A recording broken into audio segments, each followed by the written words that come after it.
This is my complete playthrough of Final Doom's Plutonia. This playthrough features all levels from PC and PS1 versions of the game. Hey and welcome to map 1 of the Plutonia Experiment. This is Congo. The interesting thing at the start is that we have the choice of heading straight down the tunnel, or we can head to the left or right, and it takes us up these steps here. Now, we can actually grab a shotgun here and give ourselves a small advantage by grabbing a backpack and blue armor very early in this level here. So we're going to do just that. I do find this opening area very interesting because these shotgunners can pretty much peer down on you and shoot you with very little regard for your safety. So there is a chain gunner up there and we're going to take him out. Excuse me. There's also two chain gunners up in the window there that we want to make sure don't get too many shots in on us. Now, once you come into this courtyard, there are multiple ways you can go. You can go up the stairs there, or in here. Be careful when you come around that corner there because there are some chain gunners hidden inside this wall here and they will get you from behind. You also need to be careful because there are chain gunners hidden inside this room here. Chain gunners can be a right pain in Plutonia, and we'll be discussing that as we move through the levels. There's a very small box mountain here, which we're going to get on top of, and by grabbing the super shotgun, we end up with this arch vial. So yeah, we're seeing arch vials on the first level here, so that should give you a good indicator of where Plutonia is going to be aiming for. So we're going to head back to the central area here. We come inside here and this area actually gives me slight E2M2 vibes. Not much, but like there is a faint similarity to a certain room in that level where you also had to draw enemies out to get a bunch of ammo that was hidden in the rooms. Ooh, nearly got hit by that rocket there.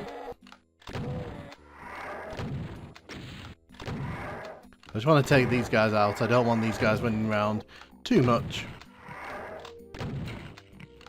You will notice that I am using the Plutonia MIDI pack here, just to add a bit of spice to these because I think it's a good MIDI pack. But we are just going to grab all the ammo here that we can because we'll be making good use of this through the rest of this level. And as we head back out here, there's two directions we can go in. We can head up the stairs or we can head in here. Now you can see in the middle of the room there's a blue key. Now we can't access that right this second. Unfortunately, we will have to come back here once we've got the red key, but I do just want to get rid of these imps early on.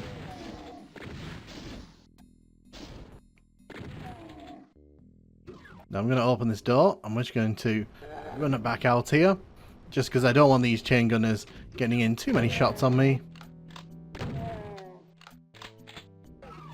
But yeah, we can't grab that blue key right now because we hit a bit of a dead end here. So the only direction we can head in is up the stairs. Now, this room here is pretty interesting because there's a bunch of chain gunners on the far side over there. But also to our left, there's also a bunch of mancubus.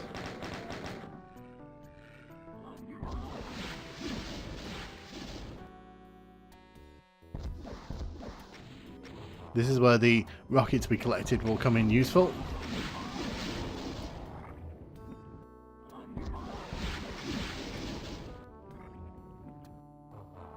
So grab that box of rockets there.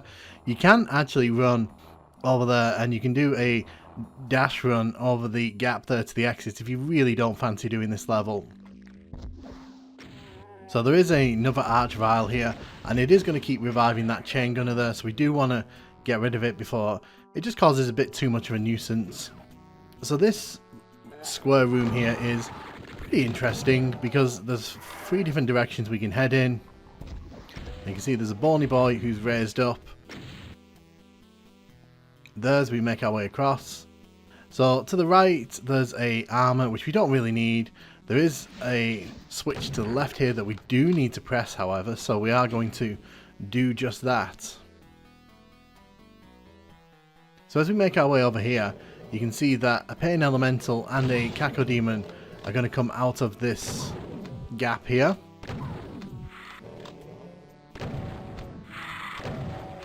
So we've got rid of the pain elemental. I just want to make sure that we don't get overwhelmed here.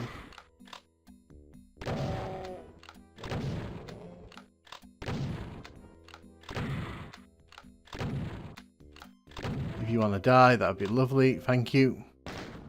There we go. So, there are 2 chain gunners to the left and right of this room, so we just want to make sure we get rid of them before we trigger the center platform there. So there is a trap there when you try going for the red key there. A sort of platform raises up behind with a mancubus on it. It's a very little fun puzzle that we don't want to put too much thought into it though.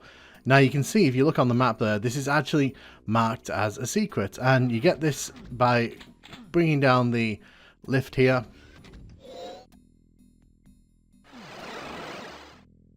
And yeah, we've got the red key finally. So we know where we're going here because we bumped into the red door earlier on.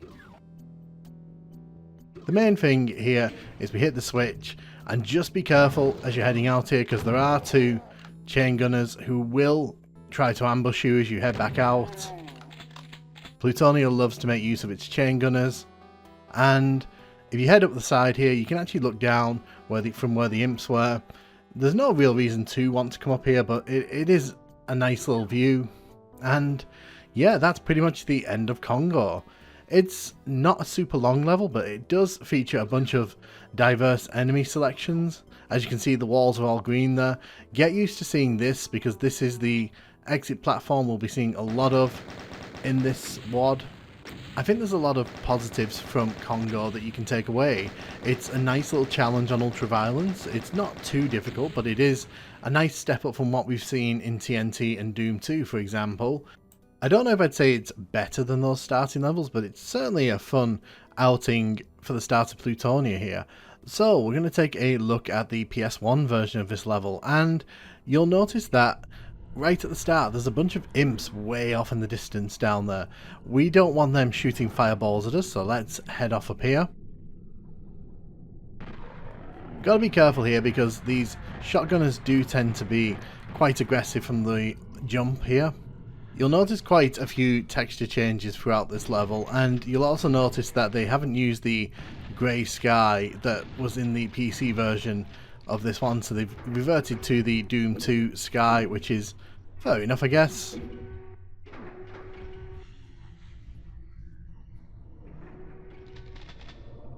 But we'll head down the stairs here and we'll deal with those additional imps. We'll shoot you in the face. Just let these imps come to me rather than me go hunting them down. Don't want to waste health unnecessarily.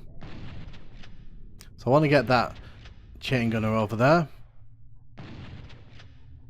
So remember, there are 2 chain gunners in that window up there that we will have to deal with.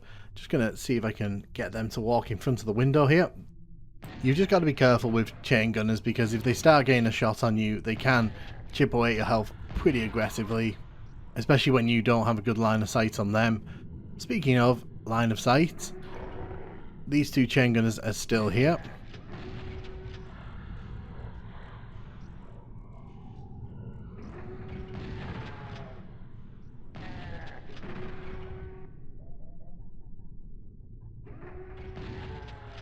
Let's grab the chain gun here. We'll get rid of that chain gunner there. You can see it's a lot darker in this room than it was in the PC version. It's a lot more moody and more atmospheric. Are my bullets not connecting there? That's very weird. So you can see my bullets aren't even elevating to where the chain gunner is there. That's pretty weird. There we go. Don't know what was going on there. But as we make our way around this little box area, there are 2 imps on top, and it's worth remembering that these PS1 versions of Doom do not have the arch-vials in them. So instead of an arch-vial, this level just puts a Revenant there, which isn't nearly as daunting as you'd imagine. It's not that difficult to deal with him, because the Revenants in this version of Doom, once again, run very slowly. We will grab that box of ammo though, because it's really going to be useful. But yeah, this room is pretty much exclusively here for you to get the super shotgun early if you want it.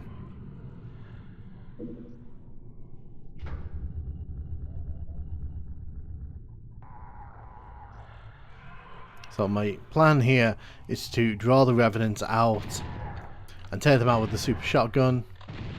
You can do this with the single shotgun, but honestly it's a bit of a pain, to be honest. Some enemies are just better suited to the super shotgun, in my opinion. Gonna grab the boxes of rockets here, which would be very useful.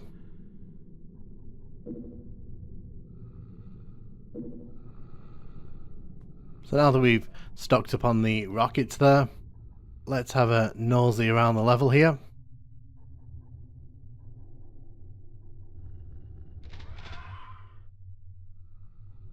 So you can see there's still a bunch of chain gunners over there.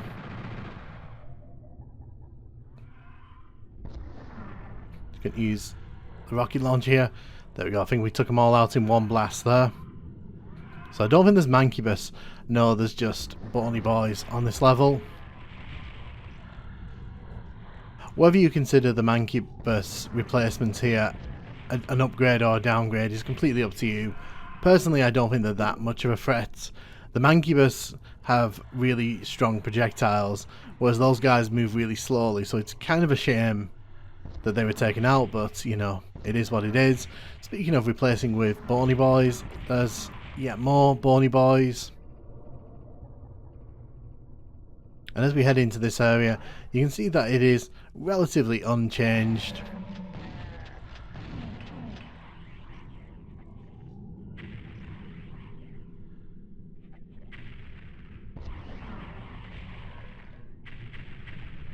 You gotta be careful of all those fireballs there.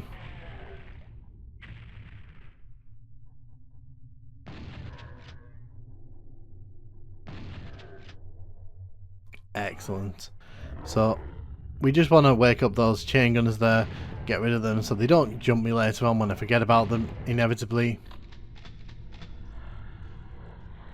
You can see again, we can't really do much with the blue key right now. So we may as well continue on through the level.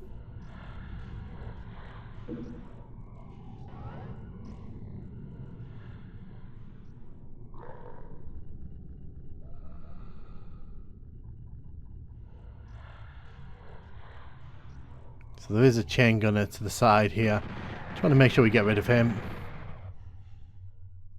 Ooh, there is a bony boy there as well still. I think he dodged that first one.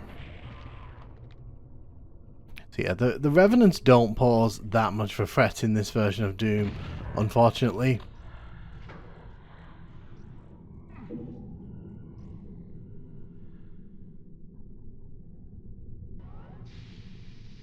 So you can see they got rid of the Pain Elemental in this level, so instead of having a Pain Elemental pop out there, we get Cacodemons.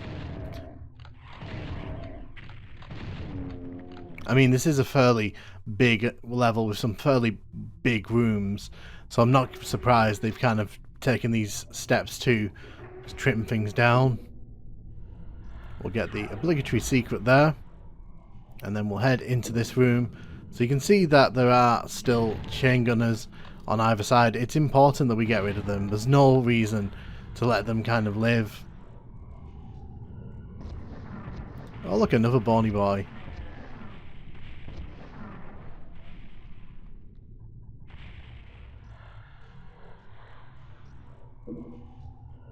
We'll grab the red key here and we'll head towards the red door. What you'll notice as we're exploring this PS1 version of this level is that the geometry of the level has actually not been touched so much in this. There's not really that many alterations that have been made. It's more to the texture work that things have been changed in certain aspects. There you go, we got rid of the chain gunners. I think there's another one over here. There he is. Dude was just chilling and walking and I took him out. But yes, there's very little reason you'd want to go up to those side parts unless you really want the health. But yeah, that's pretty much Congo on the PS1. As mentioned, I do like this level. I think it's pretty interesting. It's a pretty fun introduction to TNT. Notice the green texture has gone from the PC version. And yeah, I do think it's a strong first step for Plutonia. I don't think it overdoes the traps, which really helps it out in my opinion. But yeah, has this crashed? Okay, it's not crashed. But yeah, Congo's a fun level in my opinion. Hey and welcome to map 2 of the Plutonia Experiment. This is Well of Souls. And the first thing we gotta do is drop the water level here. Now we gotta be a bit careful because there are some chain gunners hanging around the outside here that we need to get rid of, because otherwise they will cause us a lot of problems. So there's some imps under here who will be waiting to attack us, so we obviously want to get rid of them. There's some bony boys on the far side over there who we really don't want to be dealing with. I do kind of like the concept for this level, the idea that we are in a well and that we're kind of exploring this flooded facility. It's a pretty nice idea. There are some things about this level though that irritate me. The super shotgun there, definitely not one of them. So we'll take out the imps here because we can't get to them and they can't get to us, but they can hit us. You can see these switches here. Some of them do various things. This switch here will bring down this wall at the back, and this has a bunch of spectres in it, and there's a bunch of Hell Knights who are now going to be approaching us. So we want to make sure we take down all of these enemies. So the Hell Knights here are not too much of a problem, provided you don't sort of get in their faces. If you don't have the super shotgun at this point though, you are pretty much asking for trouble.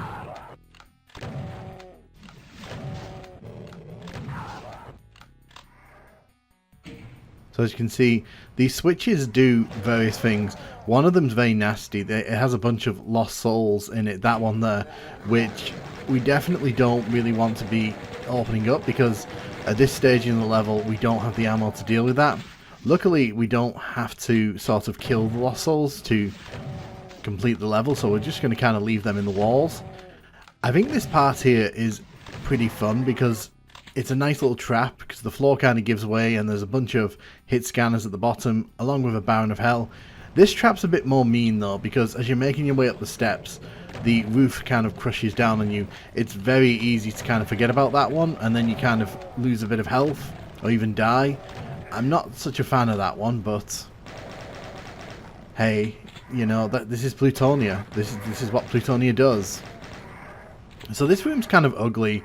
It's like a big cavern area. There's not much going on in here, and this staircase kind of feels very out of place with the rest of the level, I have to say, with the lights like that. I personally would have gone for a more rocky kind of staircase, but hey, again, you know, I didn't design this level.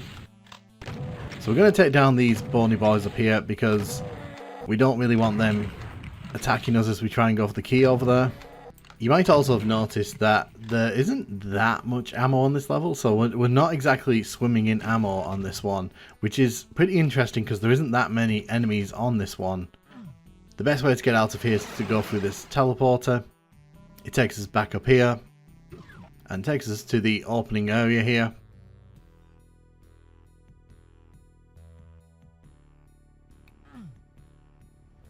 So yeah, we've got to hit the yellow switch here. A teleporter opens up here, so we don't have to go back up those steps there, which is pretty fine in my opinion, because, again, not a fan of those steps that crush. So let's hit the other switches here just to see what happens. So you can see this opens up a secret room here with a bunch of ammo in it, so very nice to have that. So before we head towards the end of the level here, I do kind of want to open up this switch here just to show you where the Lost Soul trap is. So you can see we hit this and a bunch of Lost Souls will start flooding into this area and into this room. We don't really want to worry about that. We're just going to head up here. So, welcome to the final part of this level, probably the most infamous part of this level. So there's two bony boys over there, there's a chain gunner in that window just above that we need to be aware of. So, I'm not a huge fan of this area because there's really nowhere for you to hide here. So the bony boys' rockets will sort of barrel down on you if they kind of get head on with you, like they have done there. It's also not helped by the fact that there's a bunch of caco demons who sort of swarm you as you're standing here. It's a very mean area, this one, if you're not prepared for it, and if you're running low on ammo, it's triple mean. So, I'm also kind of not a fan of this part of the level here. So you can see, we need to get over to the other side of the canyon there, and the way that we do it is we actually shoot that wall there, and it sort of reveals an invisible bridge. Now the bridge is there before you raise those little pegs there. I am going to be honest about this, I do not like the end of this level. I think that the invisible bridge gimmick itself is pretty random to throw in there at the end of this little one. I understand they were trying to flex and show off that, you know, we can do this, you know, in a retail release of Doom, but for me, it's just very random. It doesn't really add anything to the level, and if it's a reference to something like Indiana Jones or something, then I don't think it's very well executed. And then there's the shootable wall at the end, which you need to shoot in order to become aware of the fact that there's a bridge you need to cross. For me, it's the same problem that TNT had. If you're not going to set up at the start of your WOD, this is the thing you need to shoot in this WOD to make the thing happen, then you shouldn't really be doing shootable walls. And having a random metal texture be that thing in the window, I understand people will probably shoot it in frustration, but I don't think that's the compliment or what the gaming experience that you should really be wanting when you're making a level like this. So for me, the end of the level just kind of falls down pretty hard, and I'm not a fan of that final canyon as it is, to be honest, because I think it's kind of a bit mean. It doesn't really offer anywhere for you to hide. And yeah, this has turned into a bit of a rant about the end of Well of Souls, but it's important that I give my opinions and my honest views on these levels, and Well of Souls, for me, is just not memorable at all, and the ending just kind of is a big drop off for me. Hey, and welcome to map 3 of the Plutonia Experiment. This is Aztec, and as you can see, we're heading up the stairs here. Going to grab the rocket launcher, and we're going to kind of head down here. So there's two directions we can head in. We can head through that door or this door. We're going to head this way first, because there is a little secret here that we can take advantage of. So it is worth noting that you cannot come back down here once the lift has come down and gone back up for the first time. So it's important that you kill the Mancubus if you want to go for 100%. So as we come in here, this is where the red key is, and we have to be very careful here because there's a line dev on the floor. An archvile will pop out there, and we do need to make sure we take care of it. There's also a Hell Knight there, but that's less of a problem. It's a nasty little trap, that one, because the archvile spawns in right behind you, so you can't even back out. As we make our way on here, you can see there's a secret in here with a bunch of pillars, and we're going to head inside here because we're going to kill all of these. It is worth coming inside here because there is a supercharge at the end of this room, and trust me, you'll be wanting the health for later in this level. I'm going to take out the bony boy here.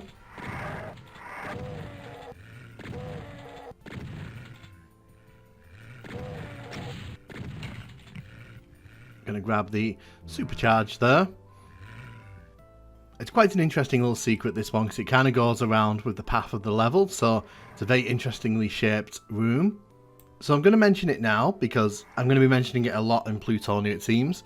I'm not a fan of hurt floor textures like this brown sludge here, which usually indicates pain floor, being used as just a general floor. For me, it's a very bad habit, and unfortunately Plutonia does this quite a lot through it. So now this bridge here is a bit deceptive. As you can see, we've got some Mancubus shooting from the left and the right behind the vines over there.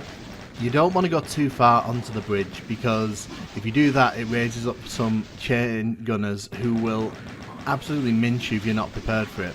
So what I'm doing here, I'm just trying to get rid of the Mancubus before we have to trigger that little trap. Because there's a lot of danger here that you'll cause a lot of things to happen and you can easily lose control of this situation. So you can see there's the chain gunners, and there's some bony boys who've come up with them. So you can see how this can get very disorientating if you're not careful. You may have noticed that Plutonia likes throwing a lot of traps at the player, so you've always got to be on your toes when you're kind of exploring new areas, because there's always a good chance you're going to end up being shot from behind by something that just raised out to the floor. So as we head in here, you'll notice that these two side walls open up. Now I don't want these pain elementals flooding the area with enemies, so I am going to try to kill the lost souls before they spawn.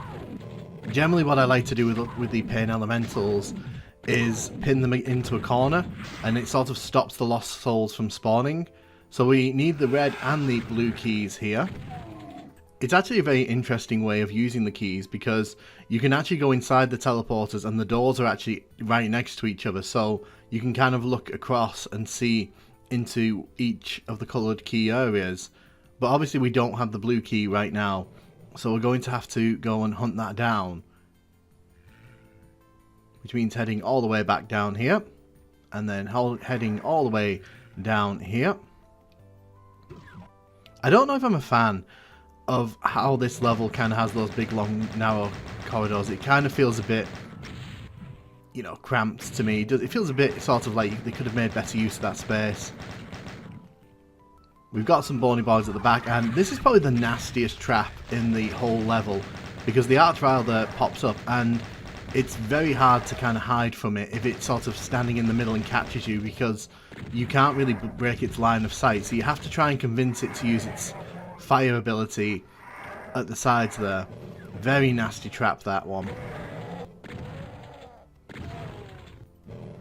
And as we head up the stairs here, you can see another wall opens up there with some chain gunners inside.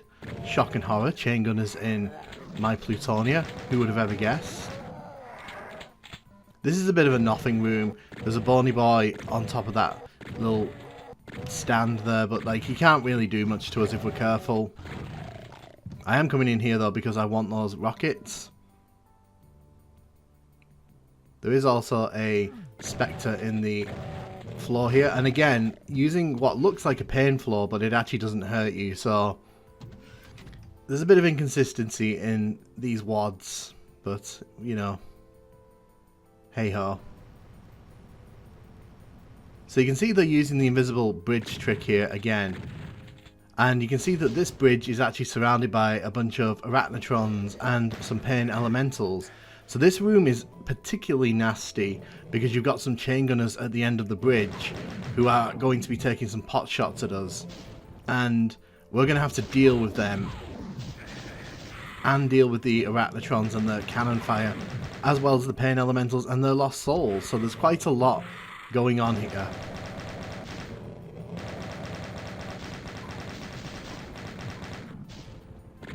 So you can see that chain gunner at the end down there.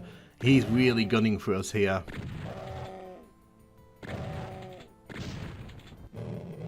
Visually, it's a very impressive space, this one, because the sort of look here is very unique. The invisible bridge and the vines around the outside and the arachnotrons. It is an interesting space, this one, because there's only so much cover that the player has afforded to them. And when they run over here, you'll see again there's an invisible platform there, so the ones that made this level clearly had that in mind. You can see there's some lost souls still hanging around. The trick with this end room is that the arachnotrons can kind of see you, so there's very little cover, and that's kind of why you've got to be very careful in where you move, because otherwise they will just start peppering you with the cannon fire. So I want to get rid of one of these at least. We can't actually leave this area yet. We've actually got to go into this teleporter here. And you can see there's now some bony boys up there, which is great. So we've already destroyed that arachnotron, so that's given us a bit of breathing room here. We want to destroy this second one here.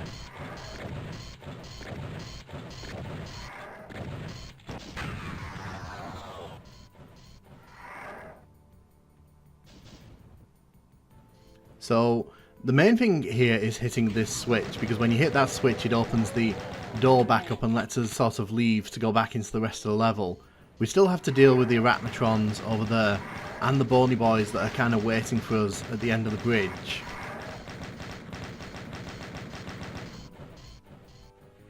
Again, this is a very interesting space.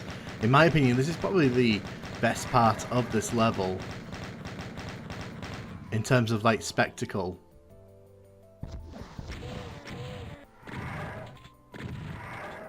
I can't really get my shotgun fire around there. So what we're going to do is going to let that rocket hit the wall, and then I'm going to come over here. We've shot that one to death. And then we'll take care of this guy here.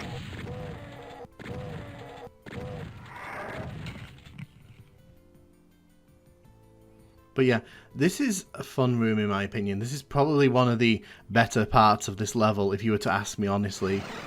The teleporter there just kind of teleports you back into the room. I think that's in case you get locked out or whatever. But as we head back through the level here, you can see that, you know, these spaces are not very interesting to kind of traverse. You're kind of looking at all these samey rooms and, you know, can you tell exactly where we are? It all looks the same, doesn't it? I do like this area as well. So, like, I like this bridge area with the little trap with the chain gunners there. That was pretty interesting. So let's take care of the bony boy here. This is what I was talking about earlier. You can actually look into the area which we're going into next. So if you go into the red door here, you can actually sort of kill the bony boy without having to go into the blue key area. And when we hit this switch, the exit opens up, and that's Aztec done. I do like parts of this level. I think that the big area with the arachnotrons and that big invisible bridge, very cool. I actually like the bridge with the mancubus and the chain gunner trap. I think that's a nice fun area. One of my problems with this level though is those narrow sort of tunnels, passageways that you pass through. I'm not a fan of those areas because I think they're just kind of uninspired. I think they're just kind of there. And yeah, I get that they have to have artery points to get you to the main areas of the level, but for me, it's not fun to explore those areas, and they kind of bring the level down a bit for me. So we're going to look at the PS1 version here, and you can see that there's been some changes to the texture work in this initial room. And you can also see we don't get a rocket launcher at the start here. We actually only get a shotgun, which is a huge downgrade in my opinion, but you know, it is what it is. So you can see they've kept the same sort of texture style on the walls out there. You've also got rid of the mancubus here, so now we're just dealing with two chain gunners, which I kind of prefer because it means we get a chain gun a lot earlier in the level. So I ain't going to complain about that. Now we know there aren't any arch vials in the PS1 version of Doom, so let's see what they put here instead. Ooh, it's actually a Hell Knight. So you can see that, you know, they've tried to kind of keep the spirit of this trap alive by having the sort of Hell Knight show up here, but it's not quite as intimidating. An Archvile is definitely a much more scary beast to sort of show up in front of you like that. But it's still a trap that could catch people out, so it's not that bad. Plus you get the super shotgun in there, which I think is a big step up because you don't get that in the PC version.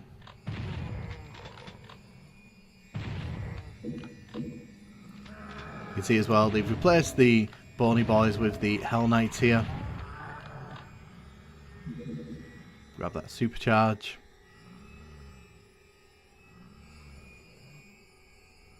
But yeah, as I said when I was talking about the PC version of this level, these corridors here, I always kind of think when I'm going through them, think of all the things they could have done with this space.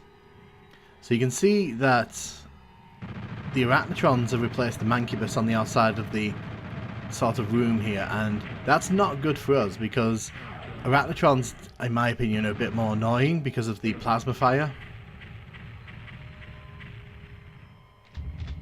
So that's where the rocket launcher got moved to, which is interesting. So they actively chose to give you that later in the level rather than let you get it from the start.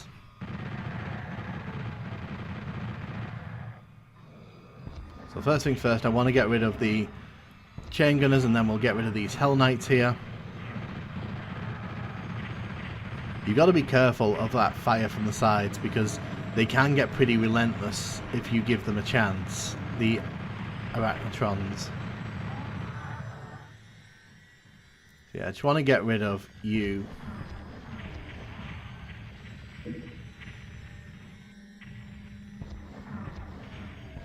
Ah, caught myself there. I thought we'd be able to fire over those, but obviously not.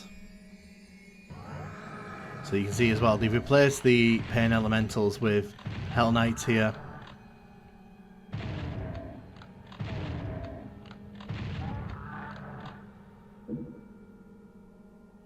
So as we head in here, you can see the teleporters are still here. They've actually replaced the imps with these chain gunners, which is definitely a choice in my opinion. I don't know if they were trying to make that bit a bit more harder than it is in the PC version, because obviously chain gunners can be a bit more brutal if they start shooting at you. But yeah, we still need to get the 2 different keys, and that's exactly what we're going to go and do here. We're going to head back through the level, and we're going to grab the blue key from across the level.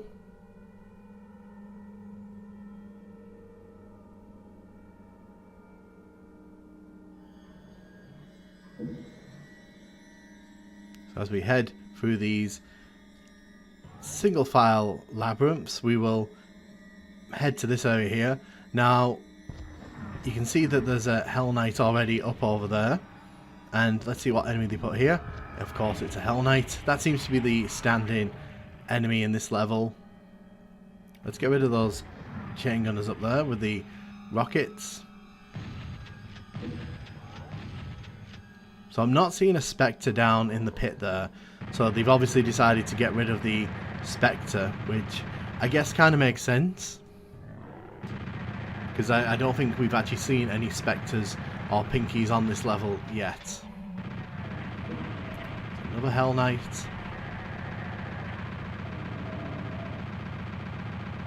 This kind of reminds me of Doom 2 on PS1, where a lot of the Barons of Hell were just replaced with Hell Knights.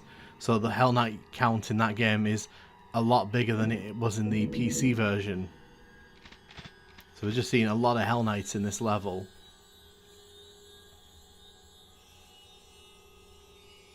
So as we head through here, oh, woof. Okay, so that juttiness you're seeing is not the rendering of this video, let me tell you. Oh, goodness gracious. The PS1 version of this level does not like this room at all. And it's funny because you can see that these shots are going past me here. If you see them shooting, just watch how long it takes for those to actually reach me. Like, it takes like a small edge for those to actually get to me. You can see that they've got rid of the invisible bridge because this room's already laggy enough. I don't think they wanted to add more lag into it. Oh my god. So they've actually left the Pain Elementals in this room, which is insanity if you ask me.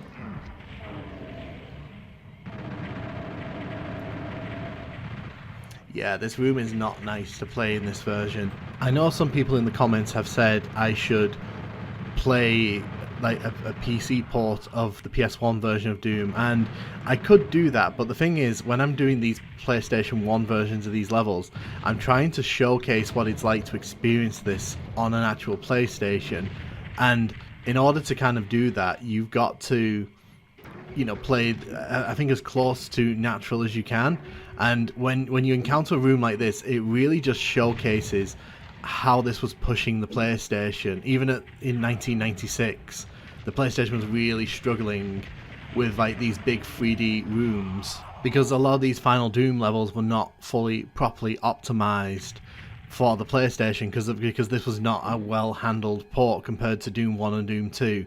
And I think it's kind of important to sort of showcase this is what people were experiencing when they put this into their PlayStation back in the day.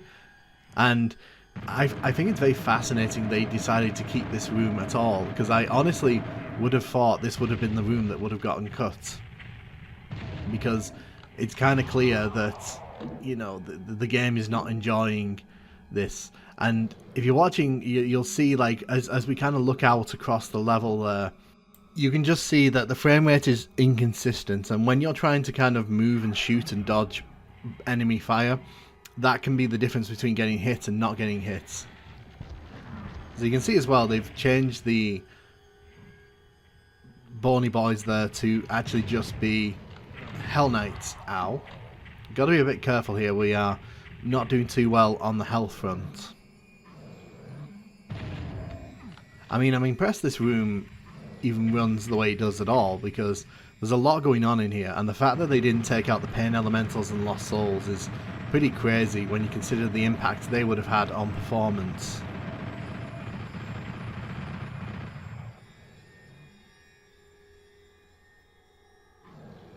So yeah, let's get rid of the Hell Knight here.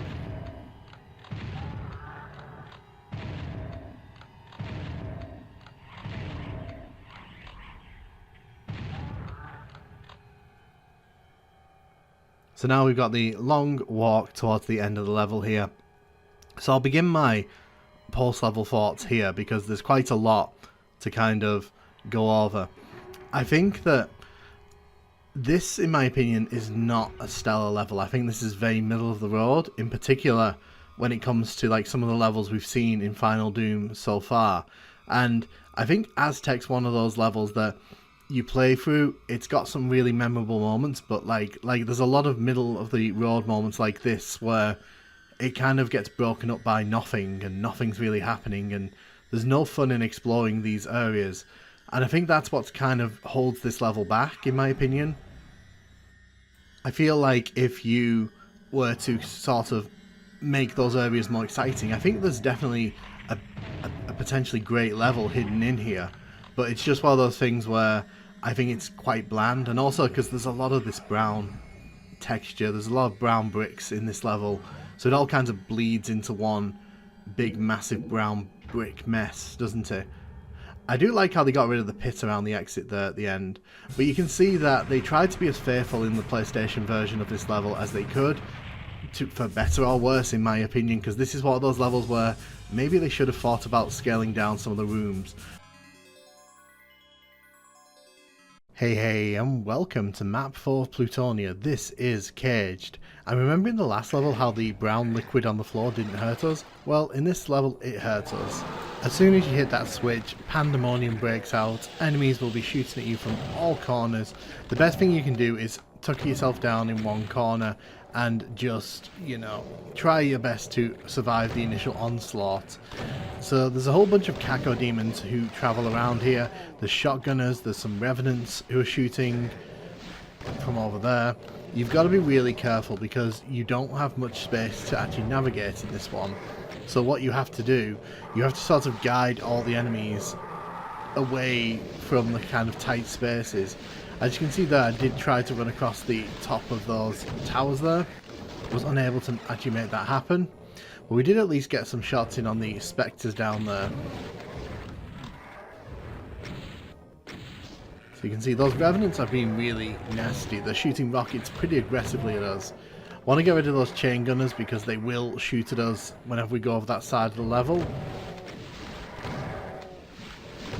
So the aim here is just to get rid of these cacodemons.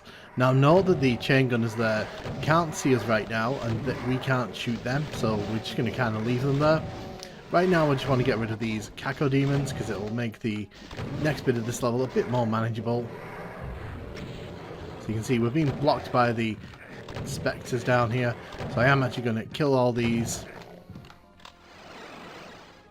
So the reason I'm doing that is because across the towers there, there's actually a plasma rifle, if I can actually run across there. If you head over here, there's actually a sort of semi-secret compartment here. There's a bunch of ammo, there's some imps inside, and you'll want to make sure you grab all this because the ammo is going to be very useful on this level. We'll try this again. There we go. So that plasma rifle actually counts as a secret, which is useful. So when we hit this switch here, it actually opens up the passageway to the yellow key, but it also opens up that wall through there. You can see where all those chain gunners are shooting. My first thing though is I want to get rid of these revenants. These bony boys are so annoying.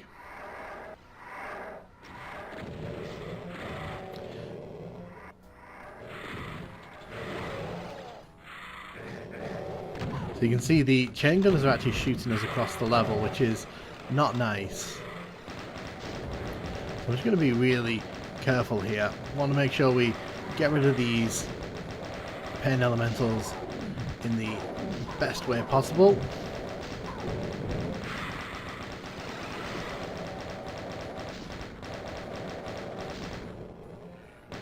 So now I want to get rid of these chain gunners if possible. Now we can't actually go through to where they are yet, so we can only get there later on in the level. But it is worth getting rid of these guys as quickly as we can.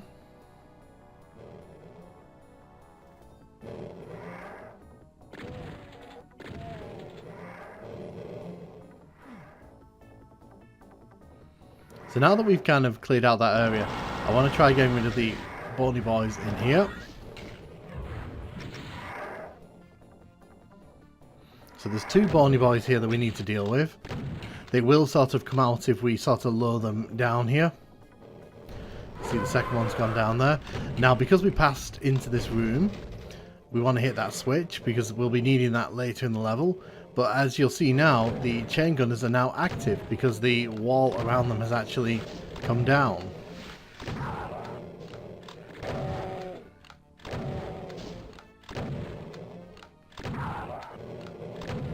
So it's important that we don't get overwhelmed in this level. If we'd run here straight away with all those cacodemons chasing us, this would be a whole lot worse for us. But because we're taking our time here and we're not kind of being rushed through this level, it's a lot more manageable, let's put it that way. So with the yellow key in hand, we can actually now go into the yellow door, which is just down here. So this is a bit of a trap, this one. When the door closes, we actually need to hit a secret switch to get out of here. So we'll get rid of the chain gunners there, and then what we'll do, we'll head in here and we'll hit the switch here. That actually opens the door for us. We want to do that because fighting them in there means we either have to sit on the pain floor or we risk getting hit by one of the fireballs, and with no armor to our name, that's going to be pretty nasty.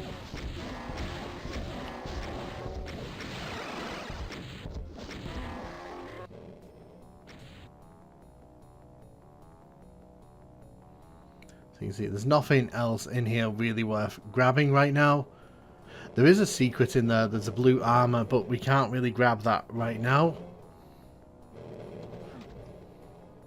So when we come through here, there's a secret actually here, which is triggered when you walk through the middle part of the cross over there.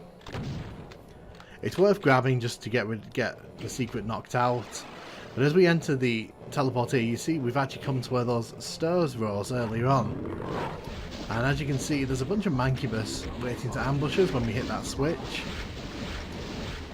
So, yeah, unfortunately, this level goes against what the last level taught us, in that, you know, this is a pain floor. So, you know, inconsistency is Plutonia's middle name. Luckily, we can get rid of those spectres pretty easily. And it kind of clears out this area completely now for us, so that's good. Now, there's a little arrow in the sky there that you might have spotted as we were kind of running past. That actually points towards a secret, and when you drop down here, you can actually hit the switch there, and it allows us to access a secret area. So yeah, we want to grab that supercharge that was on the platform with the revenants, and in order to do that we actually need to not go this way. Don't know why I'm going that way. You actually need to run down here because that switch we hit opens up this, which brings us to this platform. So you can see we've got nice amounts of health now, which is good for everyone. So wait, I actually want to go back there. Let's go back there.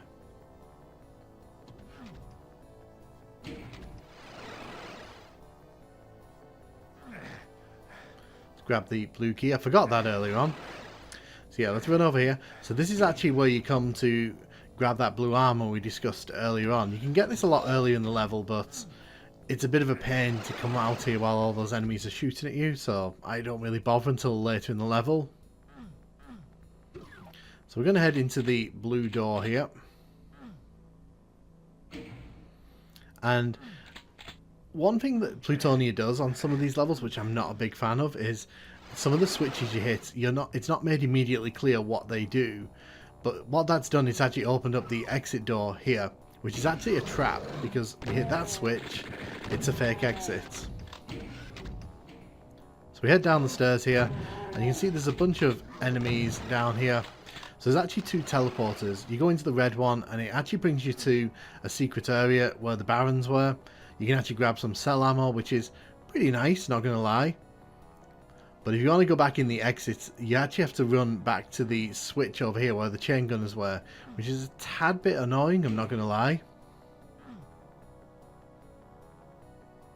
Because I'm going to show you now, if you sort of are a bit butterfingers like me, and you accidentally run into the wrong teleporter, like, it means that you have to spend a good 30 seconds running back, hitting the switch, running back. I'm not sure if I like how the end of this level is kind of handled, but again, I think this is a quite solid level. I don't think it's a particularly memorable one. It kind of reminds me of the Abandoned Mines from Doom 2, and I think it's slightly done better there, in my opinion. Like, I think, but you know, ultimately I don't think that Caged is a bad level. I think it's quite fun, actually. It's quite intense at the start if you're playing on Ultra Violence. I don't know if I'd put it among my favourite Final Doom levels, but I think that, you know, it's got its own thing going for it, and you know, you have to appreciate that. Ultimately, though, I don't think it's a particularly memorable level. I think that it's one of those levels that you kind of pass through and you kind of forget about, to be honest, because it doesn't really leave that much of an impression outside of its very sharp difficulty curve at the start. Hey, and welcome to Map 5 of Plutonia. This is Ghost Town. We're going to take down these 2 chain gunners in the windows here, and then we're going to grab the chain guns because we really want to do that. We don't want to go into the water because I'm pretty sure that hurts us, even though it doesn't look like it should hurt us. So, again, Plutonia consistent with its hurt flaws. We like to see it, not. When we hit that switch, it lowers down these 2 barons. Now, what I like to do here, I like to get these bony boys to come down and hit one of the barons each. So you can see here, if you sort of get them to shoot missiles at you, it's very easy to kind of manipulate infighting here. So let them do all the heavy lifting here. So I'm going to use the chain gun here to take down this baron. Just got to be a bit careful because as we head up the stairs, we actually do become a target for the enemies who are out in the courtyard as we sort of back up here. So it's got to be a bit careful there. So you can see the Mancubus was taking aim and shot at us there. But we have got rid of the barons there. Make sure you grab all the ammo you can from this area. I like to stay in here and shoot the Mancubus over the hole here. I like to get rid of as many of these enemies here as you can because you're pretty well defended here. It's quite easy to get out of the way of the fire from the Mancubus and the Caco demons in this area. There we go. So we'll come over to the other side, grab some ammo, and then we'll drop down. So once we drop down, we're going to head over here. There's quite a bit of stuff we can pick up, but first things first, I'm going to come down here and start taking out these chain gunners. Now, this courtyard is sort of lined with these chain gunner traps, and it's a bad idea to stand in the middle of that courtyard until you've dealt with at least one side of these chain gunners, because there's a lot of chain gunners in this level. There's a rocket launcher behind there, which I'm going to grab. So we're going to take down these chain gunners here. The idea here is that I don't want these guys wandering through the level, sneaking up on me, so it's best to just get rid of them. Now that we've kind of taken out one side of this, it becomes a bit easier to manipulate and dominate this area, because now it's fairly easy to kind of come out here and shoot these chain gunners here. So you can hear there are some arachnotrons in this courtyard here. But luckily, because we've taken care of all the chain gunners, we can now take our time taking these guys out. I recommend doing this because as soon as we step into that courtyard, more chain gunners are going to pop up from those pillars that you can see on the right hand side there.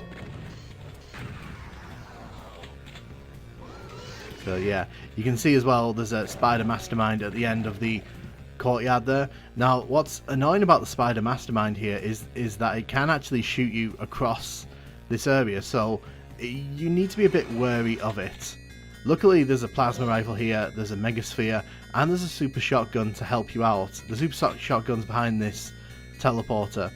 Now I actually kind of like the design of this level. I do kind of feel that it's designed in a way to kind of offer lots of cover for the player, but also kind of there's a few traps here to catch the players out. Now what I'm not a fan of is the fact that they kind of use the same trap several times, so this level goes pretty hard on the chain gunner traps, and unfortunately that's only going to get worse as we kind of make our way through Plutonia. So we're just going to take out these chain gunners here. So now the next objective is to get rid of this spider mastermind here. Generally, as long as you've grabbed the megasphere, this won't be too difficult. You can sort of body a few shots from it. Obviously, if you want to take your time, you can stand over here and just launch rockets in.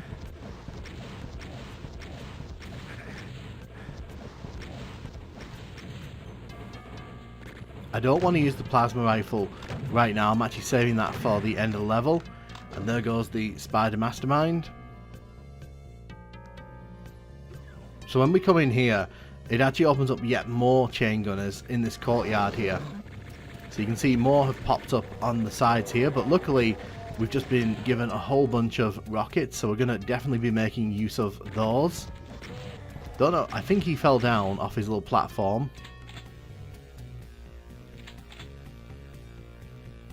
So as we grab the blue key here, the lights go out there, and there are a bunch of bony boys who sort of come out here.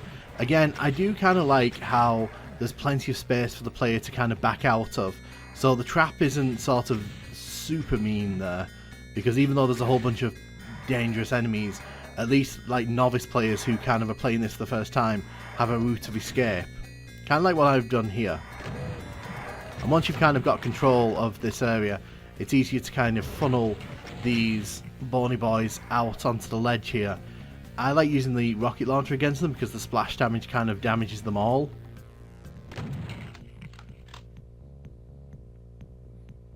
But yeah, you can see this is an interestingly textured area. There's lots of metal going on, there's lots of grass, lots of meat floors here, so, and then there's a water texture there. So there's a lot of different styles coming together in those little parts there. Gonna grab that med kit. So we're not actually that far from the end of this level. Luckily this isn't a super long one. A lot of these Plutonia levels aren't super long, but they do kind of leave an impression. So you can see up the stairs there, lots of bodies kind of hanging off those poles, which is nice.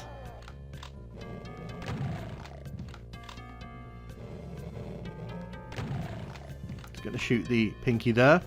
So as we head up here, two arch vials kind of drop down from there. This is a very fun trap in my opinion, because obviously players are going to be running up the stairs there. You got to be careful because they will rush you and they will sort of attack you if you're not careful. They are reviving some of the enemies in here, but none of the nasty enemies, which is fine. Probably the most annoying part of this room is these chain gunners who sort of pop up behind the entrance here. You can see we are in a total meat room here. There's another arch vial at the end of the room there. But what I'm going to do, we're just going to use the super shotgun here to take out the Barons of Hell, because we don't want to be dealing with those and the arch vial at the same time. So the arch vial is actually trapped in that little sort of enclosure there. It can't actually get out into the rest of this room, which is fine by me. So in order to kind of bring up the walls here, you actually have to hit the door here. So my main focus is getting rid of that arch vial. 4 rockets should do it. So you have these two barons who are hiding behind the walls, which I guess is just there to kind of offer a bit of a challenge before you wrap this level up. But yeah, we are pretty much done with this one. You hit the switch here and it actually opens up the exit. I actually think this is one of the better executed Plutonia levels. It's not very long, The traps aren't that super mean, and I think the level design kind of allows for a few different approaches to these rooms. So if you want to take them on head on, you can, but I think there's also the option for more inexperienced players to take them on by backing out, and sort of the level doesn't force you to kind of play in a particular way. There are certain ways you can approach areas, and I like that. I think some of the worst Plutonia levels kind of fall into the trap of forcing you to kind of deal with a lot of things at once, whereas this level kind of lets you do it piece by piece. Now you'll notice here at the start of the PS1 version of this level, they've actually put some pinkies in the starting area here, which is pretty interesting. So you can see we're still being gunned by chain gunners here.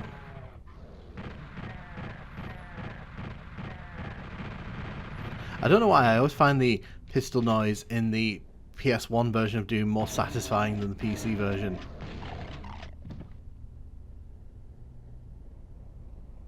So we can run over here and grab the chain gun. You can see in this version they've actually put little steps out of the water there. Now, in the PC version I didn't drop down here because I was able to kind of line up my run a bit more clearly, but as you can see here with the PS1 pad it's a bit more difficult. So just, there we go, third time's the charm. So they've tried to avoid using barons in these PS1 levels. I'm curious to see what they actually put inside the switches here, and it's Hell Knights. So a lot like Doom 2 on PS1, it seems like a lot of these levels kind of replace barons with Hell Knights. I'm gonna assume because Hell Knights are a bit easier to deal with, barons are a bit tanky, and maybe they felt that console players wouldn't be able to handle too many barons at once.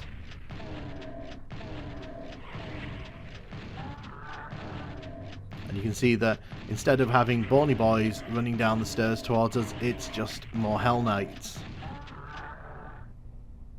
So you can see instead of a Mancubus over there, there's an Arachnotron.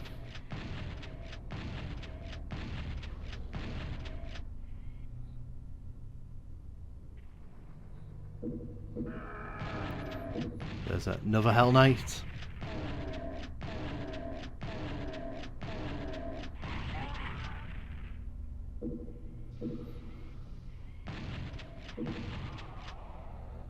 we've got rid of the Arachnotron there. We just got to be careful because I know there's going to be a bunch of chain gunners waiting, and it's going to be a bit more difficult to sort of outrun them in this one because moving on the PlayStation pad is a bit more tricky in this version. You can also see that they've made this level a bit darker in places, so this courtyard area isn't quite as flat coloured as it was in the PC version. It's actually quite darker. They've made more use of shadows. I'm going to grab this super shotgun a bit earlier in this version just because I think it'll actually help us against these Caco demons.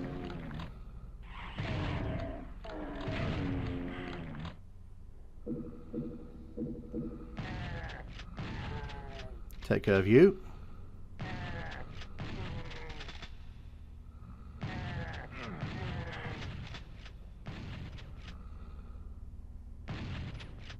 We'll take care of that. So you can see there's still two chain gunners in these little areas here, and we still get the rocket launcher, which is going to be very useful in this level.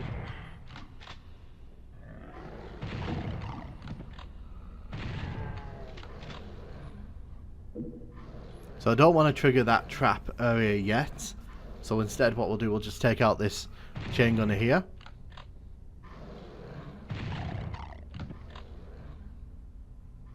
As said, one of the things I think that plays to Ghost Town's advantage is that it's quite brief. It's not an overly sort of complicated level, and I think that works to its benefit because a lot of these encounters are pretty fun and they don't outstay their welcome, whereas I feel some of the later Plutonia levels, some of the traps will outstay their welcome a tiny bit. So we're going to take care of these Arachnotrons here.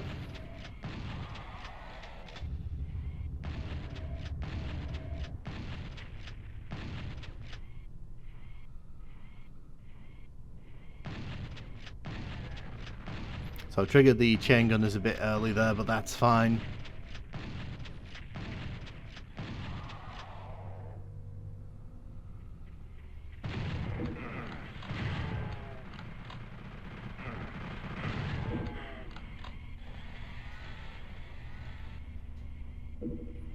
So we're just going to take care of the Arachnotrons here. There is no Spider Mastermind. So the final Doom on PS1 doesn't seem to like using the Cyberdemon or Spider Masterminds at all. I don't think they even show up in this version of the game. I think that they elected not to have those enemies in this version. I'm not sure if they turn up in any of the master levels. I'll have to play through those to find out. Spoilers. But yes, I do find the way that they sort of interchange the monsters a bit interesting, because it does change some of these levels. So for example, I'd argue this level's a lot easier on PS1 because the Bony Boys and the Spider Mastermind being taken out kind of defang this level a tiny bit. And I think that the lack of Arch Vials, as you'll see in a little bit, really does kind of take away from that trap room that we'll see in a few minutes.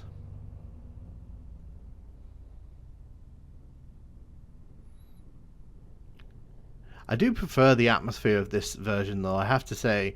I think that the lighting in these PS1 Doom levels is just better across the board. I think there's a general better atmosphere in this version of Doom.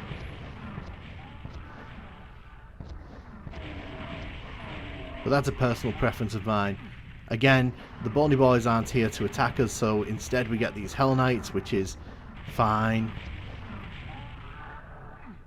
If we run to the back of this room here, you'll see there's just a med pack in here. Nothing too exciting. I also think the performance in this one is bearable. Like, for example, the worst this level gets is in this courtyard area here, where you kind of see the performance drop down ever so slightly, but it's nowhere near as bad as what we've seen in some of the previous levels and what we will probably see in the upcoming levels. You'll also notice they've gotten rid of a lot of the meaty textures here, so this room's a lot more kind of normal looking, which kind of takes a bit of the atmosphere out of this last part of the level, because this last part of the level goes really hard on the kind of flesh textures.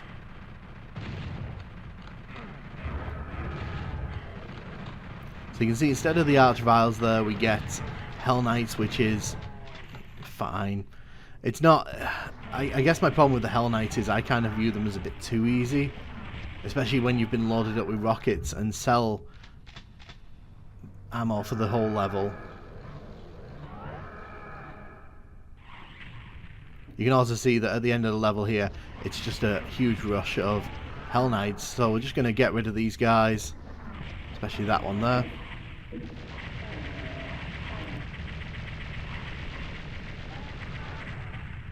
And that's pretty much the end of the level. So like I said, the PS1 version of this level is very faithful in terms of level layouts and the traps. The main difference is that the enemies have been kind of swapped out, and in my opinion, the level kind of is weaker for it in the PS1 version, just because when you take out the Spider Mastermind and replace it with Arachnotrons, you kind of end up with a level that's not nearly as intimidating. Also, the lack of Bony Boys and just the abundance of Hell Knight is kind of ruined by the fact that you're given so much ammo on this one. But again, I do like Ghost Town. I think it's one of the funner, earlier Plutonia levels, so definitely recommend this one if you haven't given it a try. Personally, for me, I would say that a lot of these opening levels are actually pretty fun for Plutonia, and I'm really enjoying this so far.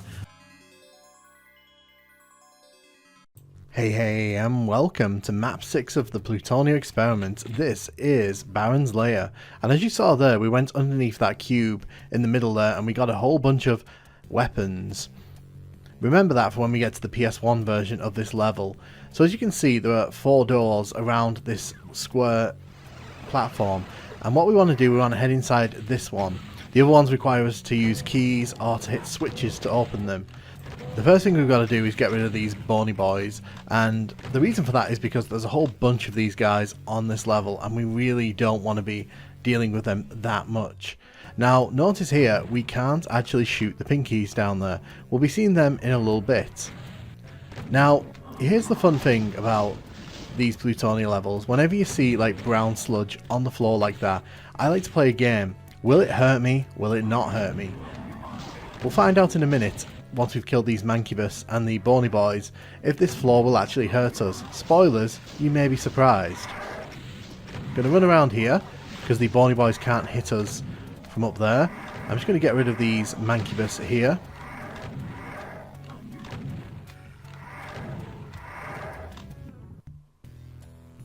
I'm going to switch to the chain gun here. I think the rocket launcher may be better here. I'm going to use this post here to try and avoid the rocket fire, because obviously a few hits from those and we'll be really feeling it. So using the rocket, we've managed to clear that area out. When we hit that switch, it actually opens up some side areas here with some arachnotrons. The main thing here is just don't stand in the middle. If you stand in the middle, these guys will jump you from both sides, and it's very easy to get ambushed in this area. There goes the final one. So when we hit this switch, we can actually run over here. And we can actually head up here for a little secret. So we've just grabbed ourselves a soul sphere, which is very nice, and you'll notice that the brown sludge does not hurt us. I hope you chose right when I asked that question. So we'll head up here, and you can see that the Bony Boys are actually guarding the red skull card. So now that we've got that, we can actually head into the red skull area, which is here. Now the thing is, once we come inside here, we are not going to be able to get back out until we grab the key in the pit down there. Now this can all get very busy very quickly in here, so once we shoot our weapon here, this room's going to get a bit crazy. So you can see the Cacodemons, there's Hell Knights, there's Pain Elementals, there's Lost Souls. So yeah, this room is a bit of a mess. Normally when I'm doing run-throughs of this game, I'll normally just run straight through this room as quickly as I can and leave all these enemies behind, because it's actually fairly easy to grab the blue key card and get out of here before things get really messy. And because it's a coloured door, they can't actually open it, so win all around. But unfortunately here we're going to deal with all these guys. Going to make use of the rocket launcher here.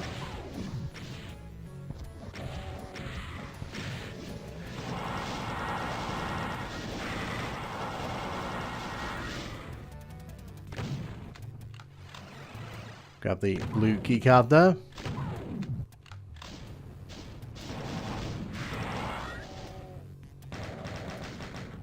So I think that's the final one there. So we can actually leave this room behind.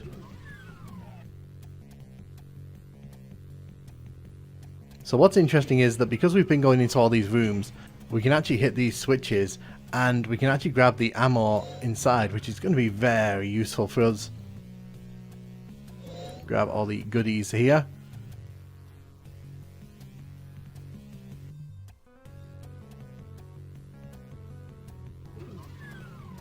So, no, we've been in there. So yeah, we need to go in the blue one here. Lost my bearings there for a second. So remember early on we saw that room with all those pinkies that we couldn't shoot? Well, welcome to that room. So this room's not too difficult. Because of all the ammo we've collected, it's fairly easy to just pull out the rocket here and just, you know, blast our way through this area. Take care of you. And take care of you.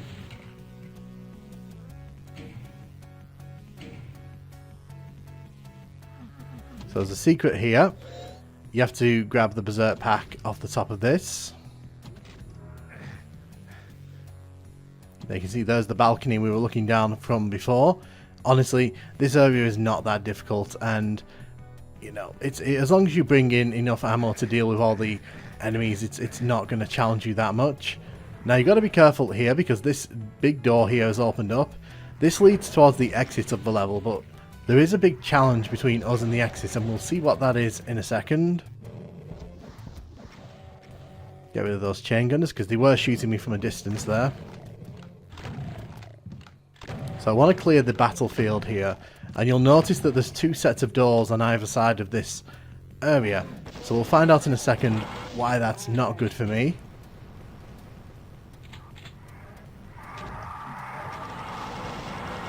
So I want to get rid of these guys as quickly as possible. So as we're getting rid of these guys, we want to be wary of what's through the other set of doors, because I'm just going to grab all this ammo. When we head over here, you will see it's a Cyberdemon. Yes, so we've got to beat a Cyberdemon here. Now, you can run past it if you're quick enough. You need to get to that switch behind him. But here's the thing, you're going to have to visit that switch twice. And, you know, no matter how good you think you are, Cyberdemons can be a bit of a pain in the backside to try and avoid. Oh my god. Oh, I am shocked. Oh, wow. 1%. I am shocked we are not dead. So I'm going to have to play this a bit safe here now, because I can't... Ooh, wow. I'm going to have to make sure he doesn't blast me, and I can't even really take any splash damage.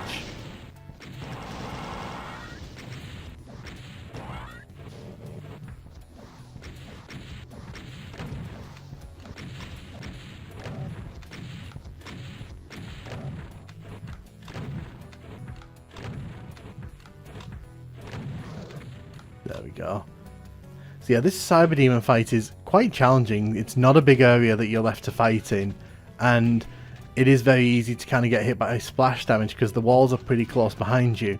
But yeah, once you've beat the Cyberdemon, this level is pretty much done with.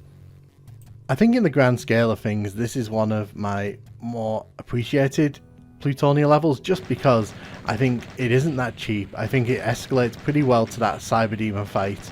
And I think that all of the rooms have their own little challenges that force the player to approach them in different ways.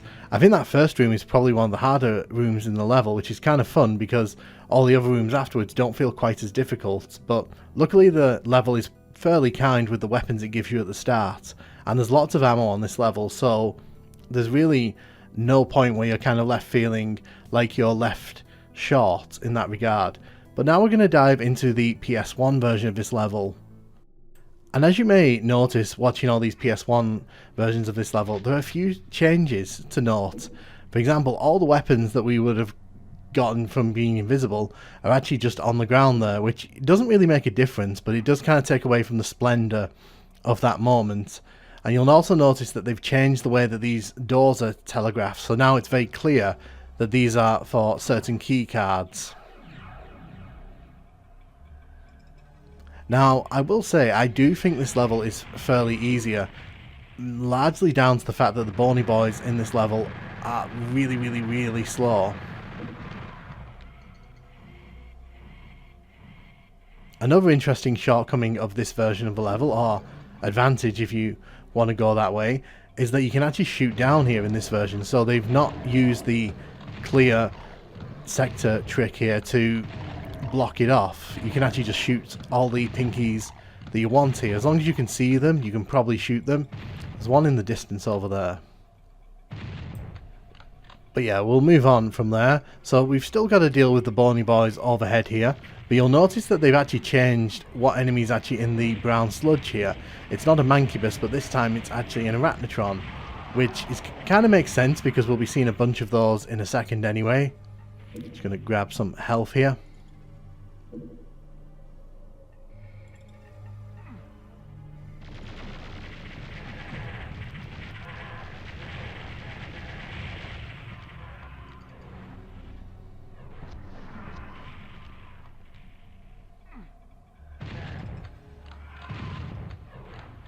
We're going to take out the bony boys here. I'm grateful those missiles decided to disappear there. That's really nice of them.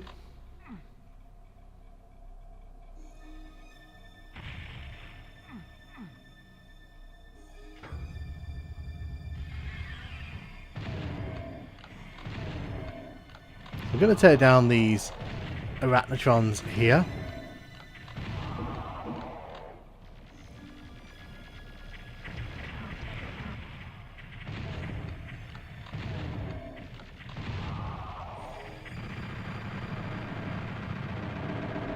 Just going to tear down this final one here. Going to grab that box of rockets because we are running a bit low on ammo. So now that we've cleared out this area, we're going to hit the switch over here to unlock the doors.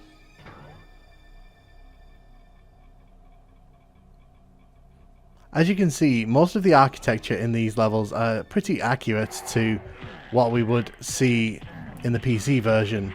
It's simply a case of the lighting's different.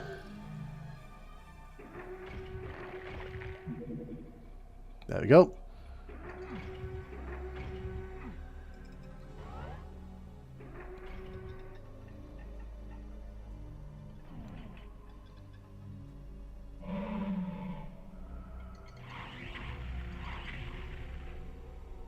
We're going to take you down. So I have left myself a bit short here. I did leave some box of shotguns shells back near the start of the level. I should have probably picked them up. And I fell down. Lovely. Luckily it's not too much of a trek to get back to the red key there. But you can see it is possible to fall down.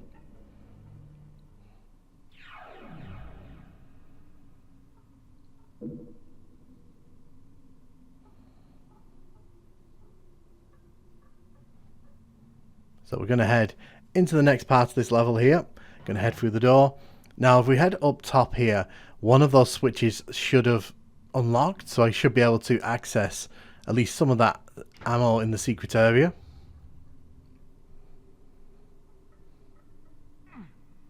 We can indeed.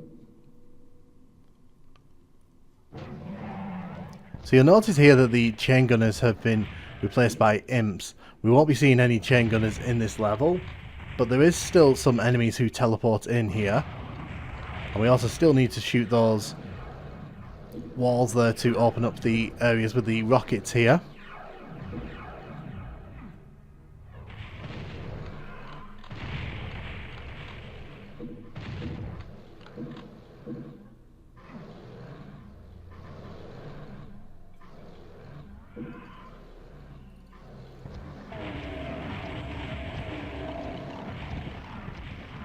Just going to take care of those enemies down there. Hopefully we can get rid of them without having to worry too much about taking damage.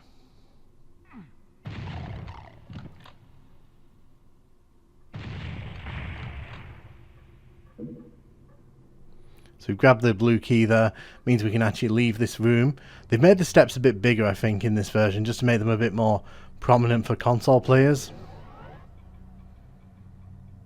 Yes, this switch is now opened up.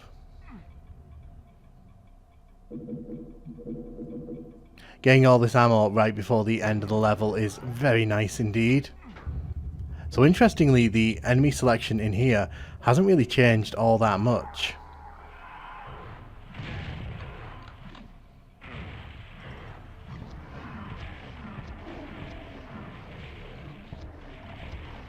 So you can see there's still a bunch of bony boys, and because we killed most of the pinkies earlier on, there isn't that much of a challenge in here, which is nice. It means we can just run through and hit the switches here.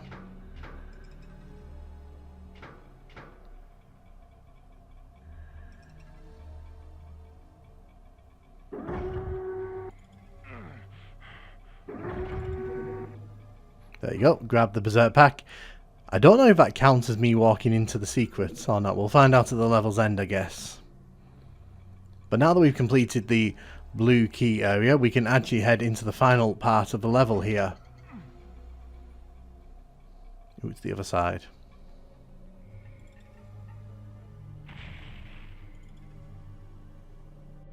So as we turn the corner here, you can see there's some bony boys up top here, but there's no chain gunners at the back of the room here. It's instead replaced by other enemies.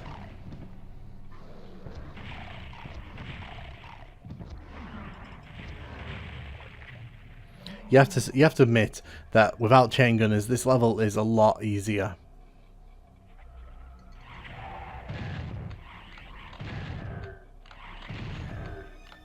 So I am curious what they will replace the Cyberdemon with. You'll also see they've simplified the ending area significantly. So that's one of the big changes visually for this whole level. Still a bunch of bony boys here, which is fun.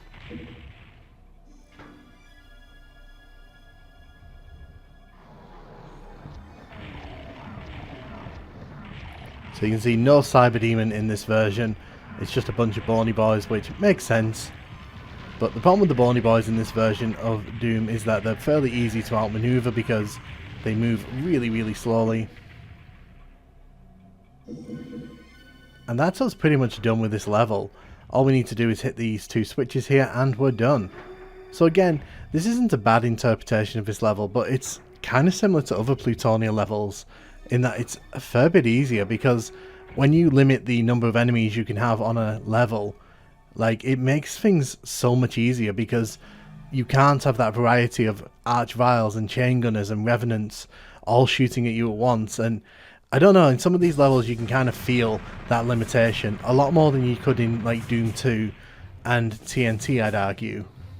You'll also notice that we didn't get all the secrets because I didn't walk on top of that fountain, which is where the Berserk pack was. But we did grab the Berserk pack, so I'll give myself that one.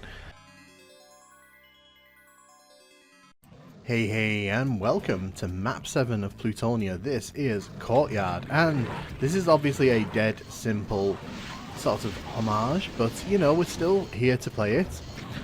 We're being chased by these mancubus at the start of the level here. There's quite a few of them as well, so we've got to be very careful here.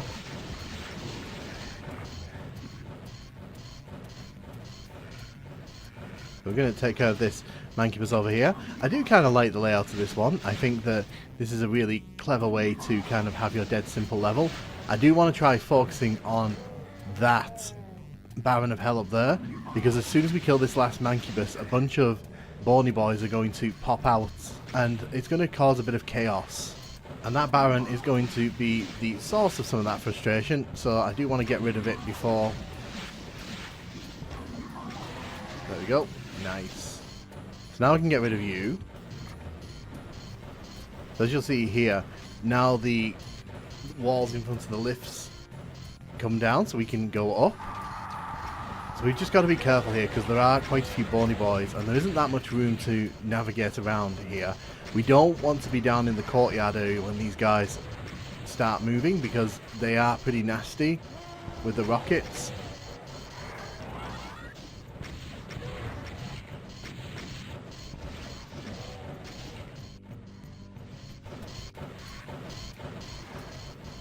So we're just going to sneak up behind them here. I want to get rid of this Baron, but it's a bit dangerous with the bony boy over there shooting rockets at us.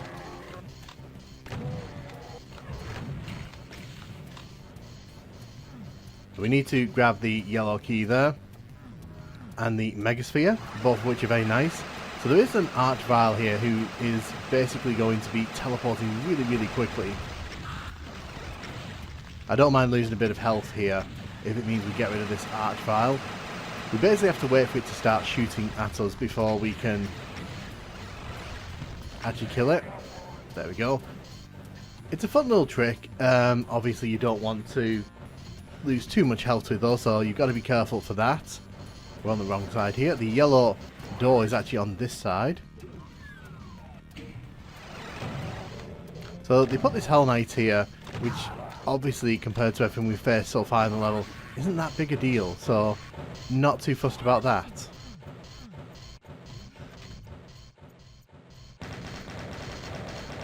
So there's a bunch of Arachnotrons here.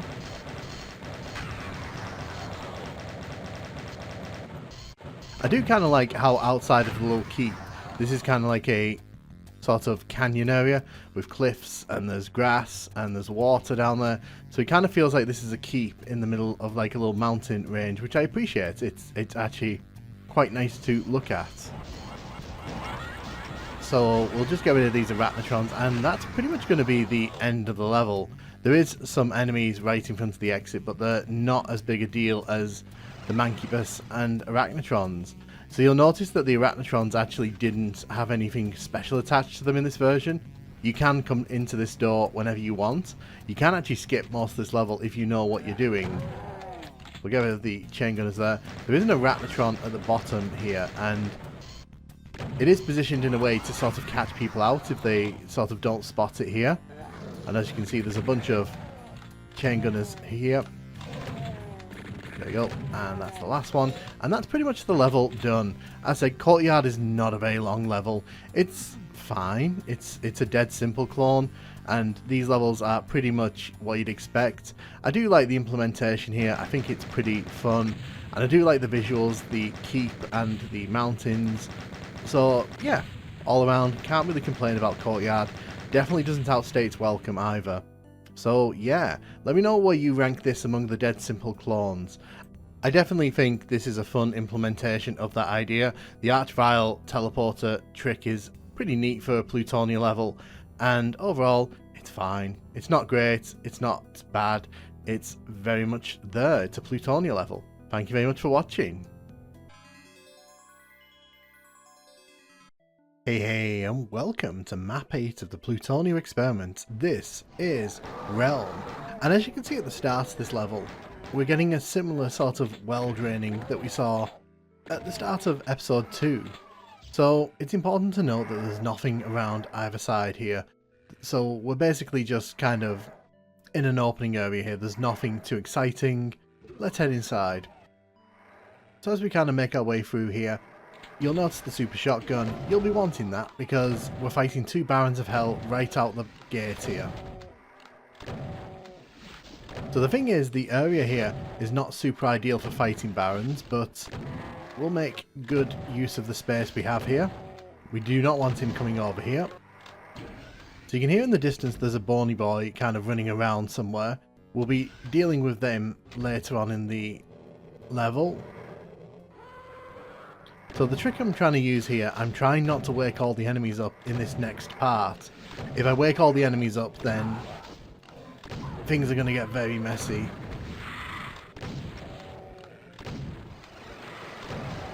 So we're just going to try taking as many of them out as quickly as we can. Take care of the lost soul that teleported over there.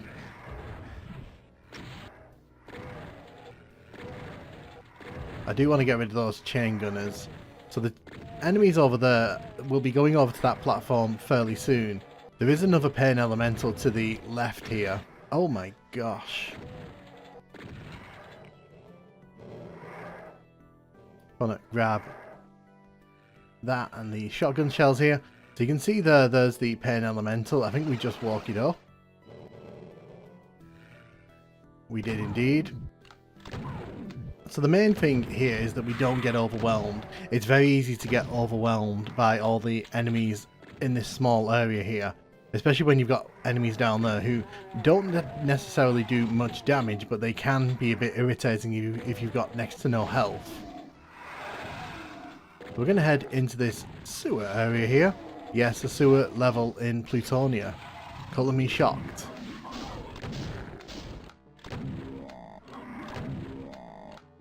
We're going to take these mancubus out here. We want to try and get rid of those barrels as quickly as we see them, because the mancubus here will shoot the barrels and they will hurt us if we're too close.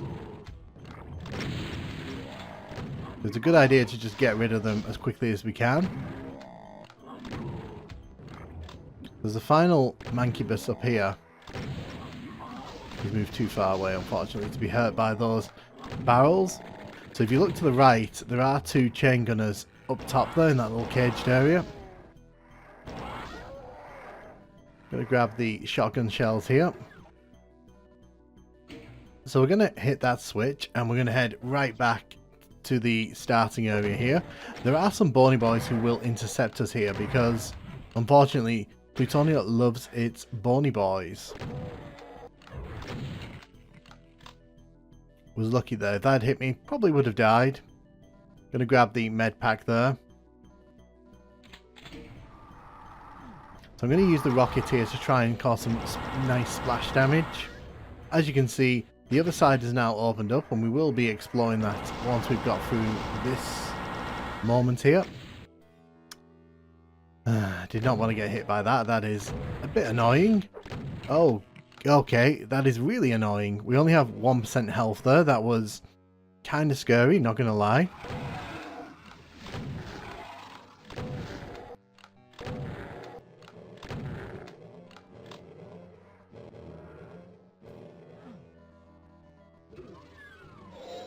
So there is a secret here with a bunch of rockets in. We will be needing those in this level, trust me.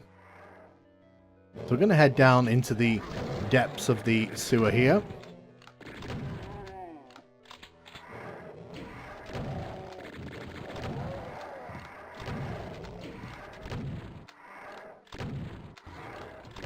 I know that there was another spectre in here somewhere. I was just waiting for it to pop its head out.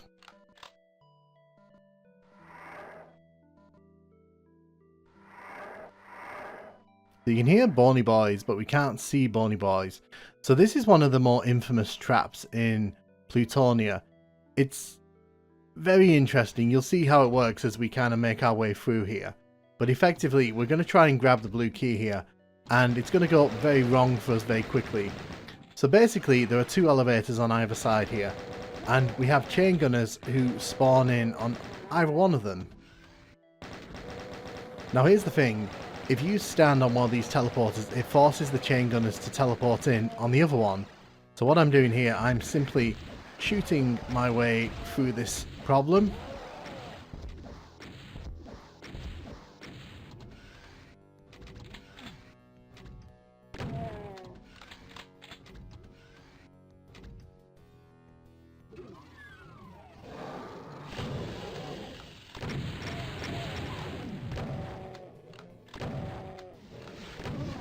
Shoot the Caco demon there.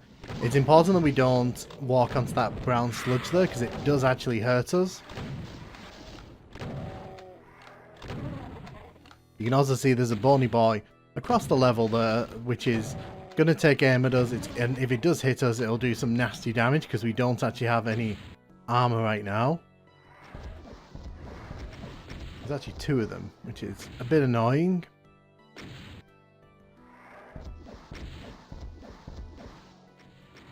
There we go. Managed to get it with the third one there. So I did try to be clever there and I paid for it.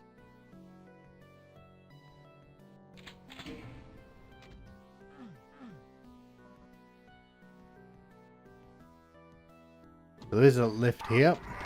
And a bony boy that we need to take care of. That was rude of the bony boy. So up to this point, I would describe this level as adequate. It is not memorable, it is not super interesting, but it is definitely not a bad level. Then this stuff starts happening. So the blue key that we got, you use it on that switch there. Now, you can see that this has opened up the exit, and you're like, okay, what do we do? And then Archviles appear, Bony Boys appear, and the end of the level here turns into a bit of a mess.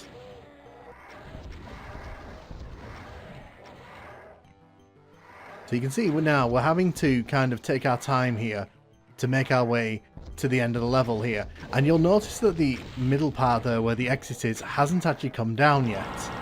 And the reason for that is because you actually have to walk right up to it and then it slowly lowers down while all these enemies spawn in behind you.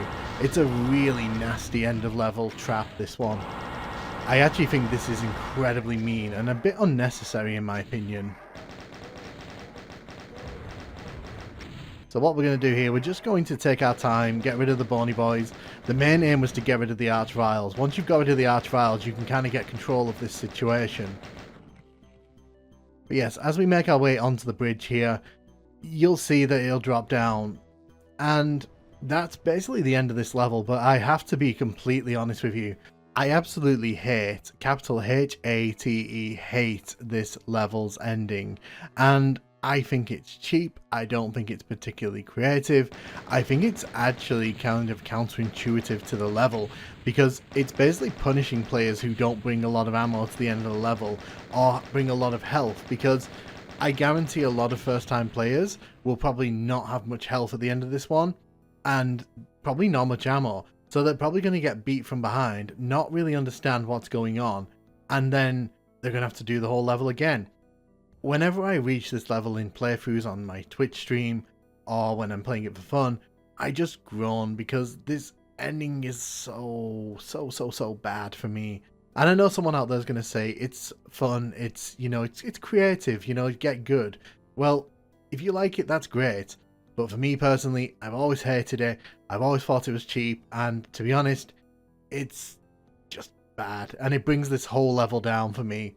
So it's a fairly bang average level in my opinion, but the ending just drags it to the sewers, ironically with the sewers in it. So in my opinion, you know, this is not a fun level.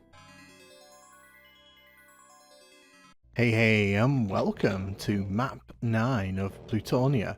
This is Abbatoire, and as you can see at the start of this level, there's a bunch of spectres and a cacodemon chasing us around this fairly large room here. So I've run to grab the super shotgun because it makes dealing with these guys a lot easier. The main thing here is that we don't want these enemies kind of wandering around, because later on more enemies are going to pile into this room and we don't really want them all sort of cross-polluting this area. You can see there's some interesting architecture in here. It's not just a big square room. You have to head down here, but there's a secret here with a supercharge. This room here is quite nasty. So as you can see at the back of the room, there's a bunch of brawny boys who are waiting to... Ooh, did not mean to get my pistol out there. That was the worst time to get my pistol out. They're waiting to shoot us from the back of the room here, so I'm going to use the rocket launcher we just got to take care of them.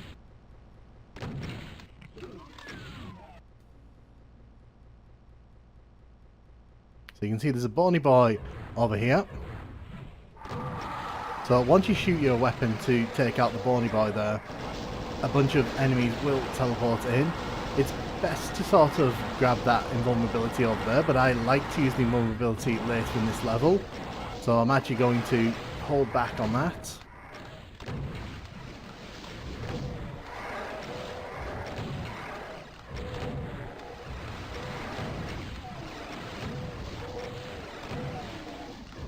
As you can see, I'm just circle strafing around all these enemies, making sure that we don't have to, you know, take too much damage from them. We have a few rockets following us, so you've just got to be mindful of that if this is the way you want to do this. The easiest way to complete this room is obviously to grab the invulnerability, but like I said, I have plans for that later in the level. So with most of the enemies killed, we can now safely approach the blue key. There's the invulnerability. You need to hit both of these switches here.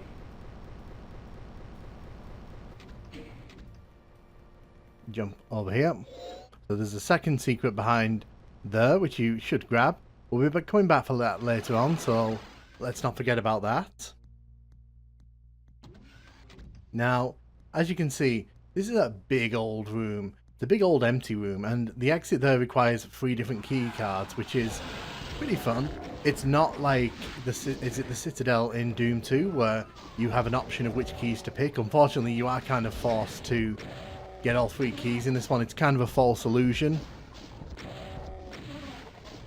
Just using the rocket launcher here to thin out the enemies across this room. Also using the shotgun here.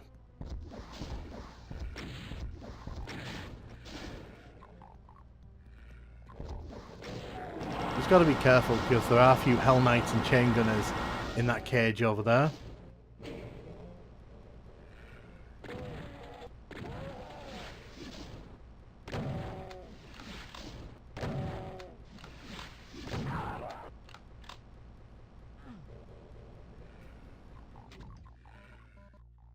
So we're going to walk back here because as you make your way to that door, this back door opens up here. There's a few enemies inside here. It's best to get rid of these guys because they will follow you along that path and catch you later on if you're not careful. You did get quite a few shots on me there, which was a bit disappointing. So inside here there's some mancubus that we need to get rid of.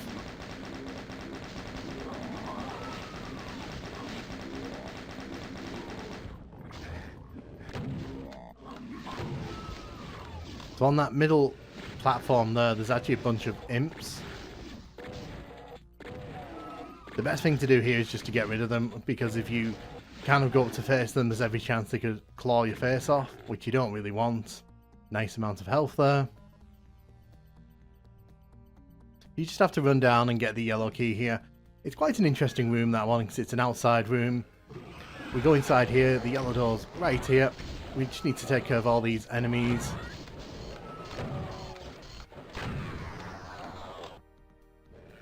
You can see the red key is there, but of course this is Plutonia, so nothing is free. The wall opens up behind, and there's a bunch of enemies waiting to spring us. So you can see on the bottom of that wall there's a little different texture. You want to come in here because it lets you grab all this cell ammo, and that will be really useful towards the end of this level. So once you've grabbed the red key, a bunch of enemies will be opened up in this large opening area here. So you want to be careful here because that archvile will catch you if you're not paying attention. Excellent.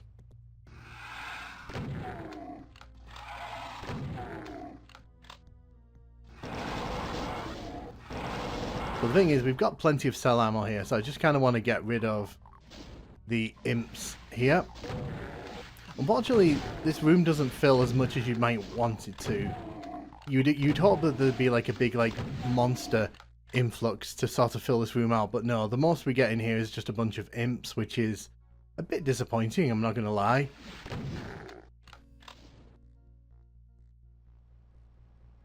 So, as we kind of make our way to the end of the level here, all you have to do is go through that teleporter. Once you go through the teleporter, you can't come back. So we're going to grab this cell ammo, we're going to grab this invisibility, and then we're going to grab the invulnerability that we left earlier on. And there's a reason I'm doing this. So, as we enter this final part of the level, things are going to take a bit of a step up in difficulty.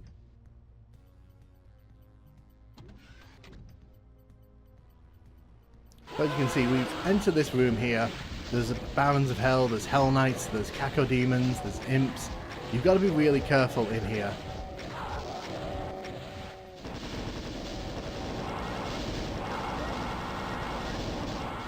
You can see we've made good use of the invulnerability there. There's a supercharge at the back of the room.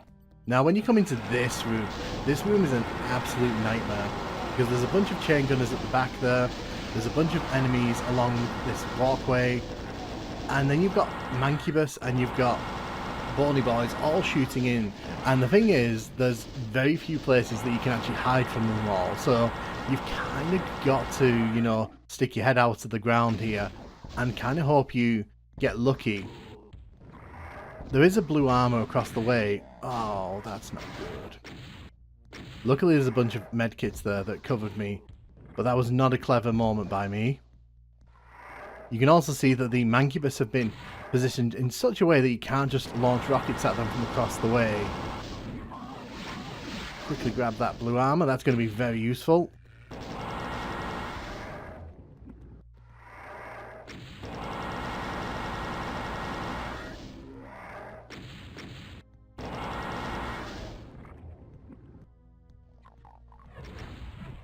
Just going to be really careful here to finish off these Bony Boys, and we'll take care of you. So the last few enemies in here are the imps in the middle.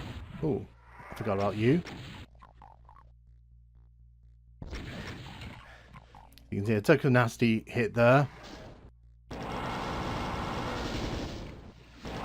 Honestly, the Revenants are a bit of a pain in the ass here, but you know, doesn't really matter. There are some imps in the middle that we'll deal with as we kind of make our way to the end of the level here.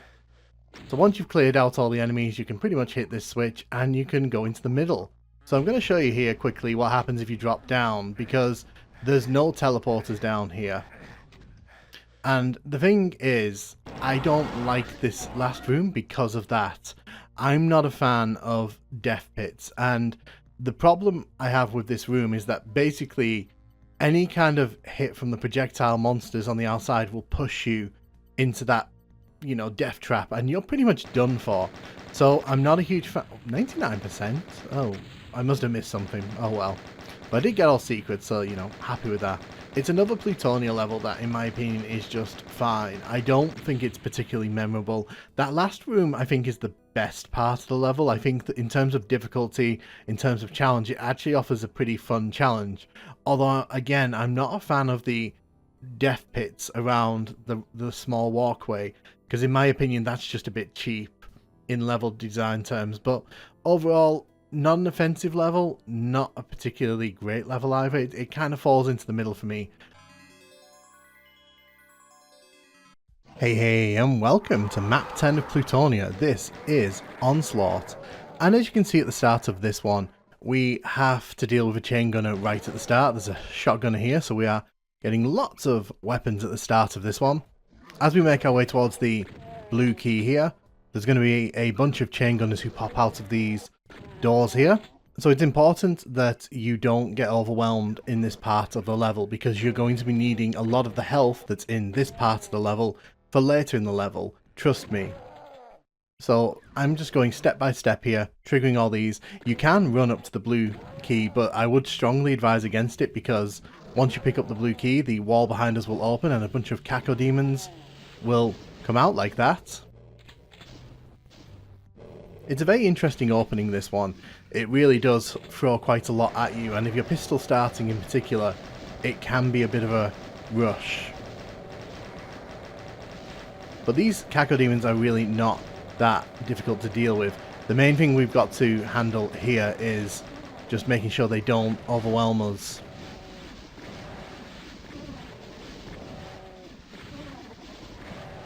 I'm going to shoot the cacodemons in the face.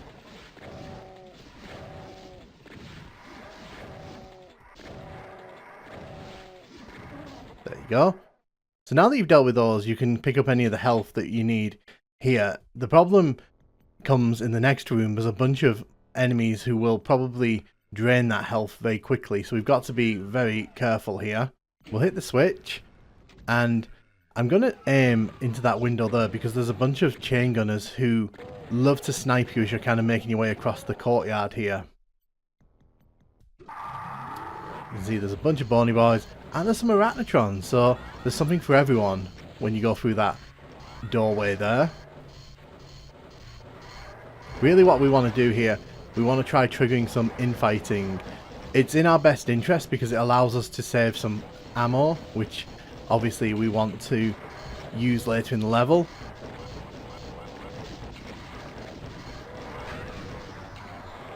You can see the arachnotrons took care of the bony boys for me, which was very nice of them.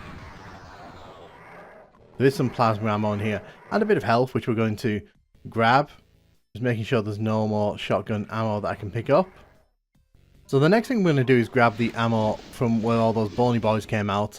There are some mancubus who will come around and attack us. Now, as you'll see in the PS1 version of this level, this part is a bit nastier in that version, and we'll talk about that when we get there. But as we're taking down all the mancubus here, I'm just going to shoot you in the guts.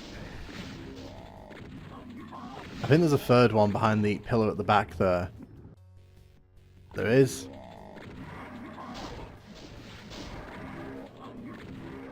You can see there's lots of shotgun ammo here, which is good because we're going to be needing it in the next room.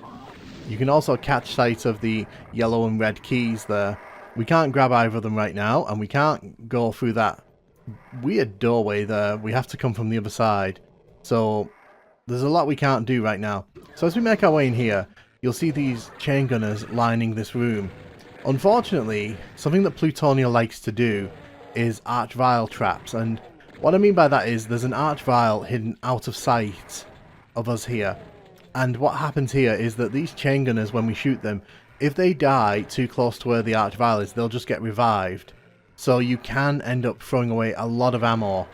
I personally do not like this kind of trap. I think it's very nasty, and I don't think it's particularly fun to sort of deal with, because as you can see here, we're not really doing much other than sort of taking out these chain gunners, and even if we kill them, there's a chance they'll be coming back. So I'm not a fan of this. I have to be completely honest. I know some people are going to say, well, it's part of the challenge and all that, but for me personally, the chain gunners alone is enough for challenge. Bringing them back and then having out of sight arch-viles is just a bit nasty in my opinion. The best way to kind of get rid of the chain gunners and keep them down is just to sort of shoot them when they're sort of at the front, because the arch-vile can't really grab them there. Gonna go around here and grab some of that health that we left earlier on. So you can see there's a Baron of Hell here. I've drawn him out here just in case any of the chain gunners decide to take aim at us when they revive. I do like that structure behind the Baron there. It looks pretty cool.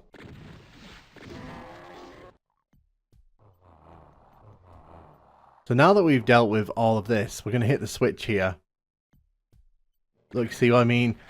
Sometimes they just revive when you're not expecting it, and unless you want to run through this area quickly, it just gets a bit annoying, I'm not going to lie. So when you hit this switch here, you get dropped down to these pinkies.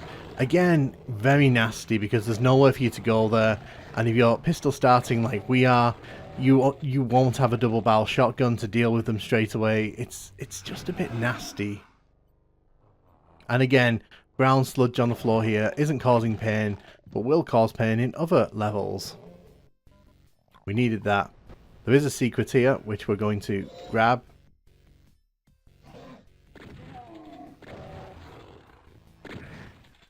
Why did I shoot the wall there?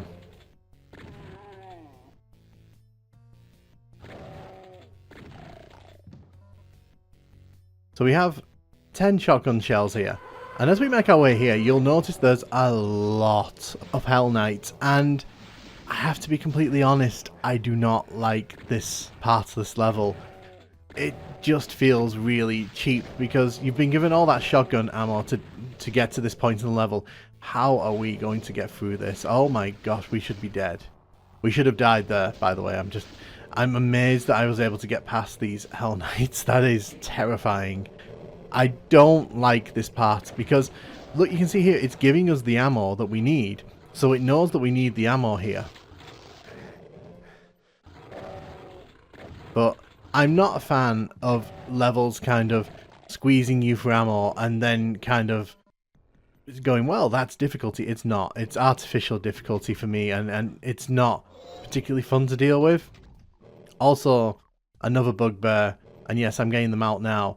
So I'm going to deal with these Hell Knights now because I don't really want them shooting at me later if I end up wandering back down here. Where are they? Oh, there they are.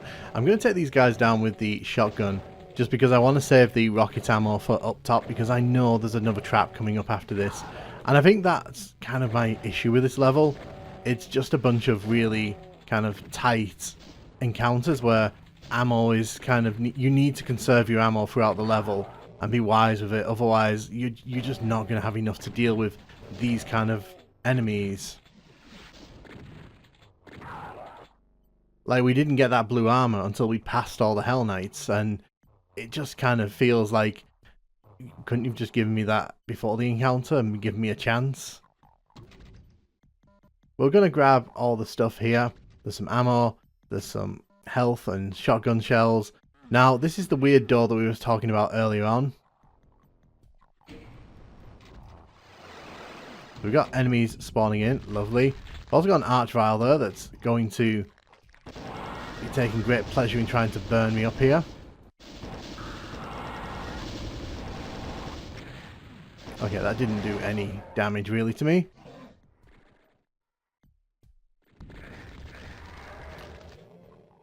You can see there's another archvile in that room. And here comes the bony boys.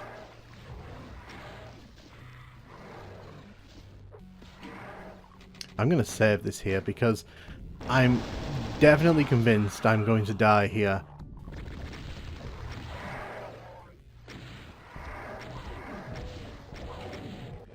So my aim here is to just try and clear all the enemies out on the other side of this level.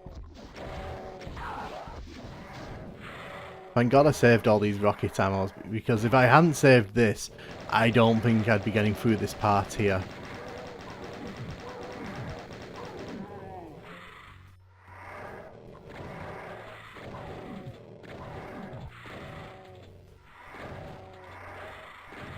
So many lost souls. If any of these guys catch me in a nasty way, I'm done for here. So, oh my goodness. Okay, there's a tiny sliver of health there.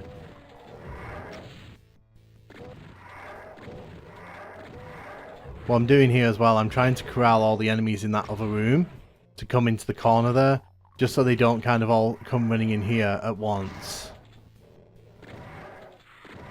Because I know there's no enemies behind me here, so I can at least kind of control the flow of the enemies around this corner.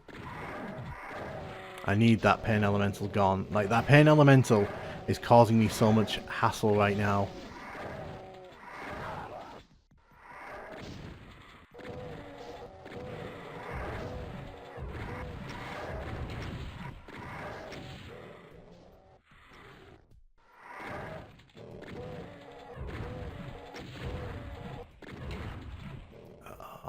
Run around here. There we go. I think I got them. The main thing here is just not getting hit by anything, because if I get hit by anything here, we're pretty much going back to that load file. And yes, I've done a load file because I really do not fancy doing the opening to this level again. We should probably give you a prelude to what my thoughts are going to be on this level. Okay, we've dealt with the lost souls. This is good. So we can't go back down there. I want to get that cell ammo there. Oh, it brings it down. Nice. Okay. So there was some ammo in there. Not much though. Not what I think would have really turned the tide for us. So we're going to go into the yellow door here. Around the corner. So the red key is there. I'm expecting this to have some kind of trap attached to it.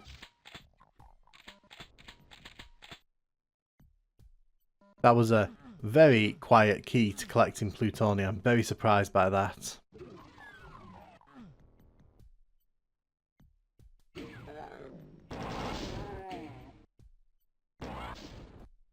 So we've hit that switch there. The imps are out and the way to the exit is open. So again, this level has one final trap here. The exit's right there. But it's a nasty trap because as you head around here, you can see that the walls have opened up. And if you're not quick enough to get out of that sort of walkway there, those Barons and the Hell Knights are going to pin you in. And they're going to have an absolute ball with you. So my advice is just to turn around and scoot back up the stairs here, because they don't really have anything to stop you once you're on the stairs. And the final little monster closet, just as a middle finger from the level here. Goodness me. There's a lot to say about this level. There's a lot to unpack. And I have to be honest, not a fan. Not a fan. I think there's just too many cheap elements in this level. I think there's just a few things like this, for example. Like, it's just infuriating. It's like, it's not even a fun mechanic. It's just there to waste your ammo. And I do not approve. This is a very trap heavy level. And I'm not a huge fan of those. So, for me, Onslaught very much comes near the bottom of the Plutonia pile from what we've played so far. And I know some people don't want to hear that. Some people are going to say, well, you know, it's a challenge. It is a challenge, and it's a challenge, in my opinion, if you like being surprised and kind of having different things thrown at you every corner of a level. But for me, I just think there's too many times in this level where you're not given enough ammo and you're not given enough weapons from a pistol start, and you're kind of expected to just deal with like all those Hell Knights down in the sewer, and then you have to deal with all those enemies spawning in, and then you have to deal with the chain gunners who keep respawning from unseen arch-vials. There's no real skill in how to do that. You've literally just got to hope the chain gunners move far enough away from where the arch-vial can grab them and revive them. And in my opinion, there's just too many negatives in this level for me to say I like it. So let's look at the PS1 version of this level, and you'll notice that we're using the Knee Deep in the Dead skybox here. So I'm going to be completely honest, I think I prefer this version of the level. And the reason for that is because it gives us a super shotgun right off the bat here. And you know what? Do you know what? That makes this level so much more tolerable. You'll notice that the shotgun guy has been replaced by an imp. There are no shotgun guys on this level. And it's also worth noting that this is actually the final level of Final Doom on PS1. So this is the final thing people will experience in this, which I'm sorry guys, I'm really sorry they did this one to you. I can understand why they might have done it, because this is kind of difficult, but not in like an overly difficult way, but it's a very interesting choice for sure when there were plenty of other levels I probably would have put ahead of this one. You can see that the Cacodemon trap is still very much here, although now with the double barrel shotgun this isn't quite as tedious to deal with.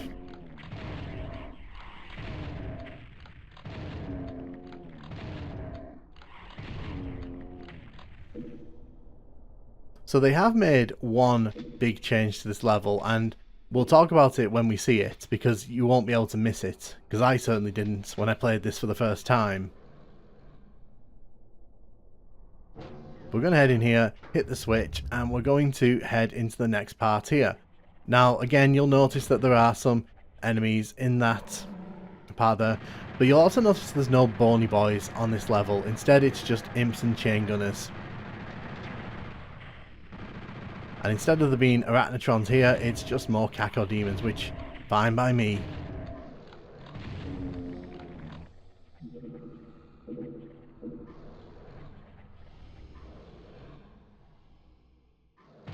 Just going to get rid of these guys.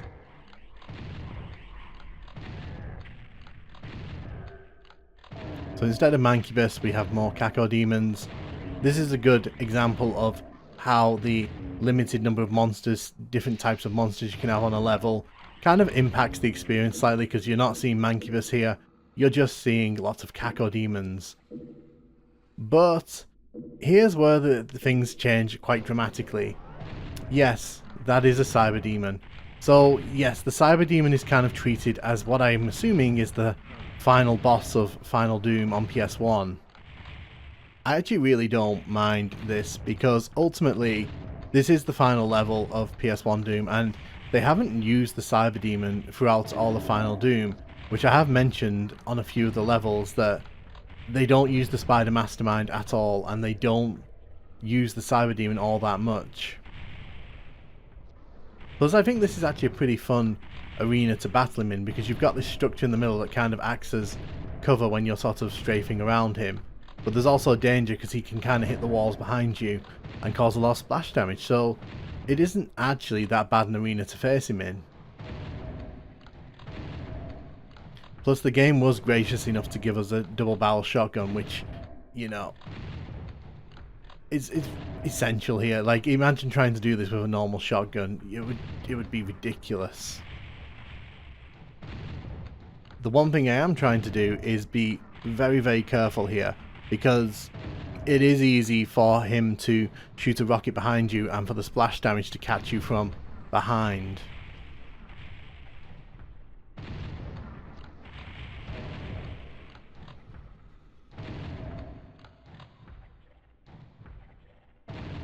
Nice, we got rid of him in the end.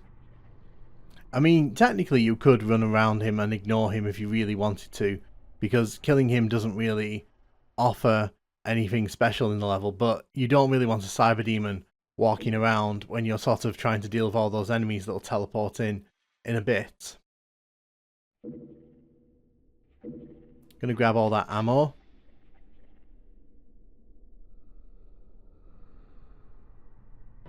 So you can see that the reason I didn't go into that area with the Cyberden was purely because I didn't want to wake these guys up. Now, luckily there are no archviles in the PS1 version of Doom, so this is simply a case of these guys being here and you just have to deal with them. But as you can see, they can still do a number on you if you're not careful.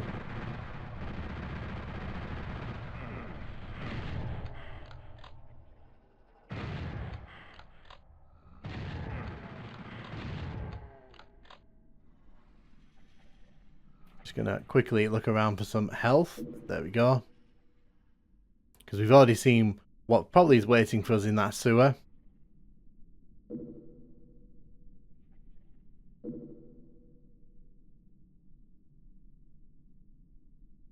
It is very different seeing the Ultimate Doom skybox here in Final Doom. So you can see they got rid of the pinkies there, thank goodness, because It actually, I get that the imps are easier, but at the same time, you know, having the imps facing you down in the PC version is just mean. You can see though I am not doing too hot in the ammo department, so I am having to make use of my fist. Luckily what we're facing down here isn't that difficult. The imps are a bit annoying because they can get scratches in on you, but they're not super intimidating enemies when you're using the fist. You can still make use of it. So as we make our way through this area, I am going to save those shotgun shells for as long as I can here. See if I can line these guys up. Wow, there's 3 of them now.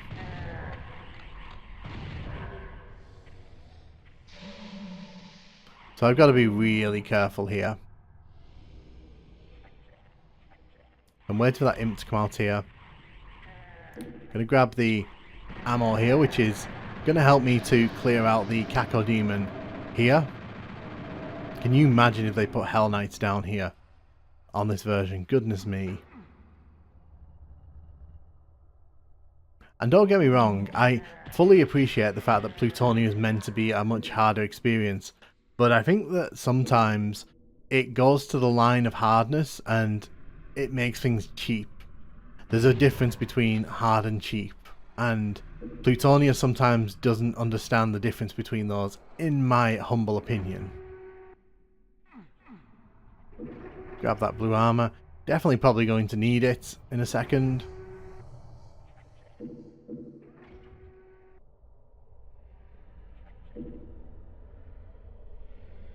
So when we hit this switch here, it's going to allow all those enemies to flood in. Oh yeah, I have to hit this side, don't I? So I'm going to grab the plasma. I'm going to grab all this before this encounter this time.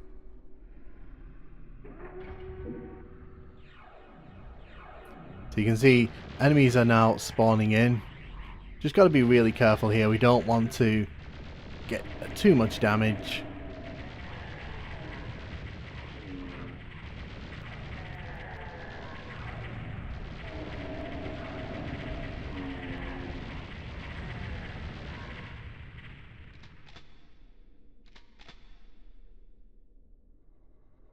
Grab that health there.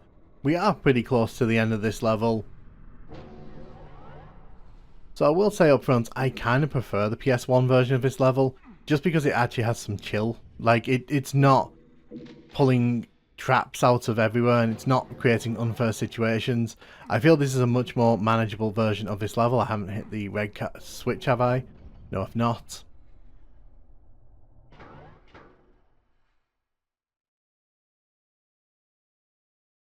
So let's go. Wait, there was a second switch, wasn't there? And I just walked away from it.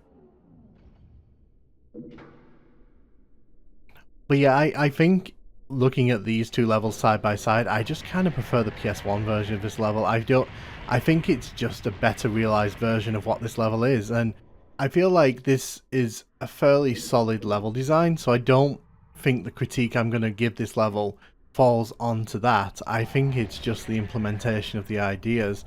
I understand the need to make this level difficult, but there's a point where like it just stops being fun and it just kind of becomes there. So we just got a megasphere there, and we're right near the end of the level, so it kind of feels a bit pointless, especially because like this monster trap here is not filled with anything that could kill us in one shot. So we basically get this, and this is kind of why I feel like this wasn't a great shout for your final Plutonia level, just because it kind of ends on a bit of a whimper. The Cyberden fight's great, but after that the level kind of descends a bit in terms of atmosphere, and you end up kind of just going into the teleporter, and it's like, well, we're done. I would have probably preferred to have seen a custom level if they weren't going to turn this level into something a lot bigger. But I do prefer the PS1 version of this level. I think it's a better realized version of what Onslaught is. The PC version for me is too cheap at too many points, and on Ultraviolence it's just mean for the sake of being mean. So what is interesting is that this is not the final PlayStation 1 Doom level you'll see in this Plutonia playthrough, because there is actually one more, because for some reason they took one of the later levels and slammed it in as the penultimate level, which is interesting, but also kind of an odd choice when you think about it, because all the other levels kind of follow the sequence they came in. But ultimately, I don't really like Onslaught as a level. I think it's too cheap. And I know Plutonia is meant to be cheap at points, but in my eyes, it messes around with the player a bit too much. And I think that it kind of brings a lot of Plutonia's worst qualities to the forefront. It's one of the reasons why whenever I play Onslaught, I just kind of pray I can get through it as quickly as possible. Hey, and welcome to map 11 of Plutonia. This is Hunted, and I think it goes without saying this is one of the more iconic Plutonia levels, for better or worse. So we can shoot our pistol here, they can't see us. As soon as we hit that switch, they can see us. We do not want to be in their way. There's actually a secret behind this wall here. It's a very useless secret. I'll show you in a second what it does. On the floor there, you'll notice a little ridge has appeared. Basically, that kind of gives you a small hint about where the keys are in this level. It's not a great secret.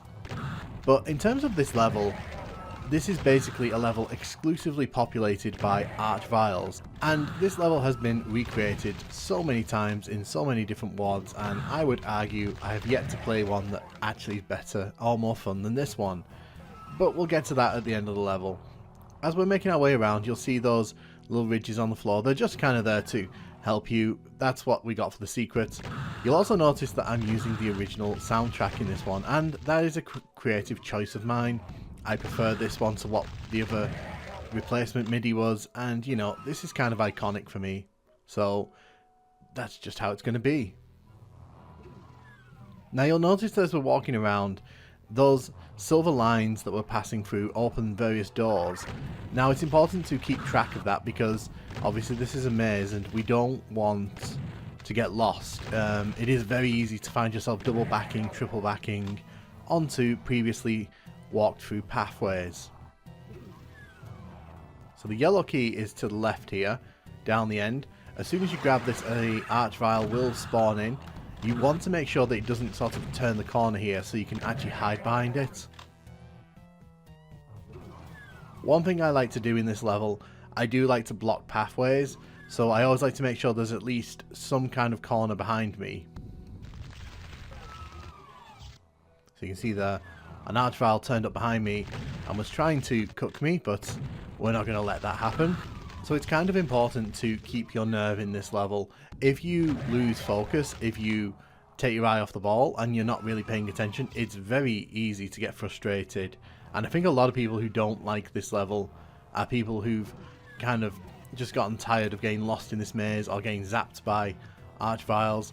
So this is kind of the center of the level here. We need the red and or / yellow key. You can finish this level with just one key, but to be honest, half the fun of this level is hunting down all the archviles in this maze, so that's exactly what we're going to do. You can see this is a dead end down here. Nothing really interesting going on there.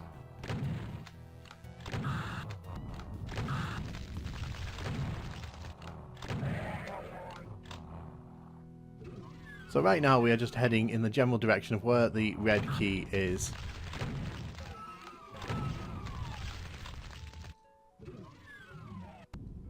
Oh wow, he brought a friend with him. I did not expect to see a second one there.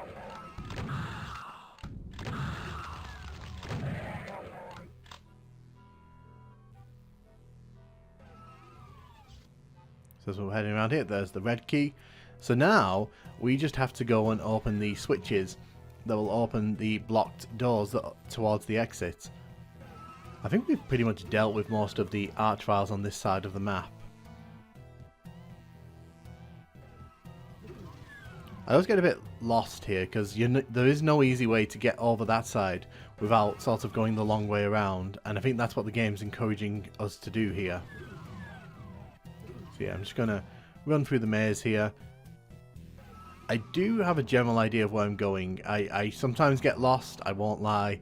Sometimes I do find myself kind of a bit trumped by this maze, but we'll make it, we'll make it. So this is where the yellow key was.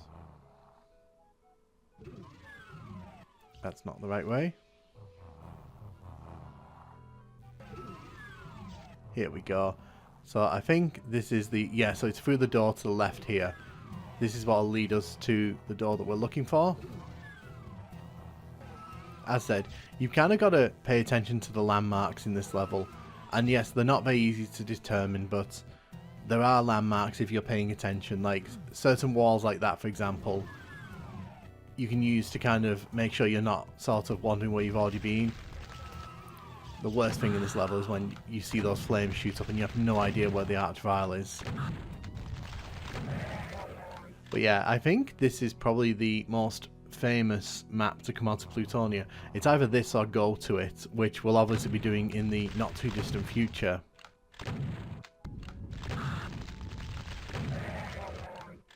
But I think these two levels, there you go, we've hit the yellow switch there.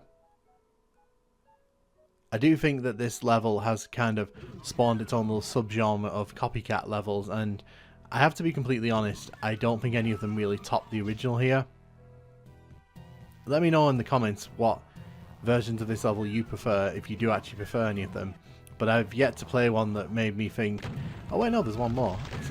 See, this maze just surprises you. You think they're all dead, and nope, there's one running around. Just let me know in the comments which ones you prefer. So we've hit the second switch there. There's the Berserk pack I mentioned previously. And as you can see, there are 2 exits. Now, the thing with the 2 exits is one of them's a real exit and one of them's a fake exit. You need to grab the BFG to lower the wall here. To the left is the normal exit, and to the right is the fake exit. We're going to go through the fake exit. Damn it. I thought I could get them all there. But yeah, Hunted is a very interesting level. It's a gimmick level down to its core, but I enjoy it because it doesn't outstay its welcome. And I think that some of the levels in Plutonia do outstay their welcome, so this one is not that bad at all.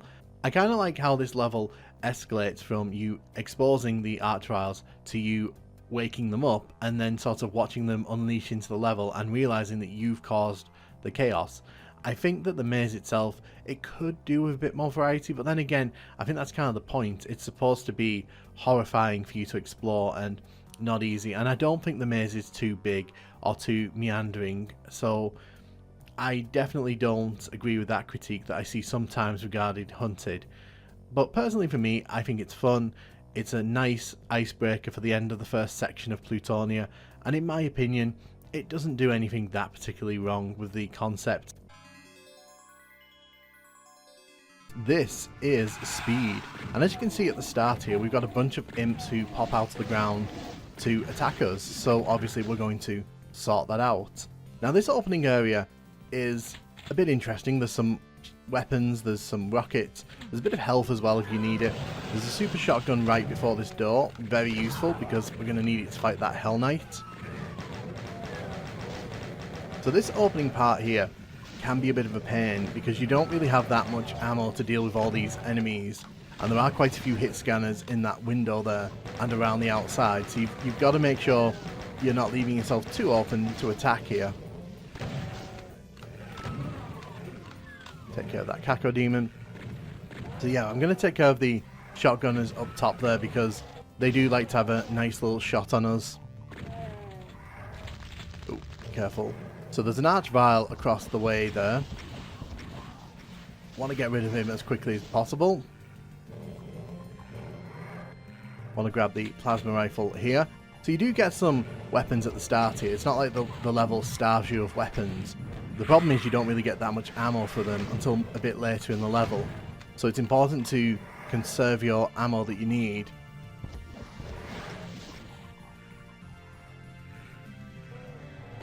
I'm just trying to thin out the enemies here just because there's a lot of hit scanners in this level and they can shoot you from great distances.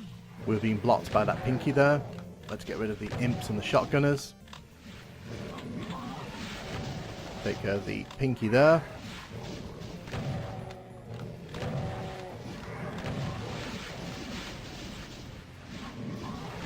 Okay, this is getting a bit messy. Let's head over here. Just want to get rid of the Mancubus there. You can see there's a chain gunner up top there that we need to get rid of. The chain gunners can be pretty nasty in this level because, as mentioned, they can shoot across these areas pretty consistently, so it means that there's a lot of potential damage for the player to endure through. Do you mind? Thank you. So there's another Hell Knight here. Luckily, we've just got ourselves a box of shotgun shells, so we are pretty well stocked for that encounter. So as we make our way to the end here, there's a chain gunner there. Be careful because he's positioned in such a way that he'll catch you as you're running towards the teleporter here. Want to get rid of those imps there. Ooh. I nearly made the mistake there of shooting the rocket, and the Cacodemon probably would have popped in front of me, so that would have been pretty annoying.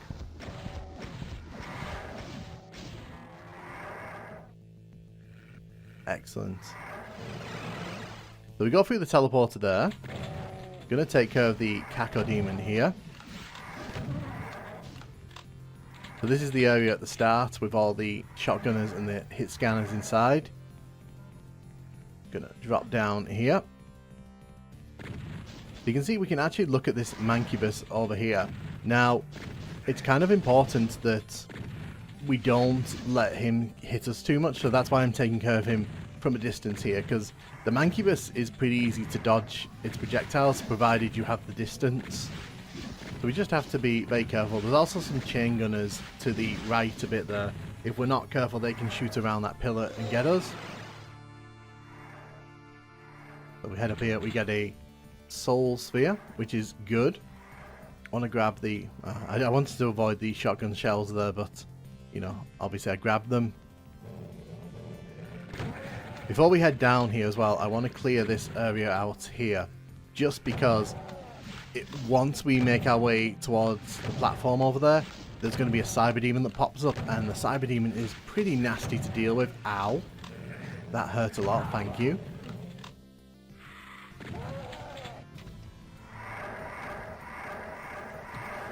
So you can hear the Bony Boys in the distance, but the big problem we have right now is this Cyberdemon. So he's guarding the red key card there, or the red skull key. I want to get rid of this Pain Elemental before it causes too much trouble for me. Luckily the Cyberdemon can't do anything to us while we're behind this wall. I'm gonna grab all that ammo. Oh my gosh, okay. There's a chain gunner over there that just really got me.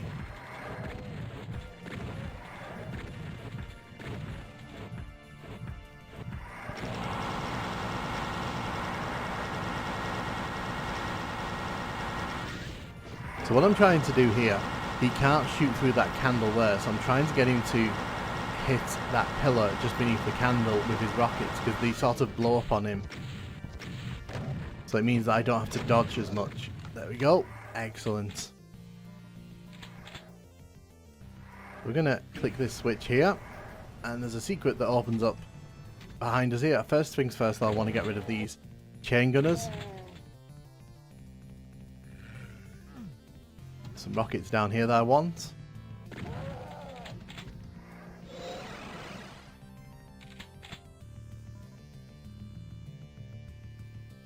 We've got the blue armor there.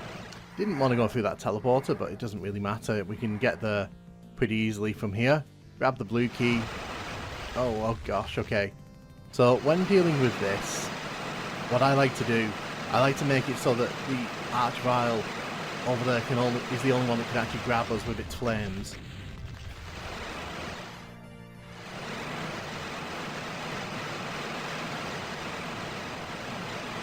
He's having a right old party, isn't he?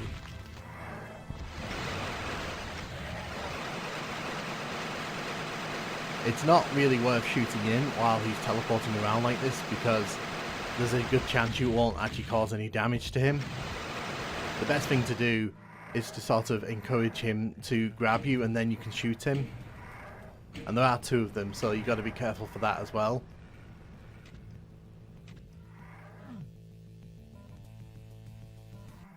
Going to head towards the red keycard over there in a minute.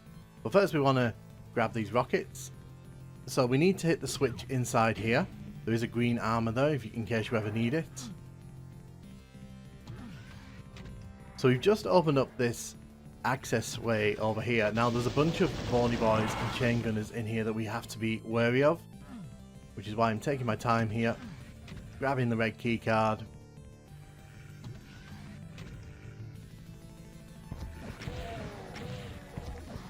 Oh, that chain gunner fell off the side. Sometimes that chain gunner will fall off the side there. It can be a bit annoying. So you can see these are the bony boys you've been hearing through the level. We just want to be careful of these bony boys because they can do some real damage to us if we let them. I just want to go back and check I got that soul sphere. I think I did, but like I just need to go back and make sure that we actually didn't leave it because it would be useful to have at this point in the level. Yeah, we grabbed it. That's fine. So I think we've got all the secrets on this level and we can now start heading towards the exit. The exit area is very nasty in this level because, as you'll see here, there's a bunch of chain gunners on either side of this room and they are not afraid to kind of take shots at you from across the room. So we need to deal with these bony boys as well because they're nasty.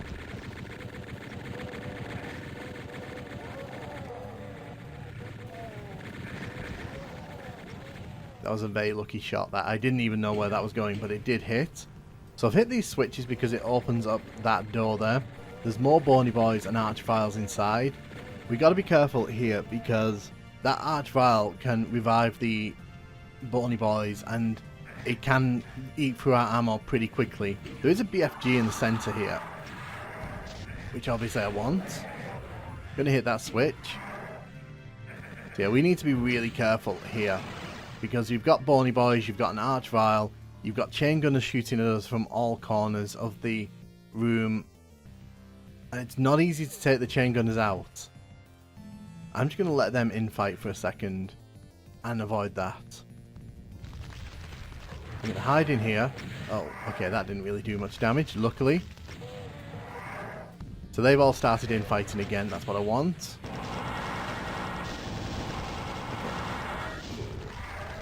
Okay, I got lucky there because it was on its final shot with a super shotgun, so I was able to take it out. But that could have got messy there. So we're going to take out these chain gunners over here now.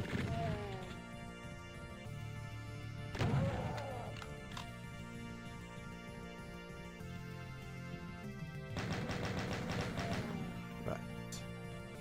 I think we're pretty much done. Oh, there's one chain gunner left over there.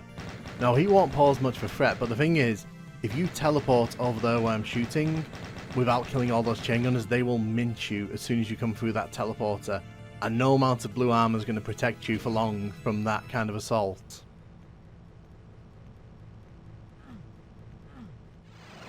But you can see down at the bottom there, there's teleporters to get you back up. So it's not really that hazardous. And again, there aren't really any pain floors in this level. Again, Plutonia is very inconsistent with its pain floors, which is deeply frustrating. Deep source of frustration for me. But hey, it doesn't really matter, does it? So we're pretty much done with speed here. Again, I think this is a fine level. I kind of like the puzzle box approach where there's like different aspects of the level that you've got to deal with and you've got to find ways to deal with them. So I do kind of like that. I think it's one of Plutonia's better levels in my opinion because I think that it doesn't really throw too many cheap gimmicks at you. The Cyber Demon is a really fun fight because there are multiple ways you can deal with it. You can deal with it where we were. You can do it from across the way. You can do it from down below. So you are given options in how you want to approach that encounter, which I like. And I also like the fact that it's not super cheap level. Like the chain gunners, obviously Plutonia, lol. But in my opinion, the final room is nasty, but it's nasty in a way that if you are clever about where you're moving, you can get through it no problem at all. So I don't think this is as bad as some of the levels we've seen, and as some of the levels we're definitely going to be seeing in the future. Hey, and welcome to map 13 of Plutonia. This is the Crypt, and that lost soul just smacked me in the face, which is not appreciated, neither is that one. Get rid of you. So we're going to hit these two switches here. You need to hit these in order to enter the main Crypt area here. There's a bunch of imps dotted around this room. We want to get rid of them before we lower the pillars there. There's also a chain gunner down there who we want to get rid of if possible. We have a friend as well. Let's take care of him. So the thing with this level is it's not that difficult, but this opening section, if you're pistol starting, can be a nightmare because of this. You've got to be so careful with these Mancubus. You can't let them sort of shoot at you all at once. If you let that happen, you're going to have a really bad time. So what I like to do, I like to strafe around the outside of the room. I like to stay as far away from them as possible so I can at least keep an eye on where they're shooting. There we go. So there's 2 yellow doors that we can go through here. That one has a bunch of enemies in it. There's a bunch of ammo in here. There's also some enemies through the grate there. We'll be heading into that area later on, but we won't be dealing with that right now. We're going to head back across here now that I've got all this ammo. I want to make sure I don't waste too much of this, because the ammo in this level can get very tight if you're a bit too frivolous with it. So we're just going to take our time here, make sure we take out the Caco demons. We're taking a few hits here, but I'm not too concerned about that, to be honest.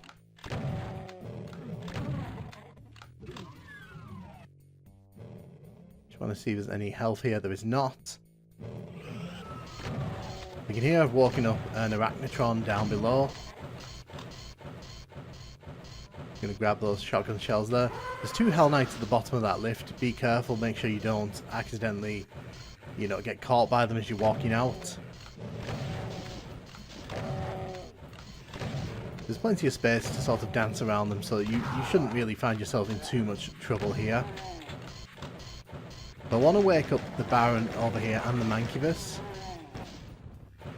But the reason I'm doing this is because I want to try and encourage these guys to infight. It'll save me a lot of ammo, and it'll make the later part of this level a lot more bearable. You can see that Arachnotron's just got a few nice shots in on the Baron there, and, well, the Baron's, well, annoyed, let's put it that way. So now these 2 are going to scrap. Now, hopefully we can get the Mancubus to join them.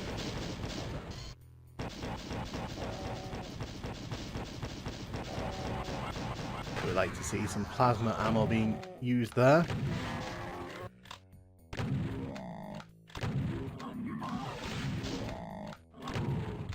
Ideally, the Mancubus would have come up and he would have joined in the infighting, but he seemed quite content to stay away there, which I don't blame him. Why would you want to get involved in all that? There's a bunch of ammo here, but this is a nasty little trap, this. So I'm going to run up behind the Archvile here, get a good shot in, and then run down the stairs here. So you can see I took a lot of damage there. That was not appreciated.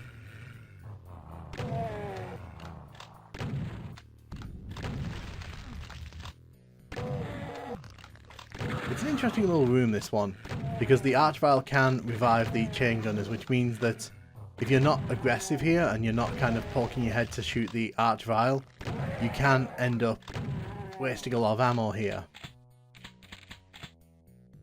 Luckily there's a bunch of chain gun ammo there which we can make use of. Some health in here which I really wanted.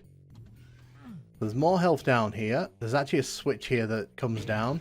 If you hit this and come over to the supercharge here, you can grab that. I don't think I triggered the secret there. I want to make sure I trigger the secret because, you know, I want that 100% secret bonus at the end of the level. There we go.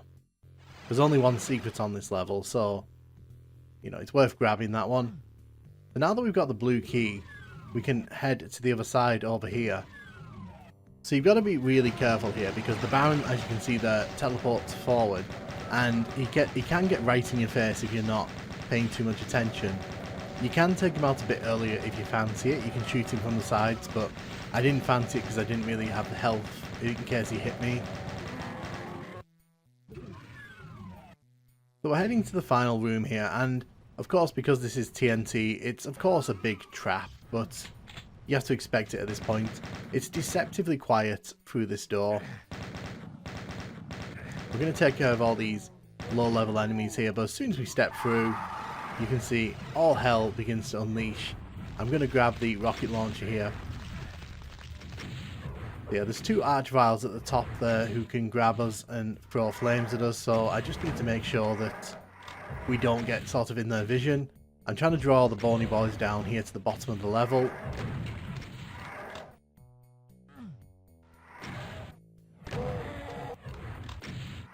So the end of this level can get a bit chaotic, which is kind of interesting because the rest of the level's pretty plain sailing if you ask me.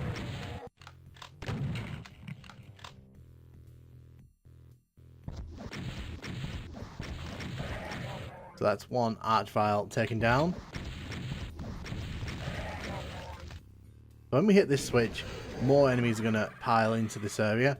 So there's 2 pain elementals, and I think there's an archvile yet who's running around. We don't want him to come down here to the bony boy, so let's try and get rid of him. So the pain elementals are next up here.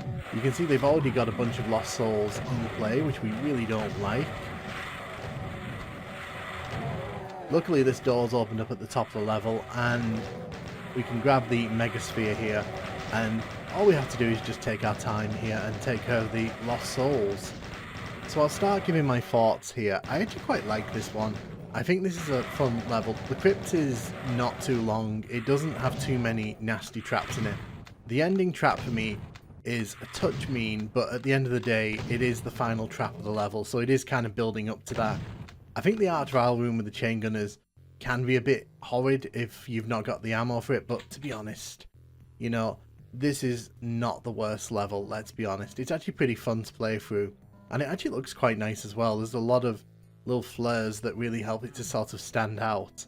I am kind of surprised that this isn't a PS1 level. It kind of feels like it's small enough to fit into the PS1 framework, and honestly it really would have done a lot better than some of the levels they actually did put into the Final Doom portion of Plutonia. But anyway, I do like this one, and honestly didn't mind playing it, and we got 106% kills, so you know, we overkilled.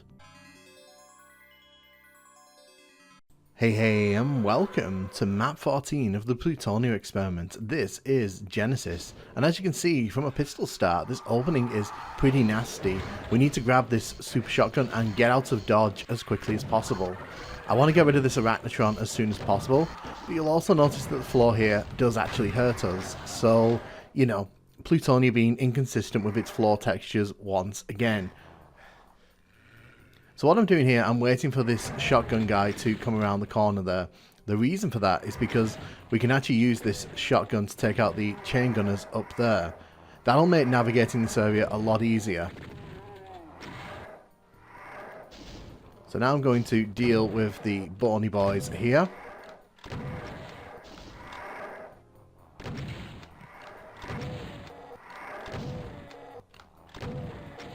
Just need to make sure that we don't get hit by any of their rockets.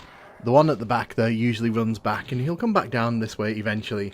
So I'll just use the rocket launcher here to take him out. So you can see there's a lot of things aiming in our general direction there, so we've just got to be very careful. Want to get rid of these bony boys up top there, because they will cause us a lot of problems. A bunch of imps there that we can get rid of, and from here we can take a bit more time to take care of these Hell Knights here and the Cacodemon that's just popped its head through the door there. We do need to be a bit careful because there are some chain gunners knocking around, and there are a few shotgun guys as well. Run over the gap there. So as we head across this bridge here, there are some Cacodemons who are floating around. Just take care of them before we head into the secret area here. You can see the Hell Knight there. That is the starting area. So there is actually a secret area in the corner over here, so if you drop down and go into the teleporter here, you'll see a blue armor, which is very nice. We'll actually be wanting that. I also want to wake up this Cacodemon just because there's actually a secret where the Cacodemon came out of, and we can't get it if the Cacodemon is still in there. Doing a bit of cleanup there. We can also go up this lift here. There will be a bunch of shotgunners up top here though, so just need to be a bit careful.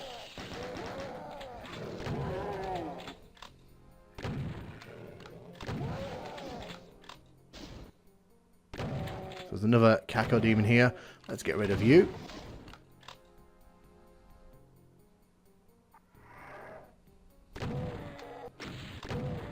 Take care of Bony Boy here. There is also a secret here where the blood is smeared on the wall. So this is the second secret. You need to run off there to get the third secret, which is where that Cacodemon came out of earlier on. So that's why I needed that Cacodemon to come out of its hidey hole. So when we grab this invisibility here, the walls will come down. We do actually get trapped in here for a little bit. So the first thing I want to do here is get rid of the Hell Knight, just because it makes it easier to come up here. I'm going to use the pillars here to try and block a lot of the fireballs that come my way. You can see the Cacodemons infighting over there, which is excellent for me.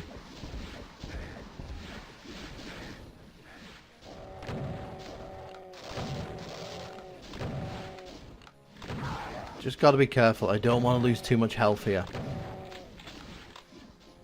Let them two infight a little bit. Use the pillar there to stop the Mancubus from killing me.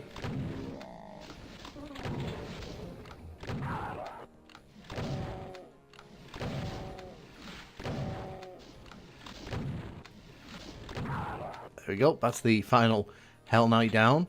So when we hit this switch, the platform will raise back up. Luckily, we can jump straight across here. Now you can see the yellow key there. That's what we need in order to finish the level. But as you can probably hear, there's an archvile making its way around the level. Now if you get unlucky, it will get into an area where there's a lot of enemies that you probably don't want to see coming back to life, but most of the time it usually just gets stuck there. Unfortunately, there is a second one here.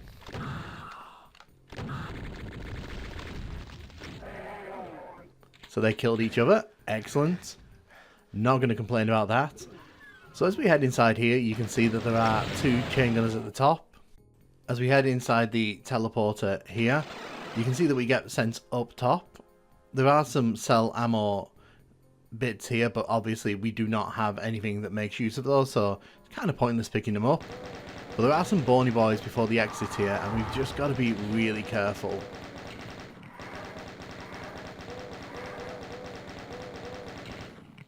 There's one final one here. Luckily we've got enough ammo to deal with this.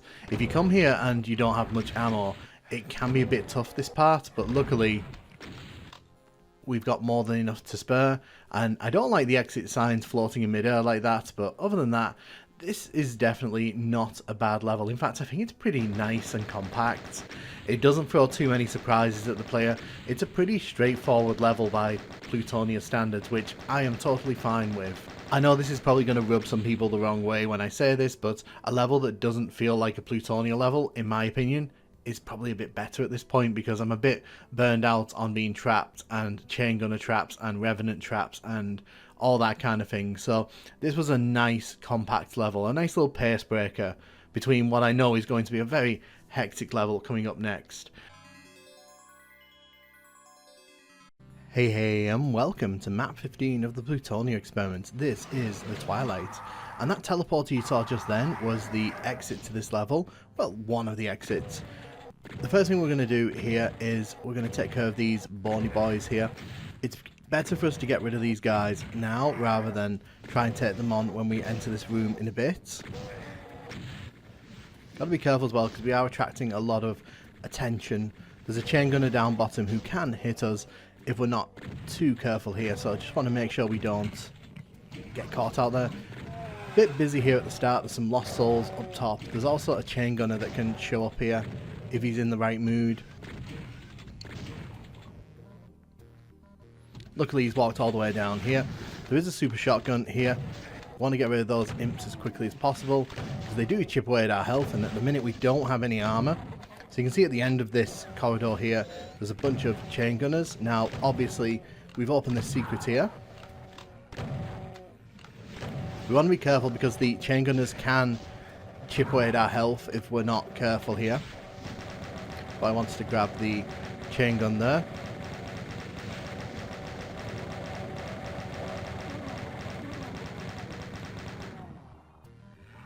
Now that we've done that, let's grab the rocket launcher. This will make getting rid of some of these enemies a bit easier.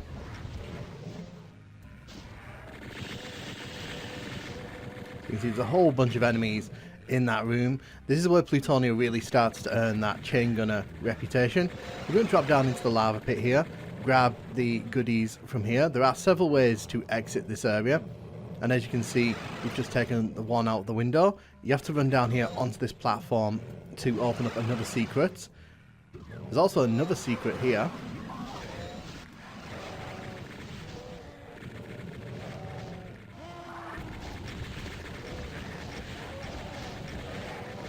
So you can see, when we walked on that platform, it actually opened up these secret areas here.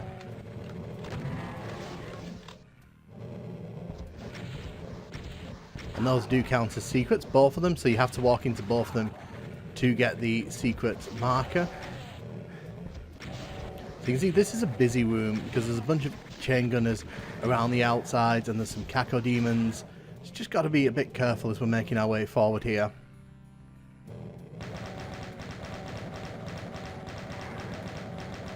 The thing with this level is finding spots where you're safe and protected from sort of fire in the distance, because this level has a lot of places where enemies will shoot you and you won't necessarily know where they're shooting you from initially.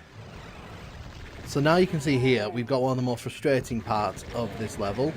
Not just the archvile at the end there, because archviles on their own, very annoying, but there's actually 4 chain gunners to the left and right here. And here's the thing.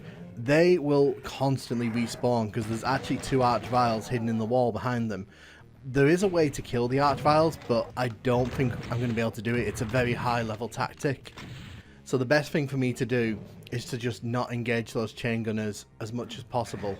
There's a secret down here, which we're going to grab. Has a supercharge in it.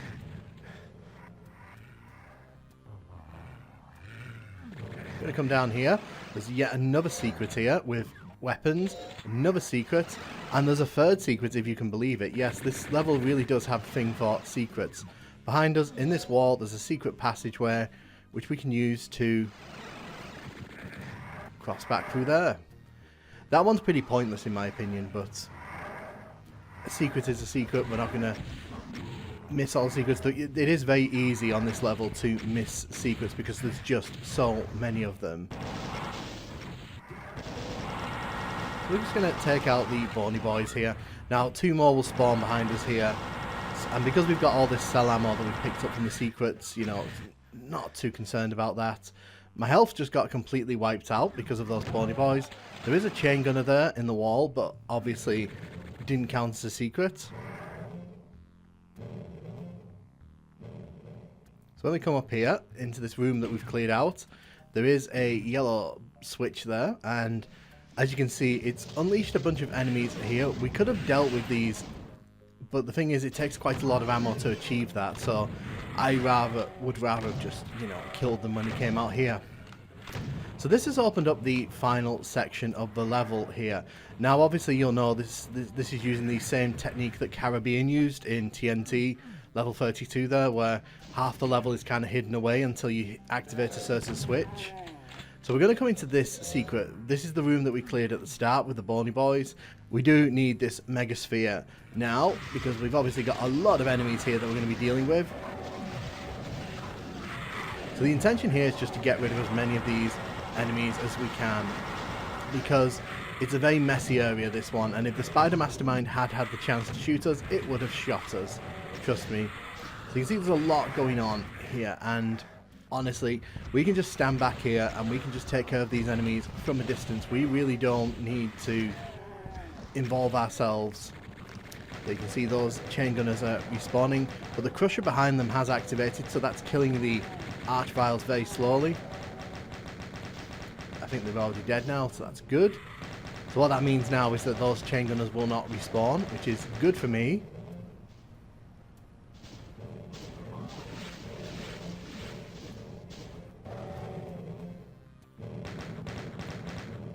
I just want to get rid of these mancubus at the end of the pit here.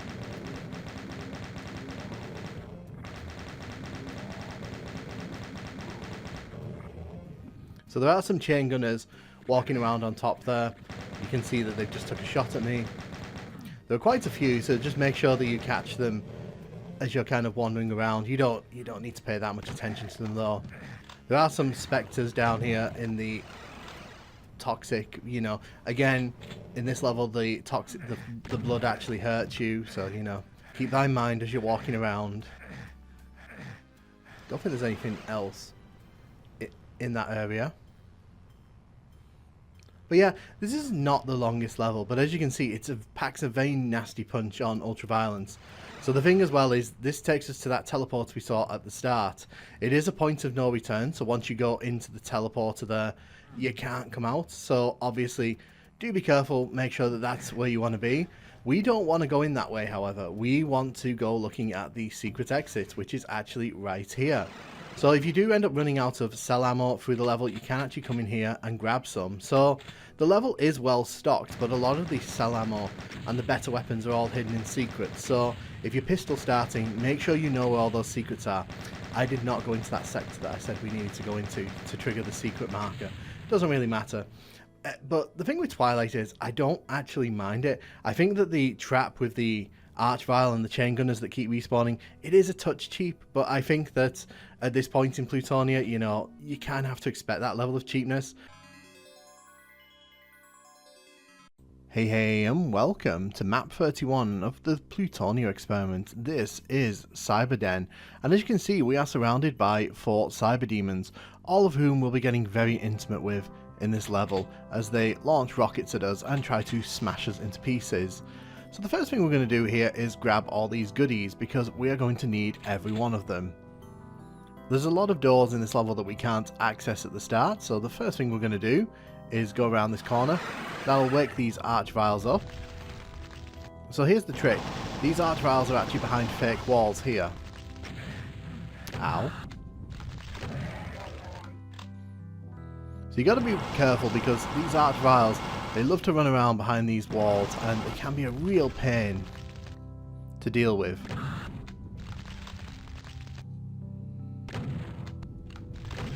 Let's take care of this Archvile here.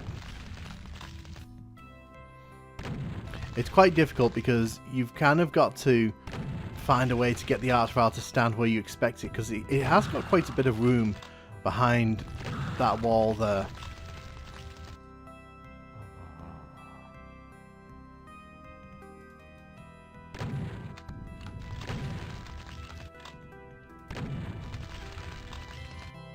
I apologise if you came into this video expecting to see me face off against cyberdemons. Instead, we're facing off against Archviles behind fake walls. So that we need to hit this switch here, and that should lower the first cyberdemon. It also lowers down these Hell Knights here. These guys are just here more as a nuisance than an actual threat. So we shouldn't have too much trouble here getting rid of the Hell Knights here.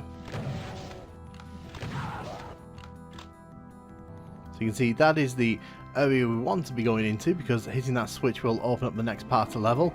Unfortunately, we've got to deal with this guy before we can do that.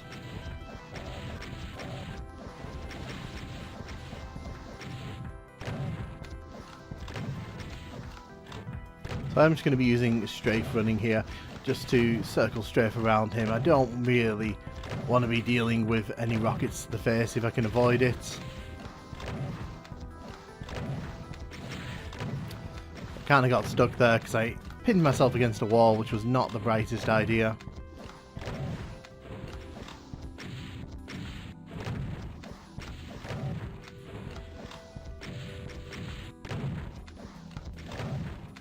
Gonna need to go and grab some rockets from over here.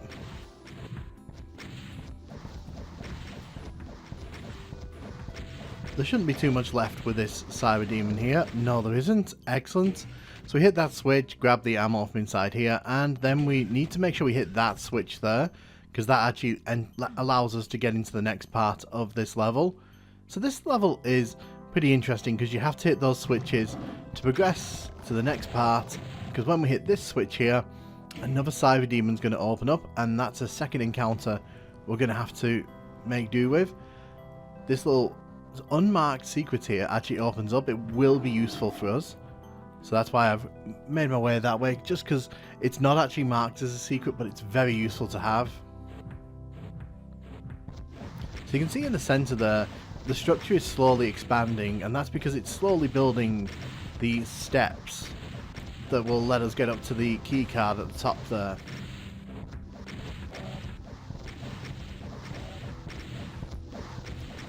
Again, it's just a case of keeping our distance, making sure that we don't do anything too stupid here. I want to try saving the cell ammo if we can.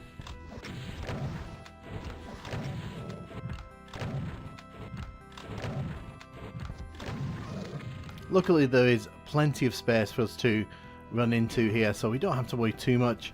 You have to hit both of the switches in order to access the next part here. So when we move towards this switch, the floor is going to give way and we have to fight these barons of hell here.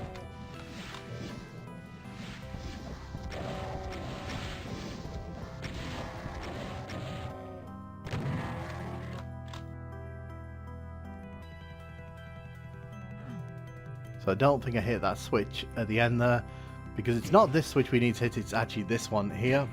So just going to make sure we've done that. So that will open up the next part of this level. So up to now we faced 2 cyber demons. There is 2 more for us to deal with. Quite happy with this because I do want the chain gun. Chain gun would be very nice. Also get our hands on a BFG here, which, you know, never going to say no to.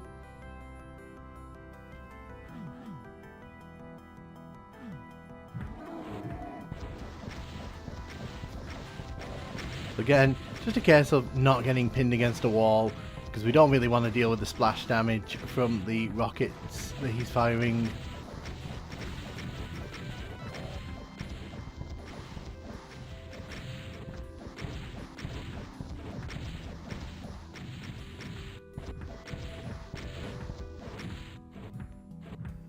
Let's see if I can get rid of him here. So I did hit him with the BFG, but I didn't get the full blast on him. But he went down anyway. Excellent. So yeah, there's a bunch of mancubus behind this door.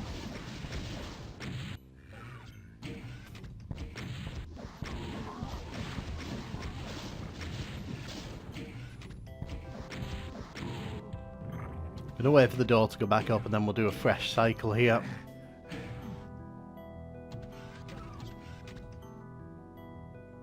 So we are very close to being able to grab that key card in the centre. You can see a bunch of health dotted around the level. We just need to make sure we don't use it all at once, because we might end up needing it later on in the level.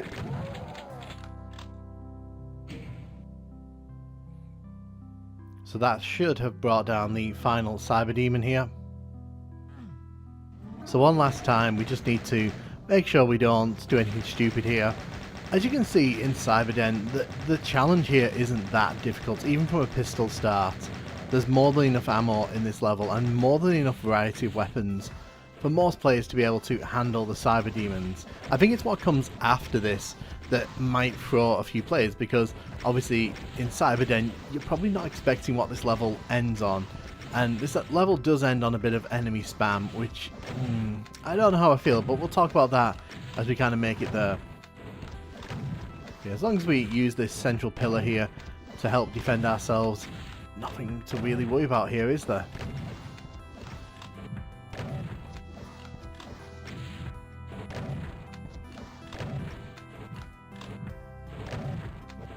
Excuse me.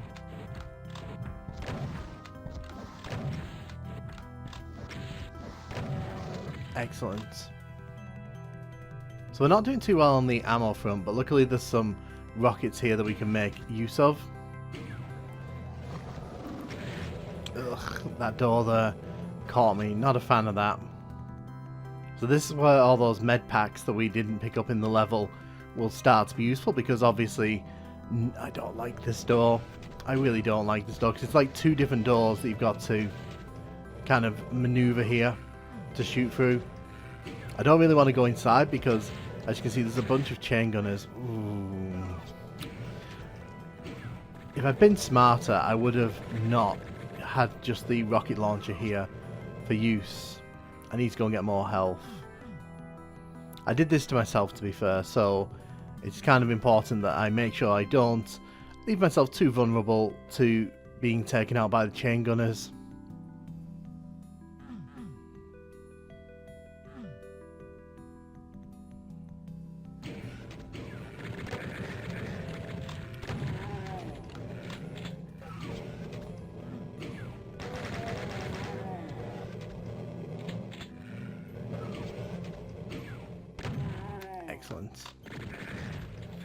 Could have probably shot him there. Was trying to get away from him before he took too much health off me. So you can see there are bony boys in the corner over there. You can see that chain gunner up there. I think there's a berserk pack up there, so I'm not too fussed about losing health here. We'll grab that med pack though, because we did need that. So as we head up the steps here, we've got to be mindful of the fact that there are quite a lot of pinkies that we can hear in the distance. And of course, here comes the pinkies. Now, it's not the pinkies I was talking about earlier on, but you do have to deal with these guys.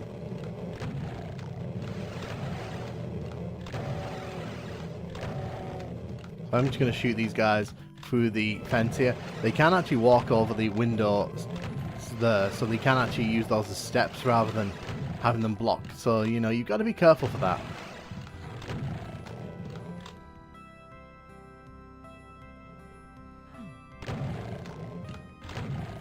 Cool.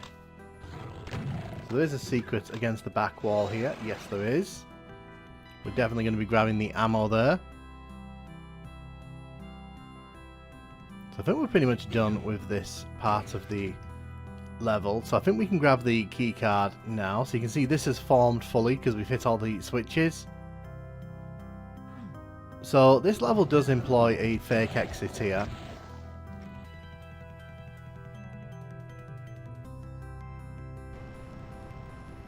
And you've got to be careful, because as you can see, a bunch of bony boys do end up coming into the level here. And there's a lot of them, so you've got to be really careful.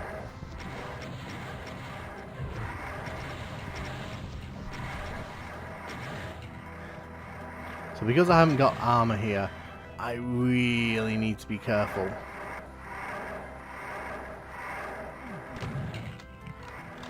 I'm just going to let these guys come in here one at a time, and we'll deal with them as they make their way in here.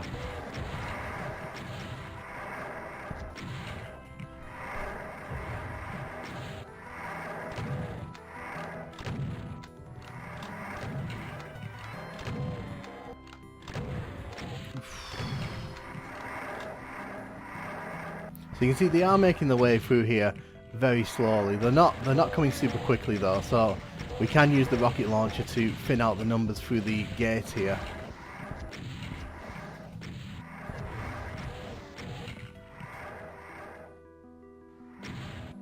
Did not want that rocket hitting me there.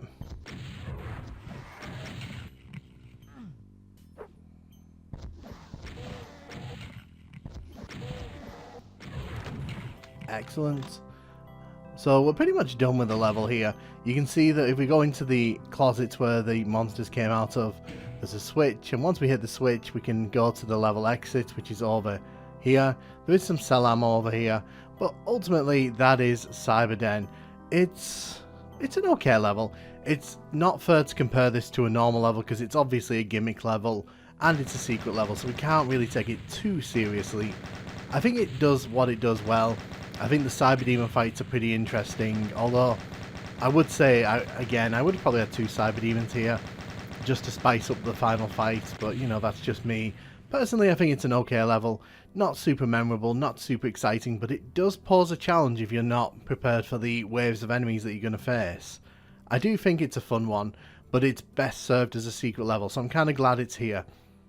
And of course, this means that we are now going to be heading to the level that I know everyone has been waiting to see go to it. Hey, and welcome to Plutonia's Go To It. This is the super secret level, and in case you're not aware, this level is pretty ridiculous. So what this level basically does, it takes Entryway from Doom 2 and it throws steroids at it until we get this monstrosity, which is filled with so many enemies and so many Cyberdemons. And yeah, as you can see, there's a Spider Mastermind across the way there. We've got Archviles in this room here. You'll actually recognize this room from Entryway. I do like how this level takes very iconic sort of spaces from Doom 2 and reimagines them in an extreme way. So what I'm trying to do here, I'm trying to get the Spider Mastermind and the Cyber Demon to infight. Because ideally they'll fight each other while I'm kind of doing other things in the level. Yeah, there we go. Something's pulled him over there, so that's good. So you can see this is the exit from the original level here. It's actually filled with arch-vials now, which is a nice change of pace. You can see that we can't actually leave the level through this way, it's just marked because nostalgia. So interestingly, where the health bonuses were in entryway, we have a Cyber Demon.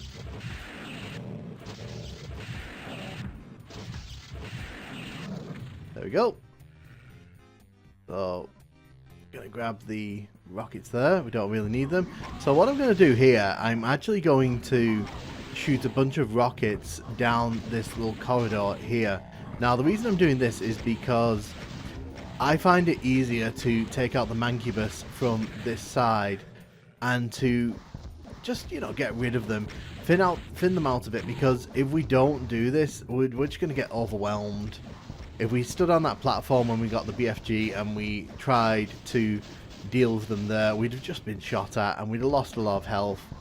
So I like to sort of stand over here now, and I like to launch rockets across that way. They generally tend to do a lot of damage. As you can see, there is a pain elemental floating around, and it will be putting lost souls into the level, unfortunately.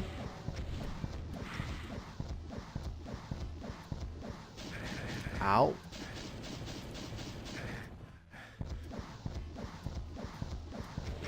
We're going to head over here now. Just make sure that we get rid of all these enemies over here and grab some rockets as well. There's going to be a bunch of pain elementals who come in from the opening there, so I want to make sure we get rid of as many of these as we can.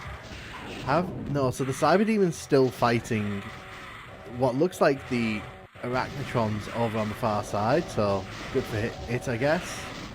But I actually want to make sure I take a bit of time here, make sure that I've got enough rockets for what I'm about to do here. Take care of these lost souls.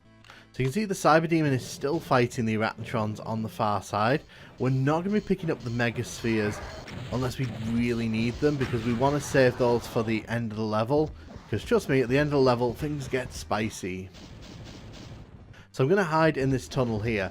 My aim is to try and get that Spider Mastermind to walk to whereabouts we're shooting there, because then at least I can just sort of hit it with these rockets. There we go. So now I'm going to take down the Cyber Demon down here. So he can't really hit us when he's up close like this, which means he's in the ideal position. And he's been weakened because of all the Arachnotron fire. So far so good, but things are about to get very, very, very messy in this area. So quickly going to run down here, sort out the Mancubus pit down here. Again, don't want to pick up the Megasphere unless we really have to.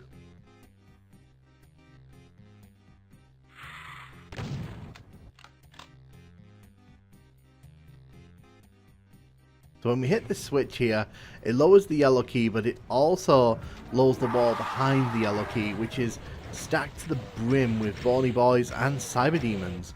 So what I want to do here, I actually want to draw all the Bony Boys this way. So there's a particular reason I want to do this, because in a little while a bunch of arch-vials are going to appear up here, and when they do appear they'll start reviving all the Arachnotrons and all the Bony Boys, and if I don't pull the Bony Boys away from the arch-vials and where they're going to spawn, what's going to end up happening is they're going to end up reviving all the Bony Boys, and I'm going to waste a bunch of ammo that I really don't need to worry about. So we're going to use the BFG here.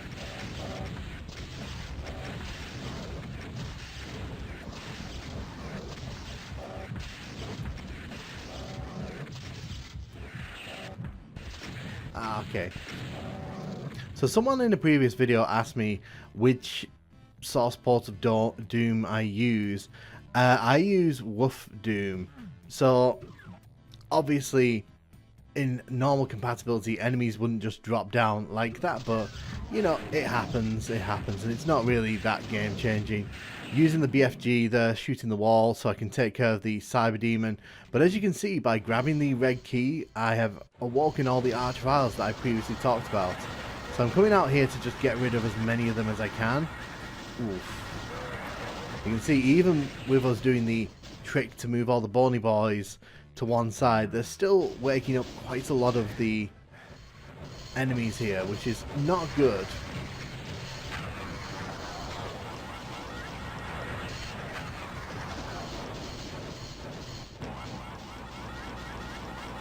You can see there's a lot of fire here. I want to get rid of these guys because these guys will really chip away at my health quickly. Ironically, I don't think the Cyberdemons are a super big threat right at this second, because I can avoid their fire pretty easily, but the Arachnotrons really are just a pain to deal with in great numbers. So I'm going to get rid of the Cyberdemons here.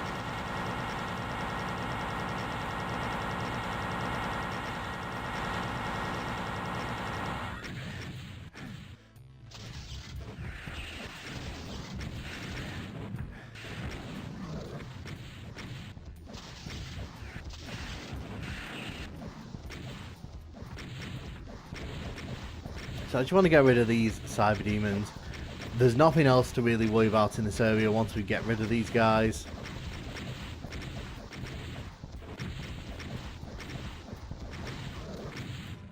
Excellent. We're going to grab all the ammo from up here.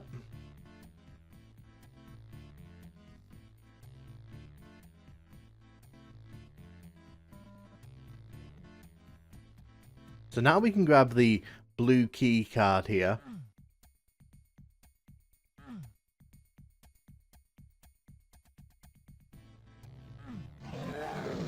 Oh yeah, I forgot about this. Yeah, so these walls open up here, and there's a bunch of enemies here. Luckily, if you have a BFG, you can just kind of clear the way pretty easily. It's not too difficult to manage that situation.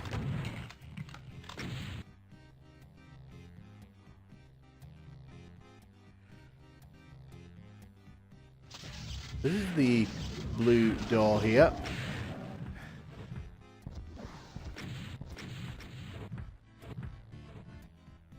Grab that megasphere.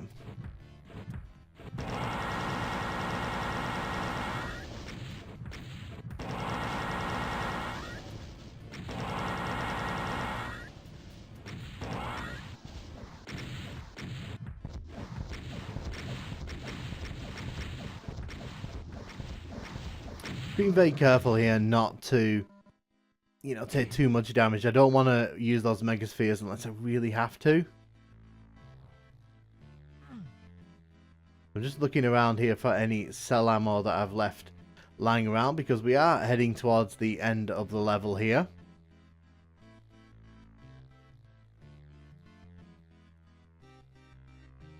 I think I might have done too good a job of picking up all the ammo.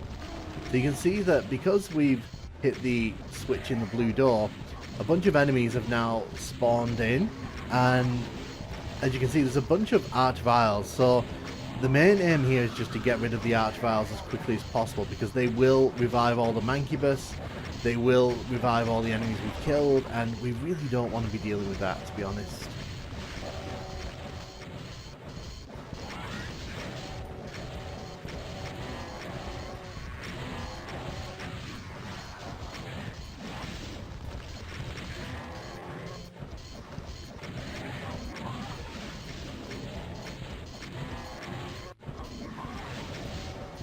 So you can see there's wave after wave of Barons here, and these guys are really going to eat into my ammo deposits, so I just need to be a bit mindful of how much ammo I'm wasting fighting these guys.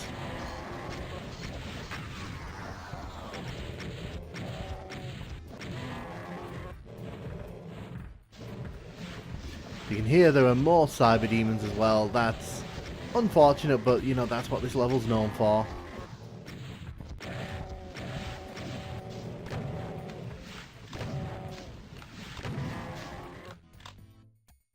So I am just going to quickly run down here just to see if there's any ammo or that I've left sort of lying around that I can make use of.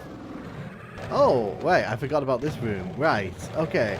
So this room obviously was in the original hangar, and I'm actually surprised I forgot about this room. Oh, hello. I'm genuinely surprised I forgot about that, because normally that's one of the first rooms I'll go into when playing this level. So clearly I didn't put much, you know, thought into routing this time round.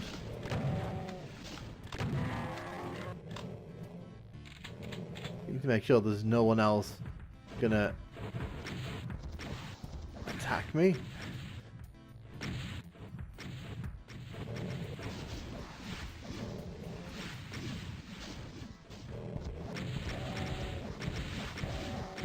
Can get rid of these barons here.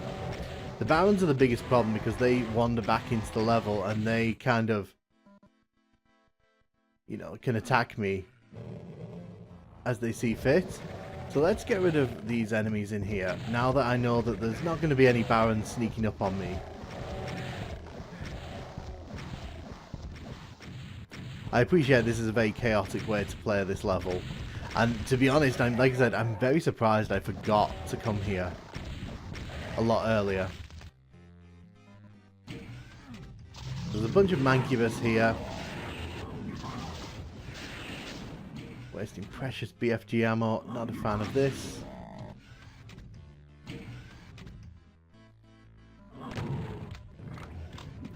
You can see there's a bunch of ammo here. There is no megasphere down here.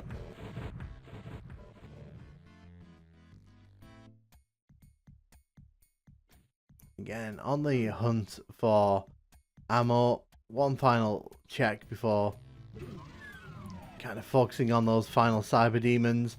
I think there's 3 cyber demons there, and it does make me a bit nervous because I don't think we've got enough cell ammo here to take care of all of them.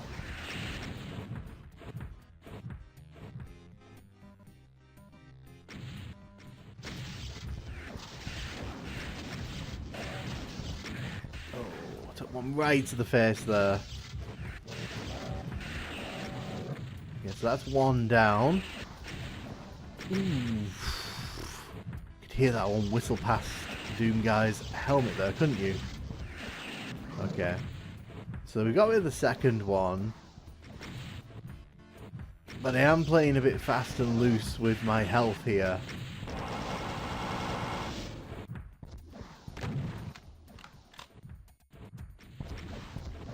Oh, please die for me.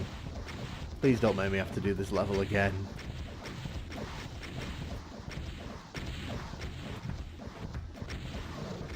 Nice. So there was another cell pack there that I missed, but obviously it doesn't really matter now. We're going to head through the coloured doors here, but before we dash off, there is actually a little alcove here with a bunch of ammo in that I could have grabbed, could have probably used. But yeah, I mean, this level is what it is. It's inspired so many levels, this one. The difficulty is pretty iconic. It's definitely the hardest retail Doom level in my opinion. And I like the fact that it inverts Entryway, which is one of the easiest Doom levels, into probably the hardest Doom level.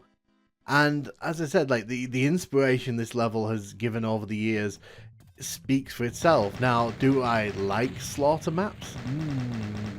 It depends on my mood. Personally speaking, I think this map is fun. It's a nice little challenge. It's definitely something out of the ordinary when playing retail Doom. And I definitely think it's one of the more memorable levels in Plutonia by quite some distance. And do I think it's a bad level? No, I think it's pretty creative. I think it's creative in how it uses the spaces from Entryway and repurposes them for a completely different encounter. So lots of cyber demons, lots of archviles, lots of demons. It's definitely not for the faint of heart, and I'm glad it's not a required level. I can guarantee that a lot of players simply wouldn't be able to get past this one, but I do think it is one of the better Plutonia levels, and I think that it rightly is fondly remembered and has inspired so many levels that came after it. Hey and welcome to map 16 of the Plutonia Experiment. This is the Omen. So as you can see at the start of this level, we have a pain floor here that is not a pain floor, so you know, good start there. But I do actually love the look of this level. This opening part here has a really nice look to it. It's all sort of bathed in shadow and there's a nice silhouette against the sky. You also got these enemies targeting you from the start, so you're in for a rough time, except for the fact that you get all of these weapons to play with, including a BFG, which is very unusual for Plutonia. So that should probably tell you where things are going to go. So the main thing I'm trying to do at the start here, I do not want enemies to be dying in this area, on this side of the raising platform there. And the reason for that is because later on, that's going to become a problem for me, and you'll see what I mean as we play through the level. But so the objective with this part here is to try and get the enemies that I know are going to spawn into this area to not die in this area. We need a yellow key to get into that room there, but we obviously don't have that right now. Instead, we're going to go for the blue key here, and as you can see, as soon as we grab it, a bunch of enemies start teleporting in. So I'm going to use the gate here that's going up and down. We're going to use that to sort of filter enemies through to this side of the level.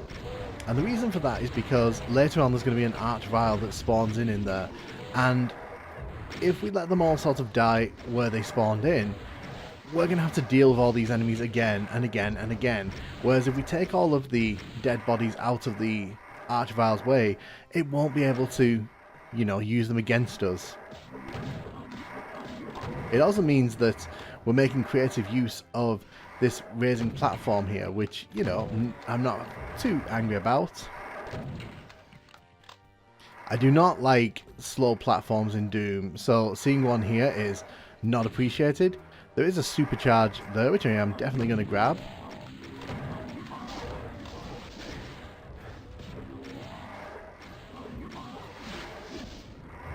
So we've just got to be a bit careful here. There's still quite a few enemies in here, and the reason for that is because a lot of them, when they spawned in, ran down the side rather than coming down the middle, so you have to kind of guide them all out.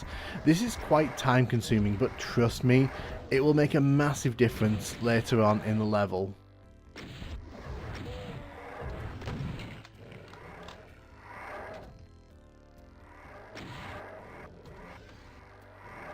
Okay, so I just missed that, so we're just going to wait for this to come back down here. I don't think... So we've got the chain gunner here that's killing me. Let's take him out. So you can see there's still a few in here that have died, but at the end of the day, it's a lot better than all of those enemies being here for the archvile.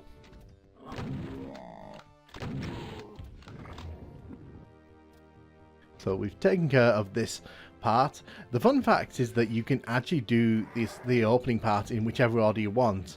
There is a red key of where that chain gunner was, and you can head over there and do that first if you really want to. Personally, I prefer to grab the blue key early in the level. You can see that there's another chain gunner there. There's also some cacodemons on either side. There's also some arachnotrons on platforms that we need to deal with.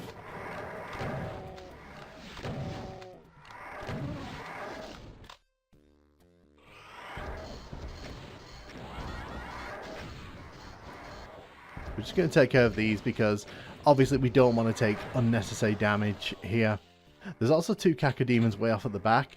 We don't want to get too close to that red skull key until we're ready, because if you do it too early, you will get swamped by all those enemies. So you can see a bunch of enemies have just spawned in. So it's important that I control the flow of these enemies. I don't get trapped in that area, and I don't make the mistake of letting these enemies overrun me, because if they overrun me, I don't have any armor. It's not going to be long before I'm back at the start of the level.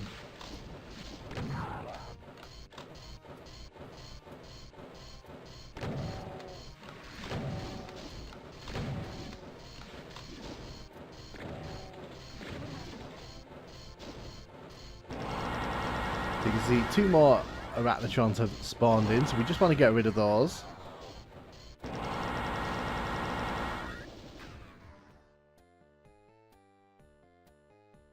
Excellent. So the blue door is over here. Again, luring the enemies out here because I know there's going to be an archvile in here. And if I don't, the archvile's just going to wake them up and I'm going to waste so much ammo. And as you'll see at the end of the level, we're going to need the ammo. Trust me.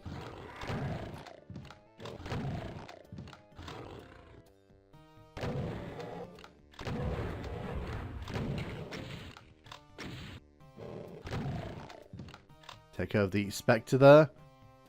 So this is a very nice looking room, I have to say. I do like the toxic pool here. As soon as we grab the yellow key card, however, we are going to be attacked by an archvile. And as you can probably imagine, if it's given the chance, it's going to wake all those enemies up. So that's why we wanted to lure them all out. But you will also have heard that revenants being woken up over here. And the reason for that is because, yes, an archvile has appeared. Luckily, because of the work we did earlier in the level, we were able to minimize its damage. But if you're not careful, it will do a lot of trouble there for you. So you've got to be really careful. Just making sure I can grab all this health. I did leave health packs all over the place in this level, so we will have quite a bit of health going into the final room. The final room is hit scan heaven, and I don't say that lightly. I thought there was a secret there, but maybe I'm misremembering.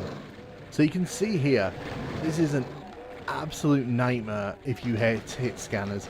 There's chain gunners in here, and there's shotgunners on all levels, up and down. The best advice I can give for this room is just peek your head around the corner, take your time. Don't be drawn into actually run in there, because there's so many enemies, you will just be turned into Swiss cheese.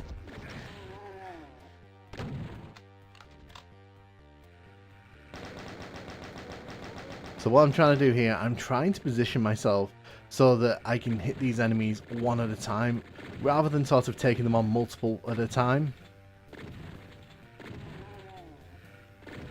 I'm using the levels geometry to my advantage here, and there's no time limit in this level, so why would we rush? Why on earth would we rush?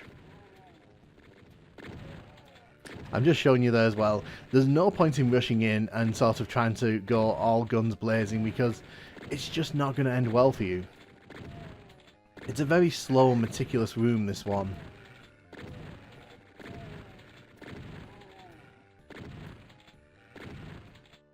You can also run into the line dev there and let all these things come down, but to be honest, I didn't really fancy that, because I feel like that would have just sort of drawn them all to the door, where I probably would have got shot more. I was quite happy to just shoot them like it's a shooting gallery in here. So I can still hear an enemy somewhere. Oh, there you are. I think there's one more somewhere in here. Just checking there's nothing interesting there. So the red door is actually up here.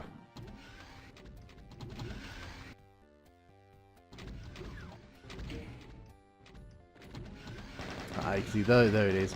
I could hear a chain gunner walking around in the level somewhere. But you can see, you just have to wait, you know, take your time, and you eventually have to run into the teleporter here. Once you've run into the teleporter here, it takes you to the level's end, and that's pretty much the end. I do actually like this end room. It's pretty aesthetically pleasing for a Doom map. So the Omen for me is not a bad level at all. I actually think that when you consider the parts involved and the rooms and the little challenges that it throws at you, I think that as long as you're okay with monster closets, I think that it's a perfectly serviceable level. I think that there are some cheap moments, but at this point in Plutonia, we can't really be criticizing that. One thing I didn't show in the video, but I will point out, is that when you fall down near where the arachnotrons were, you actually get hurt by the floor there, even though it's the same texture as the green toxic used throughout the rest of the level where you're not hurt.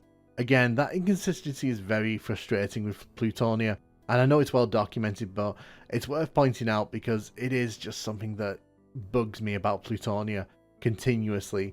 But overall, I do like the look of this level. I think it doesn't outstay its welcome, and I think it provides a nice enough challenge that most people who play it will not feel too overwhelmed after a few attempts at it. So in my eyes, it's actually a pretty solid Plutonia level, at least compared to some of the ones we've seen and some of the ones we're going to see. Hey, and welcome to map 17 of the Plutonia Experiment. This is Compound, and you'll have noticed immediately this green floor hurts us, but it didn't hurt us in the last level. So, you know, Plutonia being Plutonia. We're going to take out these imps here, grab the super shotgun. We'll be needing this as we traverse this opening part of the level. As we head into this opening section here, there's a bunch of chain gunners around the outside of the room that we need to take care of. There's also two shotgunners at the end of the room who can shoot us when they walk past the opening there. So we've just got to be very careful with health here. We don't want to lose too much health too early. There is health dotted around, and this level isn't particularly long, so you know, you can make use of that health if you really need to. We need to hit that switch if we're going to get into this part of the level here.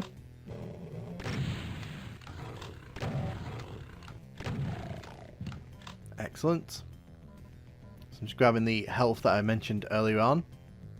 Make sure there's no bullets here that I can't grab. So we're going to run to the end here. You can hit the switch here to lower this platform here. So if you do need to grab all the health in one go, you can. The exit is actually right here, but we can't actually get inside here unless you use a very specific rocket trick, but unfortunately I do not have the skills for that. So we're just going to do this the long way. Let's take care of the shotgunners there. We get the rocket launcher here. Excellent. So we're going to grab all this ammo here. There is a bit of a nasty trap coming up just ahead of us here. So as we turn the corner, we wake up the Hell Knights. The furthest one does teleport behind us, so if you don't move quickly, you will get attacked from both sides. It is quite nasty. So you can see the red skull card there opens up the wall with the mancubus in it.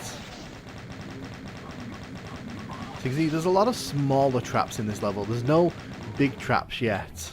You can also see these cacodemons are making their way towards us. There is a secret here. This is actually quite a big secret as well. There's a whole bunch of ammo out here for you to grab, and you'll probably be wanting it for the back end of this level. So grab all the health bonuses here, and the cell ammo. I'm not going to say no to any of that. Head back into the teleporter there. So we're going to head into this part of the level here. But there is a secret there. Make sure you grab that if you're secret hunting. So the objective here is to grab that yellow key card. Now here's the thing. We have to knock those barrels out of the way because there's a good chance we'll run right into them when we're trying to get to the key card. So there's a whole bunch of enemies between us and the switch that we need to press to open that door there. That door there in particular. To our right.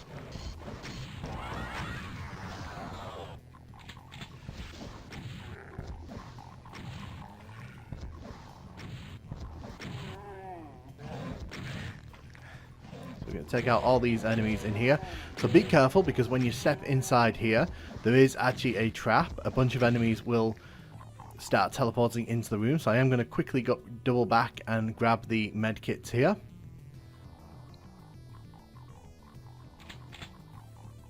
So as we make our way around this room, so the trigger must be there. Yeah, it is. So you can see the enemies sort of appear all over the room, so you can't really kind of stay in that room unless you really want to get scratched to death. Just going to take care of the imps there. So we get a Baron of Hell here. He's a bit more sturdy than the Hell Knight, but nothing that we can't handle with the super shotgun in hand.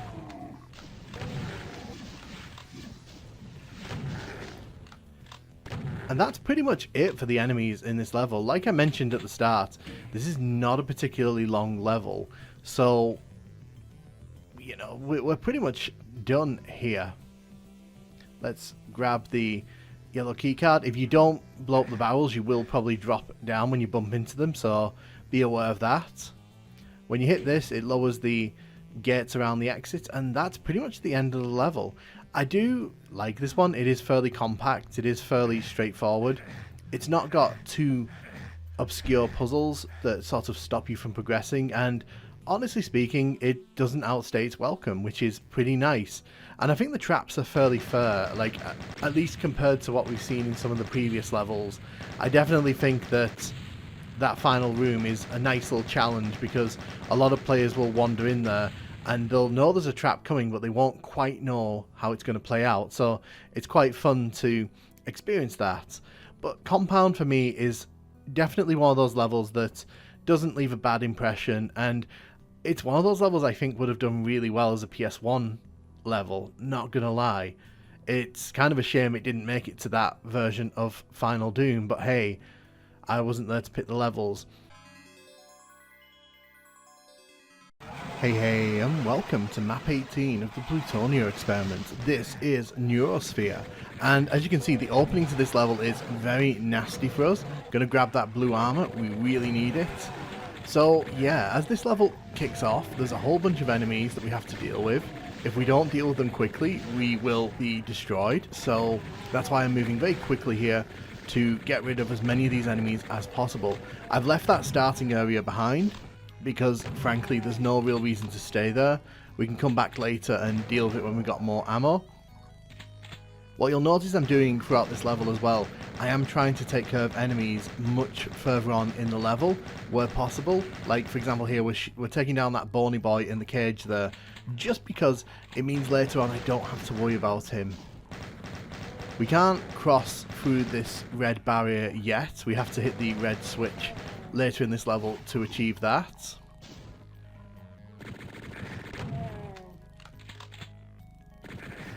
So you may be getting Inmost Den vibes from Doom 2, and that's because this level is sort of inspired from that one, and its inspiration is pretty clear throughout the way that the level is designed and laid out. I like the Inmost Dens, and I think a lot of Doom players like the Inmost Dens, so it's nice to kind of get a nice homage here in Plutonia. We're going to take care of this Mancubus through the cage. Again, there's no reason to let him live. You can see over there at the starting area all the enemies we left behind. I'm going to go back now and we're going to finish dealing with all them, but first get rid of that chain gunner over there.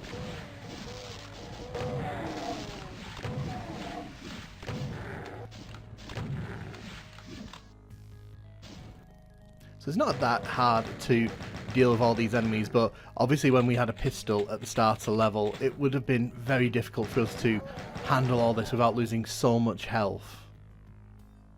But you can see this is a very interestingly designed level because there's pathways that go in all directions. It's a very sort of circular level in that you can always pretty much end up back at the start, no matter where you sort of head off. No, these are not switches before you ask in the comments.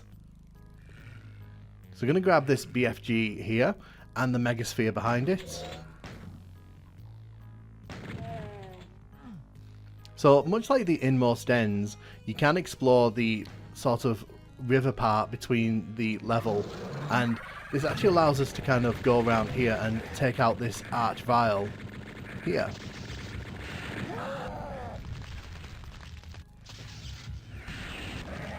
There we go. So you can go up there, unlike in the Inmost Dens, where most of those platforms you could go up, you can't here. Again, you can see some red bars here. Just going to take out this Pain Elemental, because if we don't kill that now, it will come out later on and we'll have to deal with it when there's going to be a few more enemies around. It's just about sort of making sure that later on in the level we're not overwhelmed. There is quite a lot to explore in this level as well. So you can see this is where the Arch Vial was. We're going to head over here now. I'm just going to let that rocket fly past. So this is the second part of the level here. Just going to get rid of these chain gunners up here.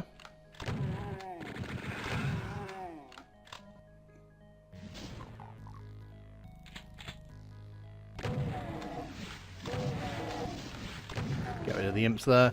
Grab the red key.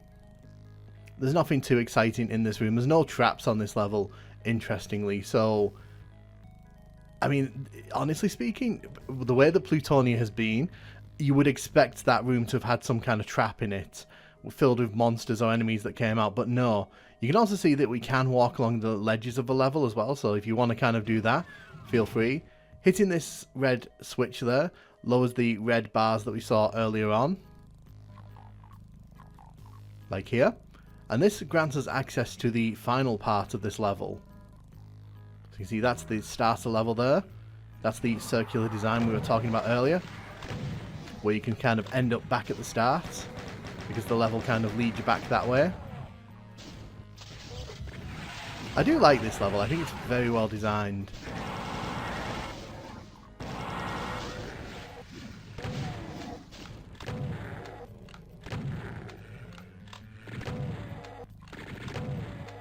Let's get rid of these chain gunners up here.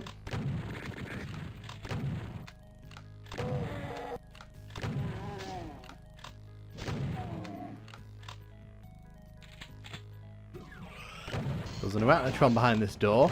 Luckily, because we've been very careful in getting rid of the enemies, this encounter isn't that bad. You can see, because we've taken out all the chain gunners and enemies in here, there's nothing really for us to do in here except just grab the blue key. Blue door is over here, and this takes us straight towards the exit. So you can see, again, back at the starter level. Can go back to the start if you want there. Love the design here. Always love these kind of little arch things here. I'm going to take out the chain gun here. Again, you'd expect the end of this level to be more bombastic than it actually is, but this level doesn't really sort of elevate beyond what we're seeing here, because this is the end of the level. I do like this level, but I think one of its big weaknesses is that it lacks like any major set piece. I think that when you think of Plutonia levels, there's always that kind of trap, or there's something that you remember from each of the levels that makes you go, that's a Plutonia level. This one feels like a very competent level, don't get me wrong, but it lacks any like real memorable moments, and I think that that works against the level overall. Because even at the end there was plenty of scope for something bigger to happen, like at the end, where there could have been like monsters that came out of the walls when you hit that final switch. Maybe something more interesting could have happened, I don't know. I'm not saying, you know, all these levels need to have traps and things to surprise the player, but maybe like an interesting set piece just to kind of spice up the end of the level would have been nice there. But overall, I really like the design of this one. It's a very fun level. Hey, welcome to map 19 of the Plutonia Experiment. This is Enemy. And yeah, that's a very weirdly spelled level. But as we go around this corner here, there's a bunch of chain gunners we've got to watch out for. When we grab this plasma rifle here, we're going to get ambushed by a bunch of enemies here. So we're going to use the plasma rifle to deal with these guys. Just be careful as you're clearing all these enemies, just because there are some bony boys in here, and if you come here straight away, you won't have enough plasma ammo to get rid of everything. So make sure you've grabbed the backpack and as many shotgun shells as you can carry. We'll be coming back for that teleporter in a bit. So there is a cell ammo there which we can grab. Super shotgun here will be very useful. Right now though, just going to get rid of these imps here. This is a pain floor, so it will hurt when we cross it. There's also some enemies back in the middle there, so we've just got to be careful. So as soon as we hit this switch, this room is going to flood full of enemies. Yes indeed, got smacks there for my troubles. So yeah, it's another little monster ambush. Just got to be careful here. I don't want to accidentally get taken out by these bony boys.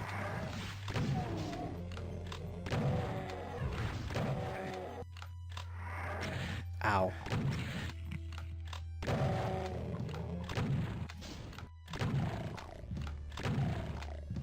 Take out the pinkies there.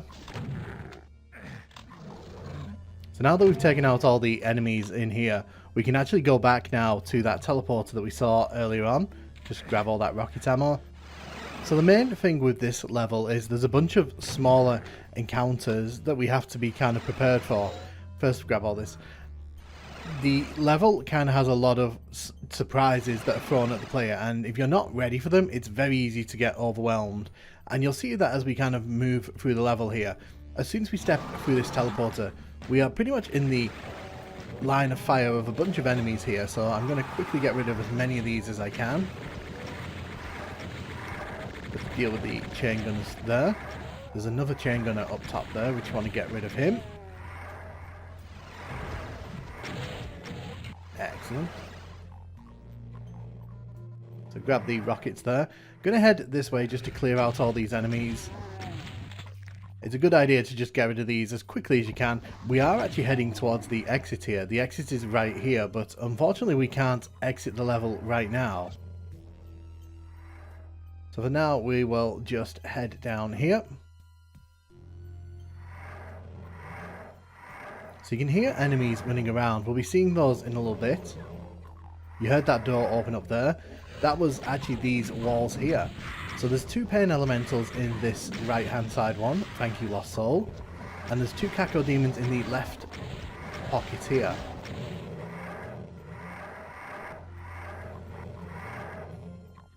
So as we make our way forward here, there's going to be a bunch of imps that come out. There you go.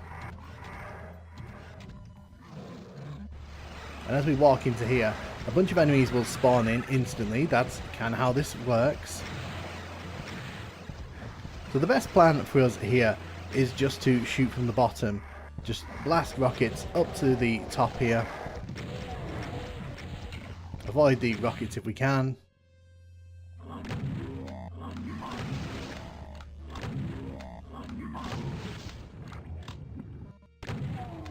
So you can see this is a pretty interesting room. You've got stairs, and then you've got stairs leading down to the middle there, the yellow keys down there. Unfortunately, there's not much else in there other than the cell ammo and the yellow key, which is a bit of a shame. Keep an eye on that where I just shot, because that'll become important very, very soon, trust me.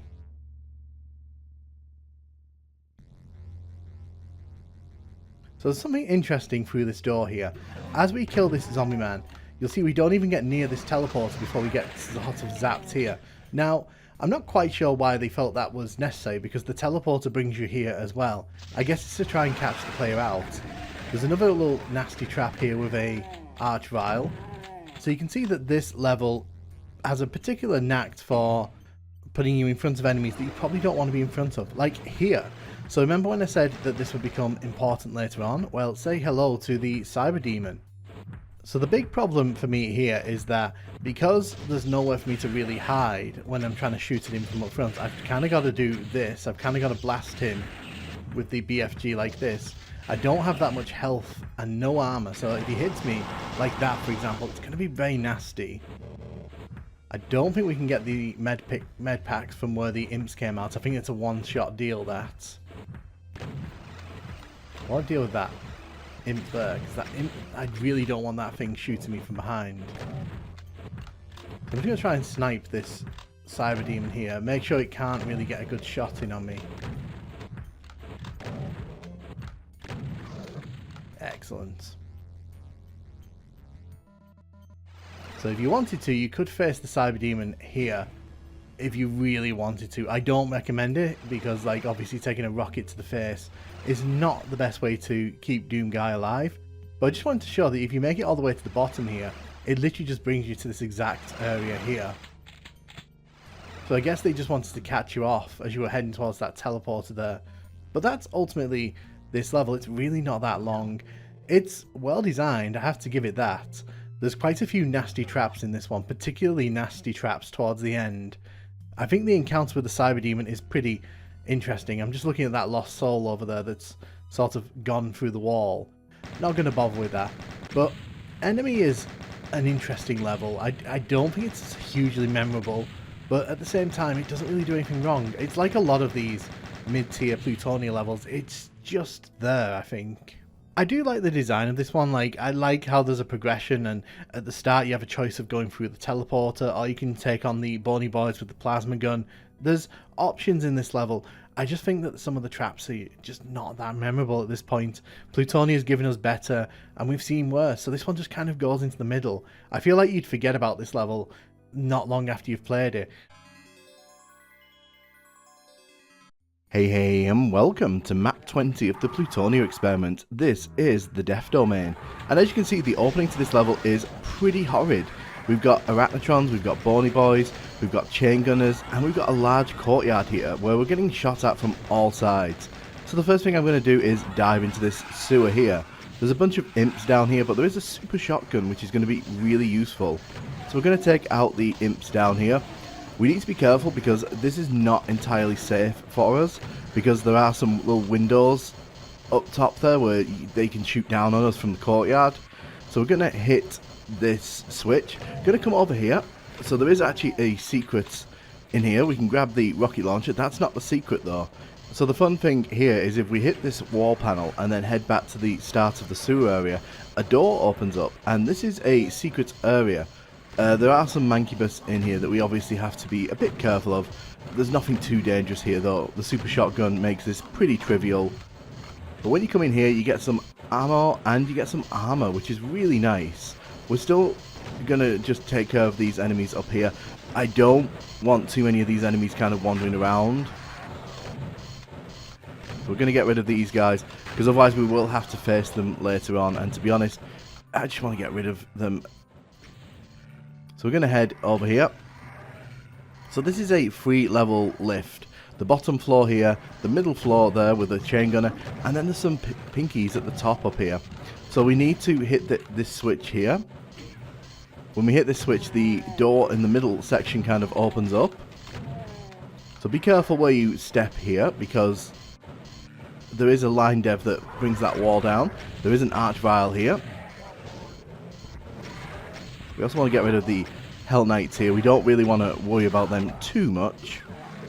The wall opens up there to reveal some chain gunners.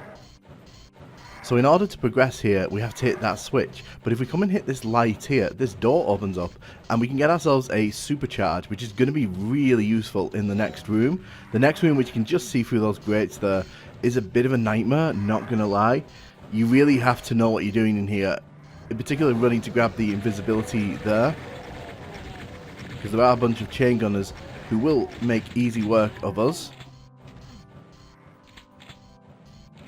It's an interesting room, this one. Nice little trap. The invisibility is pretty mandatory unless you really want to lose a lot of health very quickly. There's some spectres in this very small sewer area here. So the arachnotrons that we killed earlier on outside, they can actually come into this room through the teleporter just to our left there. We can't actually walk through it, however, so you can see there's a chain gunner that's wandered through. This part of the level is really just about making sure you don't get overwhelmed by all the enemies. You can see here, it could be quite easy for that to happen, because the enemies teleporting in, you've got the chain gunners all down here who can shoot at you, and then you've got another arachnotron over there. So this level is pretty nasty in how it lays all these enemies out. You can see there are some chain gunners down there. I am going to see if I can try and get them to blow up here. I don't think I'm going to be able to. But the yellow key card is actually there. So this is another little interesting trap. As we kind of make our way here, you can see that there's some barrels there. I've decided to shoot them. But as we make our way here, you can actually get behind that and bring down that platform there. It does make this bit a bit easier, because it means all the Barons of Hell will wander down there instead of having to fight them in this sort of open area here, because there isn't an arachnotron across the way that will be sort of shooting at us if we're not careful.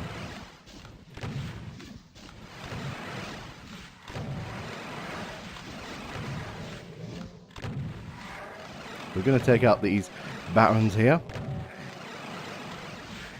The problem here is if you haven't cleared out the courtyard down below, you're pretty much a sitting duck for all the enemies that can shoot over here. So you can see the Barons there is shooting across the way, because enemies are shooting at us. Oh, and there's an arch vial down there. Lovely. So there's some Hell Knights down this way.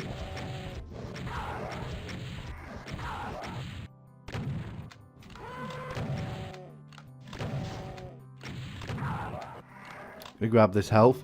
So as soon as we open this door, the Archvile is going to try and ambush us.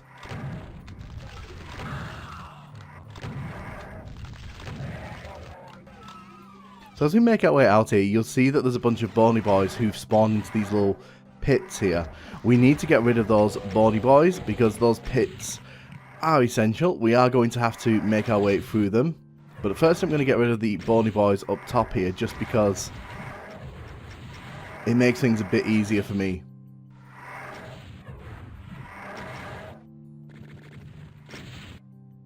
Get rid of that rocket following us.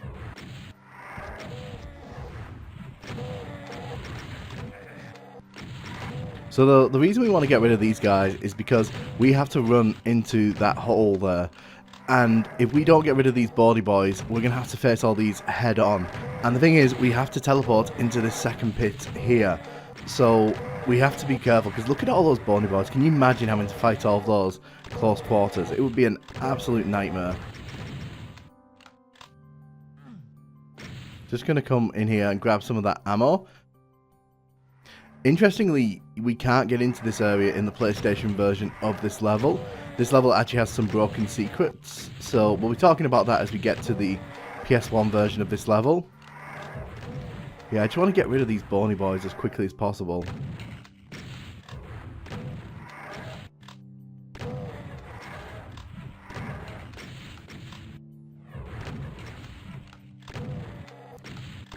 Take care of this last one here. We have quite a few rockets following us at the minute, so let's just see if we can get rid of those. Excellent. So when I was a kid, I actually got a bit stuck at this point because it's not super well telegraphed what you're meant to do here. But you have to actually run over the gate there and drop down to grab the blue key. You can see we teleport to where the other bony boys were, so we would have had to have faced them anyway. So we go into the blue door here.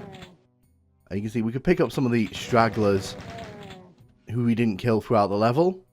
There are a few secrets in this area. So there's a megasphere here. There's also a secret there. So there's a bunch of rockets in this area which we can grab. Also, you've got to be careful though, because you can clip that light there as you just saw, and it does make it a bit of a pain to get in here. But luckily you can get inside. So yeah, this is the death domain, and it's an interesting level. I think it's actually quite fun, to be honest. It's a very intense opening. It's one of those levels where I feel like if you're not totally prepared, you will get minced down in that opening room because there's just so much going on. Pistol starting this one is also a real challenge because the game doesn't really give you anything in that open room to really fight back. You can grab the plasma rifle, but you've got to run right up to a chain gunner, which is not nice. But I do like this one. I think this is a really fun level. And what's interesting is that for the first time in quite a while, we're actually going to be seeing a PlayStation version of this level. Yeah, so interestingly, this level actually makes it into Final Doom, and it makes it in quite pretty much as a whole, but it does have some problems that kind of come with the translation to PlayStation 1, and I'll show you one of those in a second. But for the most part, the layout of the level is exactly the same, and the monster placements are by and large similar, except obviously for the Archviles, which are never in the PlayStation versions of Doom. So as we make our way around the sewer here, just going to see if there's anyone coming up to that door. There is not. But as I kind of mentioned in the PC version of this level, one of the interesting quirks that kind of comes with this level coming to PS1 is that they've actually broken several of the secrets, and they've not done anything to put the secrets back in, even though the secrets are all there, which is quite interesting. I'll be sort of showing that off towards the end of the level a bit more. So you can see there are no pink keys here, there's just imps, and they've put the switch in the wall. You can see it functions the same here. Take down these guys. So you can see instead of there being an Archvile, they've put a bony boy here, which, I guess.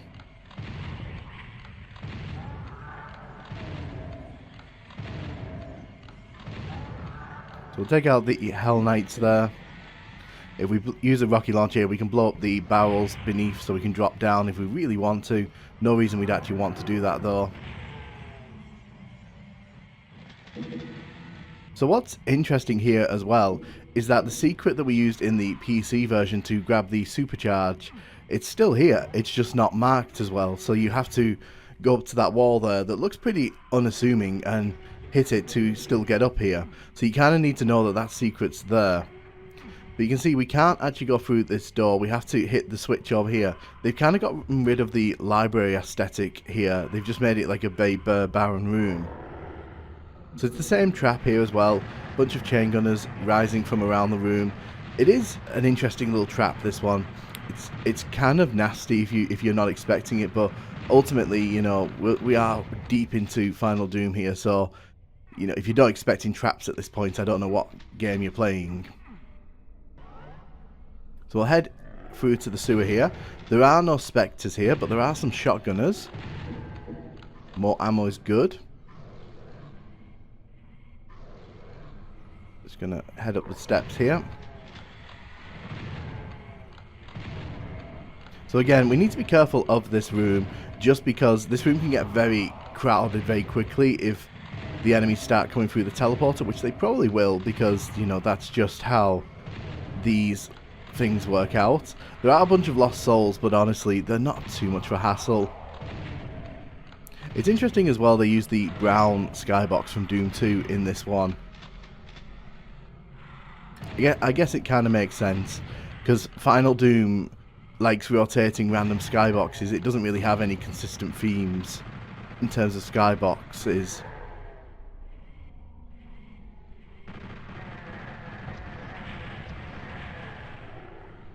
Again, trying to blow up the chain gunners down below. Take out the Arachnotron there.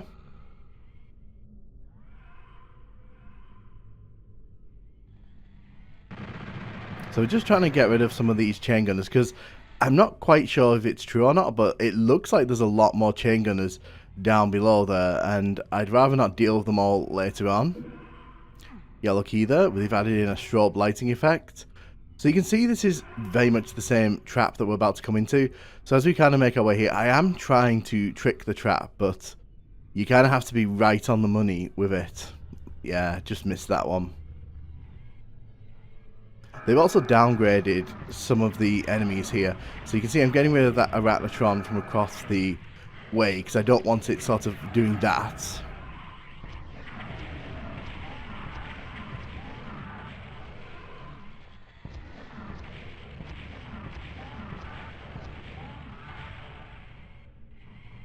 So we've taken care of the Hell Knights. So obviously there's not going to be an Archvile that appears in this version. So the main sort of difference in this level is that on the PS1 version here, there's only one pit that we have to sort of clear out. You don't get the second pit in this version. I assume that's because they don't want that many enemies on screen at once, because I assume having that many enemies in such a tight space would cause issues with stability. Now you'll see what I mean when we head back down in a second.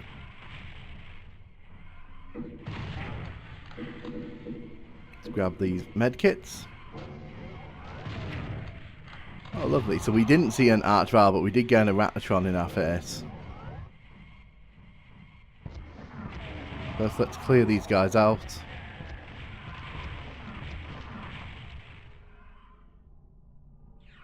Head over this side. There's two bony boys in this tower here that we just need to clear out.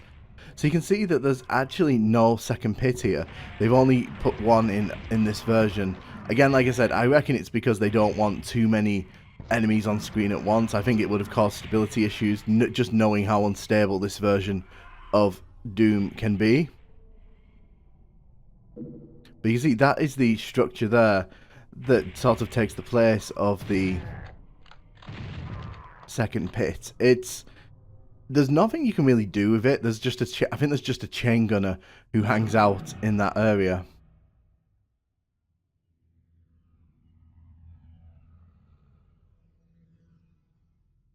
We're gonna head down here. So Unfortunately, the dodgy controls of the PS1 version here mean that doing sort of very specific runs like this can be quite a nightmare. Oh. So this may take several attempts. Also doesn't help when there's a bony boy there literally blocking you. So we'll just take out this bony boy and then we'll try again.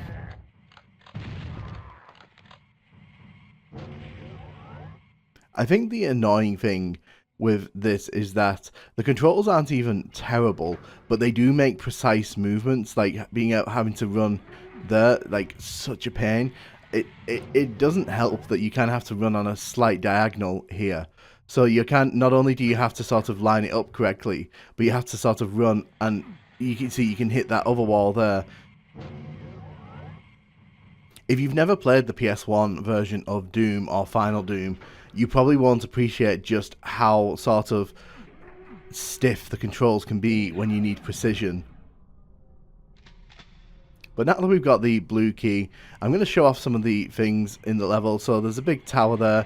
You can see you can look down. That's where we could have got shot upon. Being shot at from over there. Let's go and deal with these guys before I do a kind of final walk around.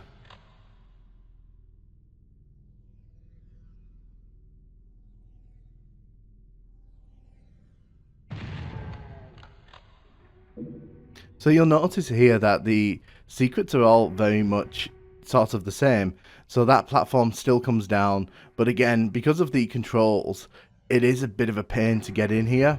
It's not as smooth, so, you know, I wouldn't go relying on that. So you'll notice that they've actually changed that to a door. Now, what's interesting is that, from what I can tell, they've actually broken this secret as well. So there's 2 broken secrets on this level, so the line dev for that door doesn't actually work properly, so you can't actually grab the megasphere, which is pretty funny. Like I'm kind of just assuming that they were so over this port when they were doing this level, they were like, whatever, who's really caring. It's also worth noting that you can't grab the blue armor there, so the only way you can really kind of kill these enemies is by shooting them through this grate here, which isn't great, let me tell you. But yeah, it just kind of goes to show you that sometimes when sort of porting these levels, there has to be some care taken when changes are made, because otherwise this kind of thing happens.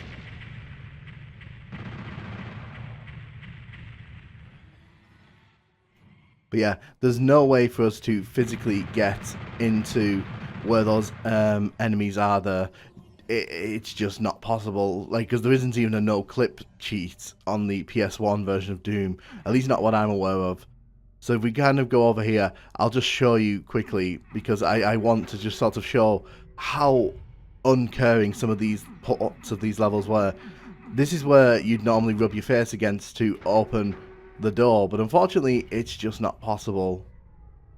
Ultimately, that's all there really is to see on this level. As said, it's a pretty faithful conversion, bar the changes obviously to the second pit and the fact that the secrets are broken. Again, I think it's a very strong level. I think this is one of the stronger levels we've played in Plutonia so far. It's a real challenge, and I'm kind of glad that PlayStation gamers get to experience it in some form. It's interesting that this level is the one that got chosen, however, when I would argue there's several more candidates they could have put in. But again, the PS1 version of Final Doom is very pick and mix with its level selection, so can't really get too annoyed about that. Let me know what you think of this level. Do you like it? Do you hate it? Do you prefer the PS1 version? And thank you very much for watching.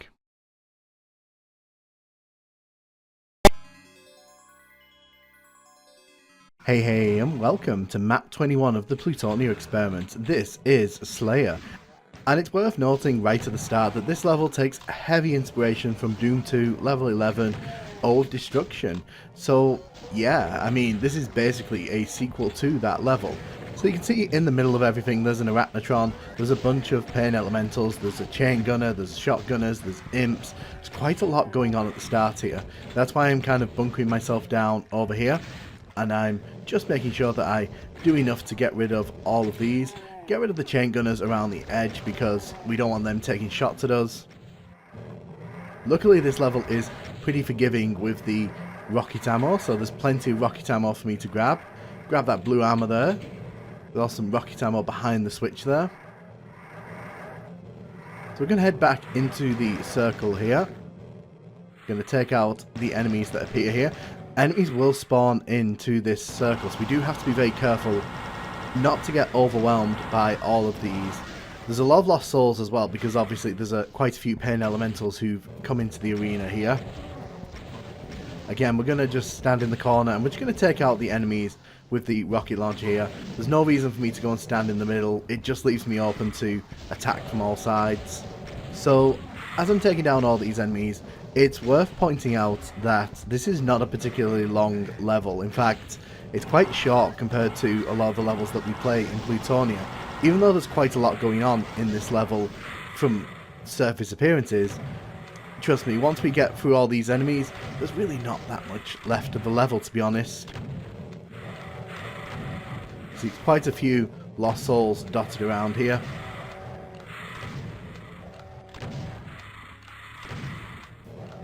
We just want to clear these guys out because there is one final wave of enemies who will be spawning in to the level soon. So you can see this is the way to the exit, but we can't actually go that way right now.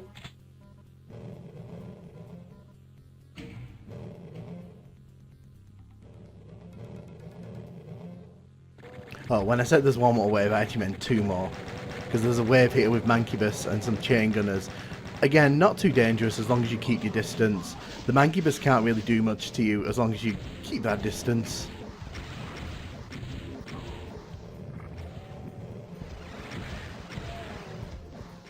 So you can see there's a few stragglers there. There is one more wave that we have to deal with after this, so I am going to make my way through this teleporter here. Now that the platform is lifted up, there will be an archvile on the far side over there. You can see it just came out from where that red key was, so we do need to be careful of that.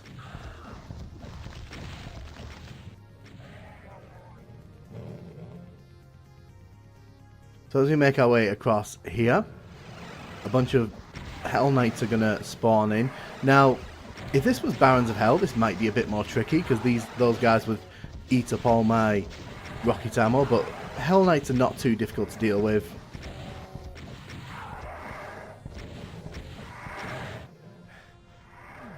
Just had to be safe there.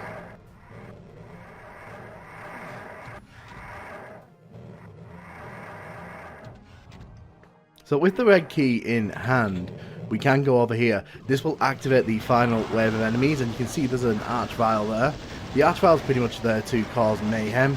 Luckily it spawned right in front of us and ran towards me, so there wasn't much chance for it to revive too many enemies for me there.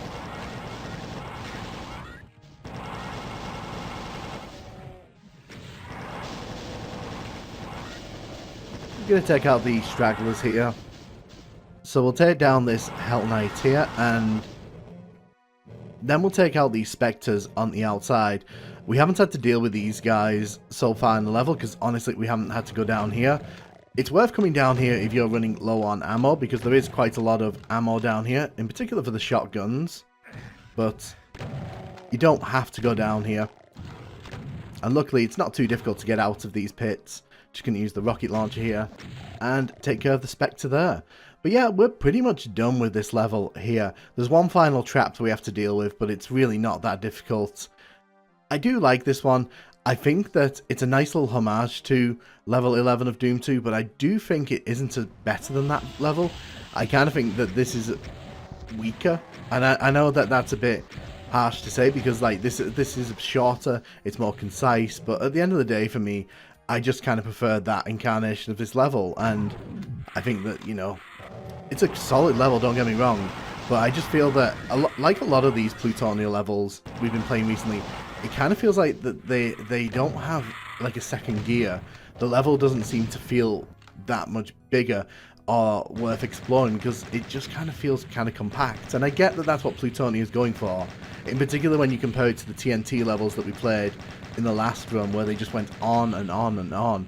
But I do feel that some of these levels are a bit on the short side for my liking, and I feel like just as you're kind of getting into the level, you're being kicked to the next level, So, I mean, that's just my personal opinion though. It's a solid level, nothing too spectacular, but again, not weak. So, it's another Plutonia level that just kind of goes into the middle of the pack for me. Hey, and welcome to map 22 of the Plutonia Experiment. This is Impossible Mission. And the first thing we're going to do here is take care of these shotgunners. We want to grab this plasma rifle. You can see there's a red key there, but we cannot get that right now. Instead, we're going to take out this chain gunner here, grab some stim packs to help us out. As we head outside into this courtyard area, you can see that there's a lot of toxic down there, none of which will hurt us.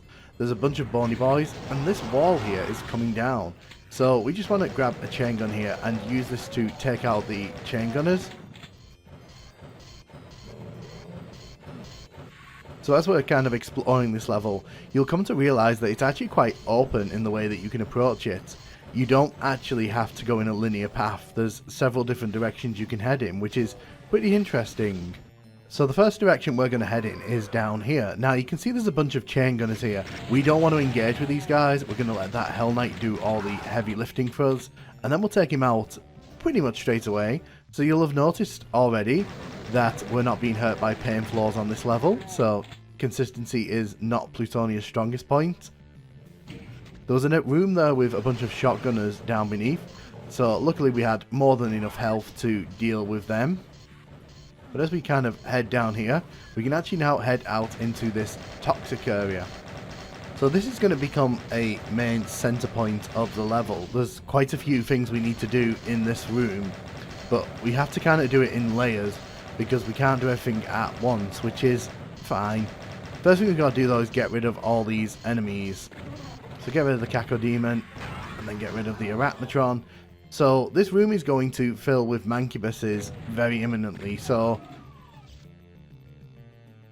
first things first though, just going to quickly show you that we need to unlock these gates here in order to move to the next part of the level. So there are the Mancubuses that I foretold you about. So let's get rid of this Mancubus here. There are some chain gunners outside that we need to be just a bit wary of. We're not in any real danger from these guys, but you know, it's worth just make sure they don't take too much health off us. Also be careful because some of them like to hide behind the pillars there. So that switch will open up the gate that we were talking about earlier on. As you can see, some of the Mancubus do like to make their way down here. So as mentioned, this gate has now opened up, and that means we can explore down this way. There are some spectres down here, and of course, because we're not taking any pain from the floor here, we're not in any real danger, provided we just keep enough distance between us and the spectres. There is one around the corner here that I want to make sure I get. Hit that switch, and then we can move forward to the next little area here. There are two shotgunners at the top of this lift here. We just need to be very careful of them. We don't have the yellow skull key yet, so we've just kind of cleared the way to that. Ooh, very surprised I didn't get hit there. So instead we're going to head down this way.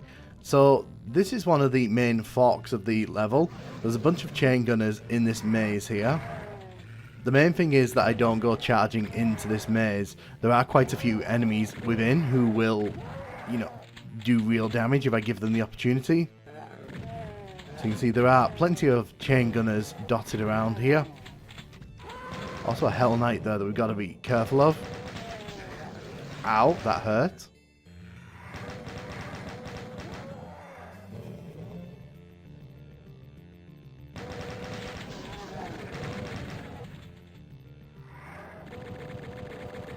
So you can hear the chain gunners infighting over there. Just want to make sure I don't get hit by that Hell Knight, because it's very unlikely we'd survive another encounter with it. So when we hit that switch, it drops down some walls that will allow us to move to the next part of this area.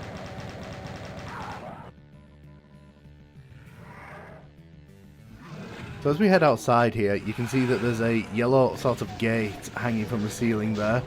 So the funny thing is that the yellow switch we saw earlier on that we didn't hit, but because we don't have the yellow keycard, that's actually what it opens up. But the thing is, we don't even need to do that. First things first though, I do want to get rid of these chain gunners hidden behind these fake walls here. There are several of these dotted throughout the maze here, so it's just important that you kind of keep your attention on what's happening.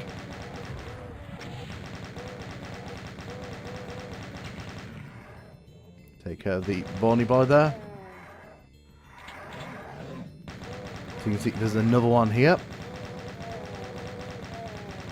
This maze does love its chain gunners, but then again, Plutonia loves them as well.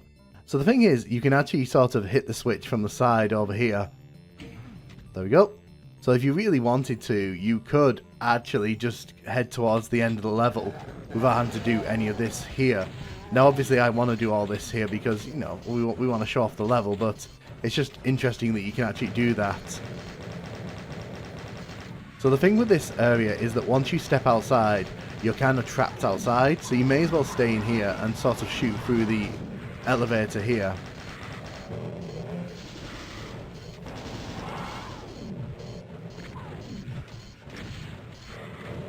I want to get rid of that Arachnotron over there.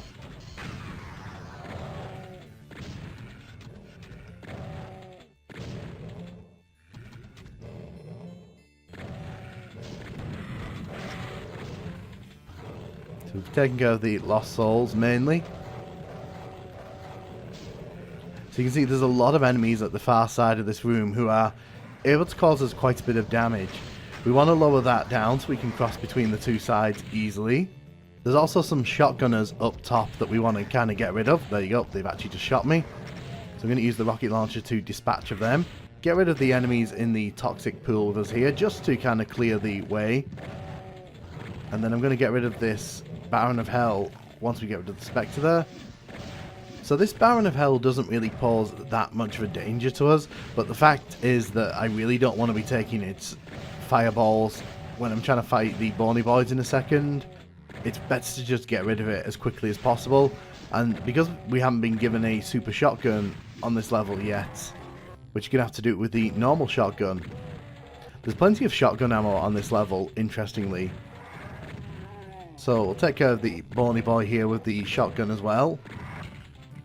So one thing I want to point out, I am trying my absolute best to not use all of my rocket ammo up early in this level. And the reason for that is because there is a section coming up where we will need as many rockets as possible. And if we only have a shotgun to deal with that, it's going to be absolutely nightmarish. But dealing with these bony boys one at a time is really not that bad. You can see they kind of all luckily came down. Sometimes they can run up the stairs and they can shoot you from the top up there where the balcony is, but this time around, luckily none of them bothered to do that.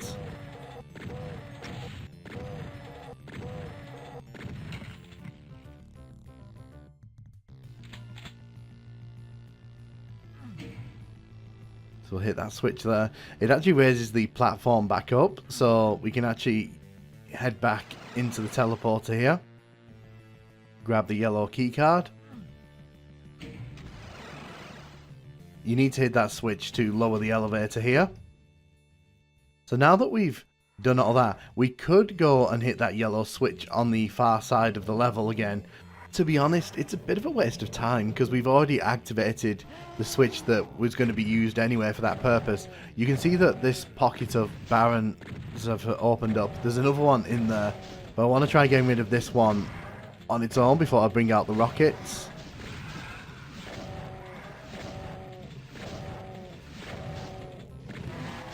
Nice.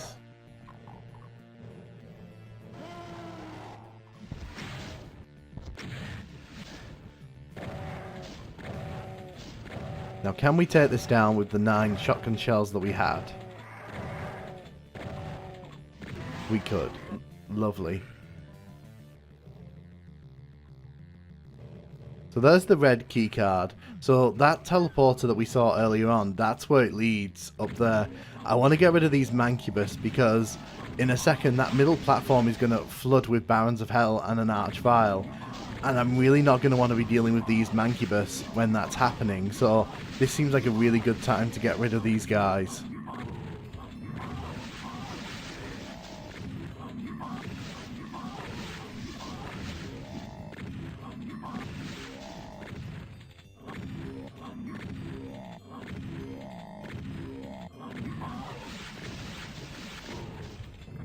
So there we go. Taking care of the Mancubus. There is a secret rocket launcher there. You can see there's a fake wall.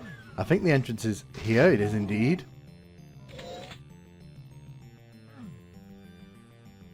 So if you need more rocket ammo, that's where you can go. So I'm just going to quickly show you what I was talking about. We may as well, because we're right near here anyway. If we were across the level, I wouldn't bother. But when you hit this, it does open up those yellow bars across the level. So we're going to head over that way now, just so you can see what it looks like. Well, let's see if we can get rid of these guys.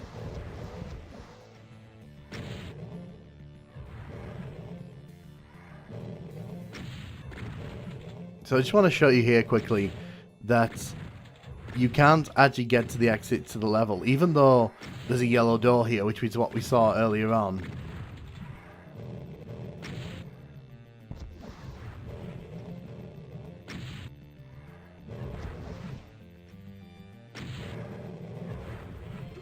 When you head inside here, there's actually a door blocking the way here.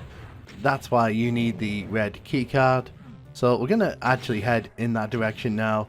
Just going to grab the stim packs here, because things are going to get very busy in this part of the level coming up. You can see when you come here, all these enemies just pop up, and yeah, there's an arch vial already in there. So the arch vials are infighting, which is what we want. I'm just going to let them infight a little bit before I go out and start dealing with them.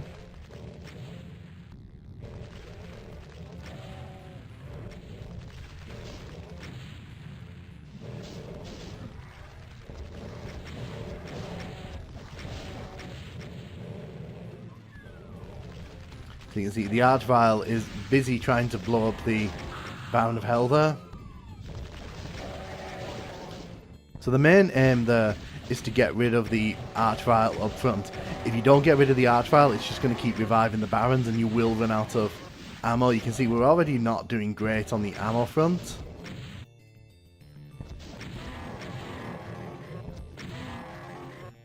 Luckily we had just enough to deal with that. Grab the health there, just in case we need it.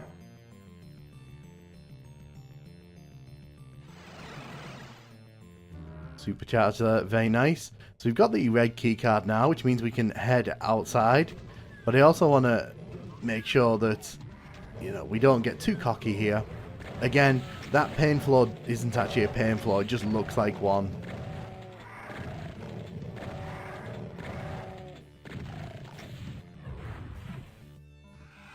Grab some rockets here. Let's just deal with you. There's two bony boys up there, and there's a little cave with some imps inside there that I want to make sure we get rid of.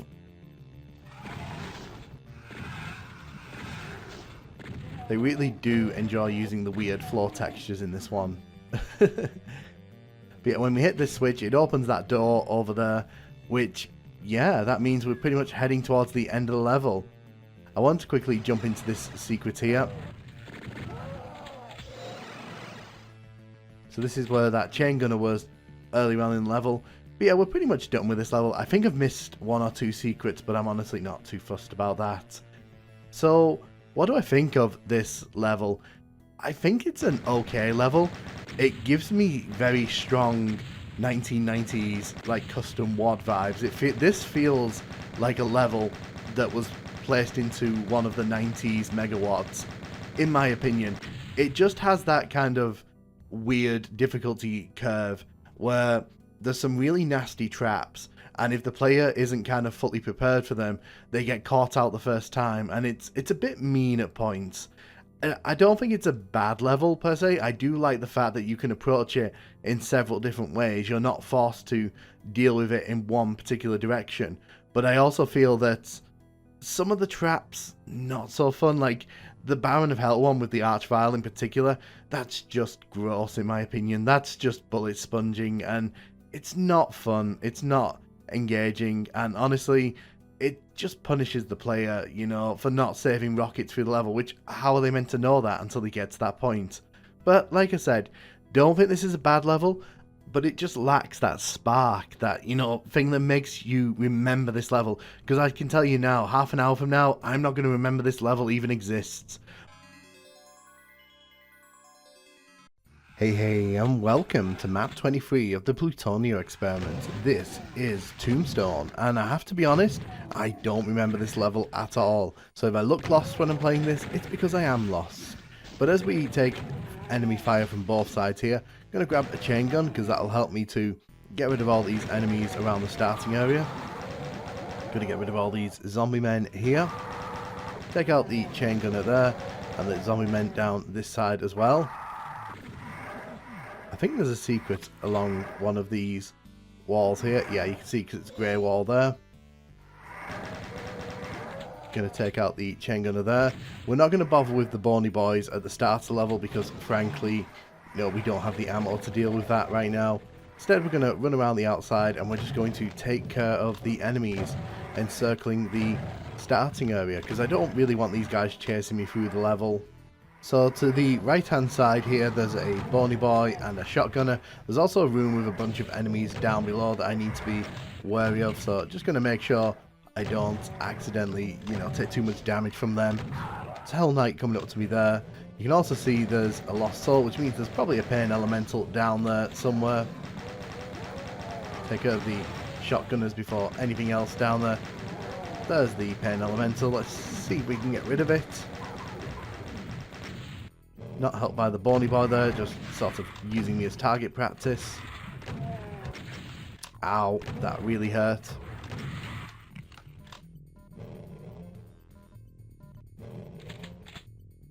Take out the lost soul there. So I just want to get rid of all these hit scanners here, just because having them wandering around means they can chip away at my health, and because I don't have any armor at the minute, it was a bit of a problem. Luckily we've got some blue armor, so that's good for me.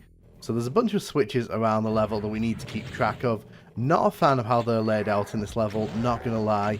It does become a bit of a pain to deal with later on, because you kind of have to remember what all the switches are. This is one of those levels where you're expected to remember everything, and if you lose track of something, you're probably going to spend a good 5-10 minutes clicking on walls and just seeing if you can actually find your way forward. There's a bunch of enemies as well heading in our direction. It's important that we get rid of these guys, because if we don't, they're only going to follow us around the level. They're only going to take what little health we have, and frankly, it's really not worth the hassle of fighting them around the level. So there's two bony boys in this room, one there, and I think there's one in the middle. Yes, there is. There is a blue armor way at the bottom there, but I'm not going to go and grab that right now because we obviously don't need it. We'll take care of that chain gunner though. There are some enemies there on the other side of that cage wall, which we're not going to be dealing with right now. What's down here? I don't remember. Oh, this is the Caco Demon area. So the main reason you want to come here is because there's a bunch of cell ammo, and obviously we did get the BFG at the start of this level, so that could be really useful if we're given the chance to use it. But yeah, one of the things about this level is that there's a lot of back and forth you've got to do in order to get through it. There's no sort of direct path. You've got to take notice of, like, that switch there, for example. Got to remember that's a blue switch, and we need to hit that later on. Otherwise, we're going to have some trouble. We don't want that armor right now, and we can't hit that switch right now. It's all going well here. It's one of those levels where you've got to kind of pay attention, and it's very easy to kind of get stuck in the middle parts because there's just so many directions to go in, and sometimes it feels a little bit too unfocused. Let's just kind of make sure we get rid of these bony boys, just so I don't forget about them, because we have the ammo to deal with them now.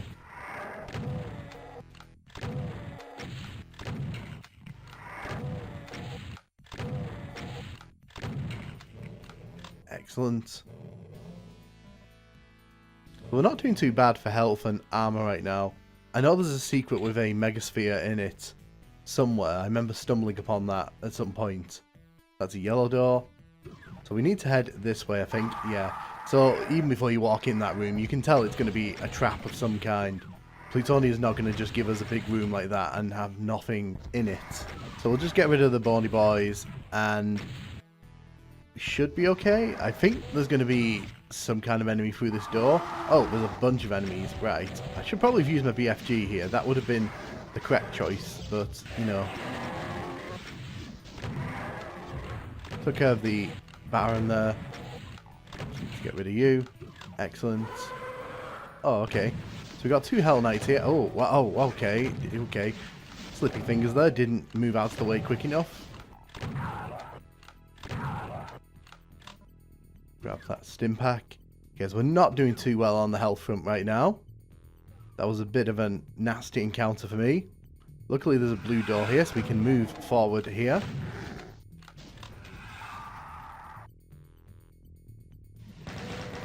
Take care of you. There's a bony boy who's popped up on that platform. Deal with him before anything else here. Of course, there's a bunch of flying things that we need to shoot. Wow, those Lost Souls really launched there, didn't they? Okay, I get you like me, but you know, you don't have to keep nipping at me.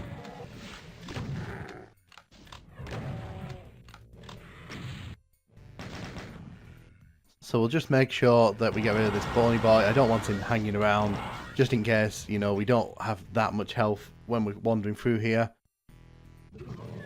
What's in here? This is the other blue door. Okay, so this, I think this is the exit. I think this ends up leading towards the exit a bit later on. Not a fan of all these enemies here. We are not doing well at all here. This was a terrible idea. Yeah, I regret this adventure.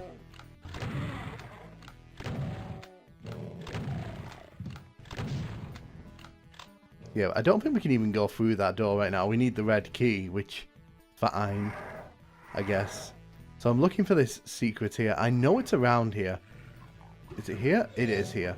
Okay, so I know there's an archvile who's going to drop down from there because I've died many times to this in the past, I think. My aim is just to grab that. I was not even waiting for that. I needed that because even if it hits me now, at least I'll survive. So now that we've got lots of health and lots of armor, we can take this next part on here.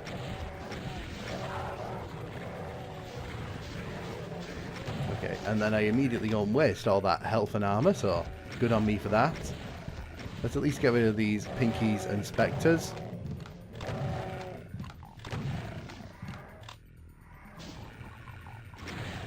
Okay, did not see that spectre there. So all that health we got earlier on is now gone.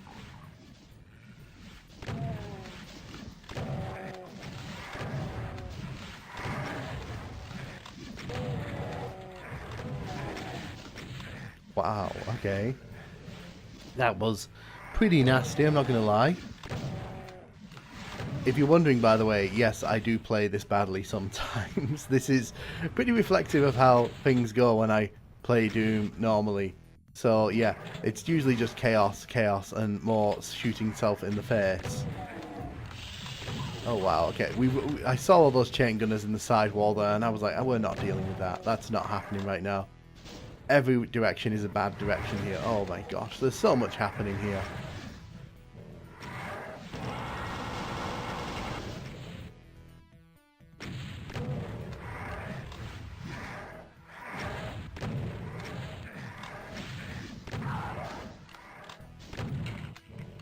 Take care of you.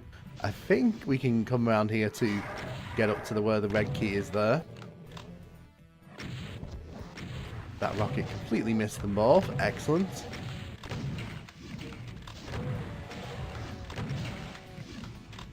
So from the looks of things, there's going to be a bunch of Caco demons waiting for us up here. Or yellow key. Get rid of you, because you are the biggest problem in the room. What makes this room interesting is that you've got a bunch of enemies in the walls that you can kind of see shooting at us. But you've also got a bunch of flying enemies and a bunch of bony boys all sort of coming together to make a bit of a chaotic room. And there's a bunch of low-level pain floors here. So we're not losing too much health, but it's not great that I've blown through so much health in this level so far. We're going to have to deal with these chain gunners here.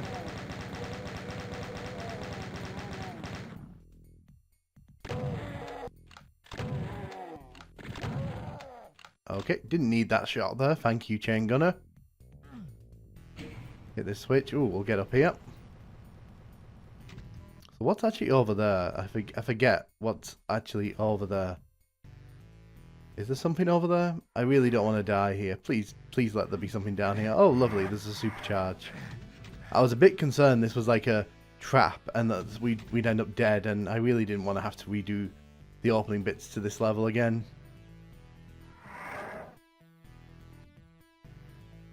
That's the yellow switch there. Again, you've got to keep track of those switches if you want to finish this level, because they do perform essential operations in the level, which is kind of frustrating because they're not very well telegraphed.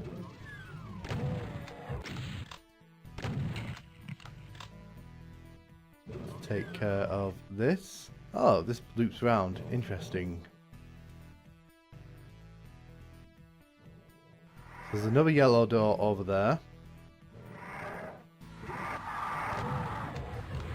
Bunch of bony boys storming from inside. I mean, it's Plutonia, what else would you expect at this point?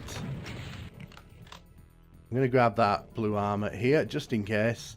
See if there's any health around here. I have very vague memories of this level. I don't have any like super fond memories of it, but it is kind of coming back to me the more we play it. I don't think these lost souls can actually come through the wall here, so this is actually a good place to face all these down. Because as you can see, they can't actually get to me here, so we're kind of just shooting them, and they're pretty defenseless here, so that's pretty good. I'm not above using cheap tactics to clear out rooms like that. Speaking of clearing out rooms,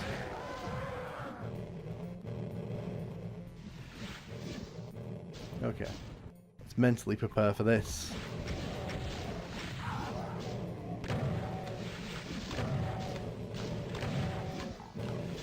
Take out the Hell Knight. Let's get rid of these Caco demons. You know when you walk into like a Plutonia room like this and you just think to yourself, something bad's going to happen in this room? Well, I'm getting that feeling right now. The tingling sensation of imminent death. Take care of you. It all seems a bit too quiet in here. I'm sure that issue is going to be resolved as soon as we hit that switch down there. Oh look, I wasn't wrong. So a bunch of archviles and a bunch of bony boys that were... Oh, okay, didn't see the second one over there. Luckily the BFG blast just completely knocked it out. Oh my, look at all those rockets. If those hit us, we will be pretty messed up. At the minute I'm just dancing to avoid these rockets. That was a loud thud there. I'm going to grab that stim pack and then we're going to head down this passageway. This is what opened up when we hit that switch. The red key's there. I'm expecting that to be a pretty nasty room. It just kind of seems like it because of the way that it's a pit and it's sort of like it's forcing us to come in. Luckily we can kind of see what's in here. Oh, there are. Oh, wow, okay. So there's a bunch of spectres in here. I didn't see those earlier on. Again, I'm not above using cheap tactics here if it means making life a bit easier.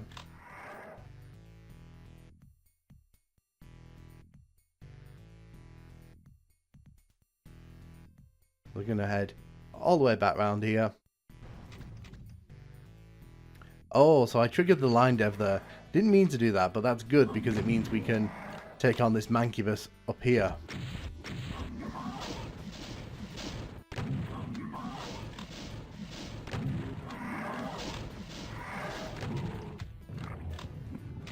So, okay, so that's the teleporter back up. I'm expecting something to happen. I expected more there, to be honest. I expected there to be like a big trap. So, it's very nice, don't get me wrong. I'm just kind of surprised there wasn't more. So you can see there's a few more bony boys running around the level here. So we're just going to deal with these quickly. We can't leave bony boys unattended, you know, because they get up to all kinds when you're not paying attention to them. So I think we're pretty much done with this level, question mark. I'm pretty convinced that we don't need to do much more here. Okay, this screams trapped to me, so just going to quickly, because I can hear enemies. I can hear enemies kind of running around. Oh, there he is. The bony boy I was looking for that I could hear was actually right in front of me the whole time. Like a metaphor for life, that. Right in front of me the whole time. There's also a lost soul in that wall there. I don't know why that keeps happening. It's a bit weird that it keeps happening that, but yeah, lost souls keep sort of disappearing. So this kind of showcases what I was talking about earlier on. You do need to hit the switches as you're going through the level. Now, obviously, we know where this red switch is. It's just all the way across the level. And if you're playing this for the first time, you might forget where these switches are, and you might end up looking for a good 10 minutes trying to figure out that you need to actually hit that switch there. And I think that's the big problem with this level. I think that as nice as it is to have like a nice wide level like this, forcing the player to hit random switches across the level to do something like this across the level again, zigzagging as they go along, it can get a bit confusing and a bit disorientating. This is one of those levels that I feel it's a bit too ambitious with what it's trying to do. I feel the execution isn't that solid, and ultimately what you end up with is a very middle of the road level that's kind of weighed down by some switch puzzles that really don't fit the level, in my opinion. I personally would have preferred it if they just had, you know, the level without the switches. But again, that's just my personal taste on this. But yeah, let me know what you think of Tombstone. Do you like this level? Do you hate this level? Do you think I'm wrong? Do you think that the switch puzzles are actually really fun in this one?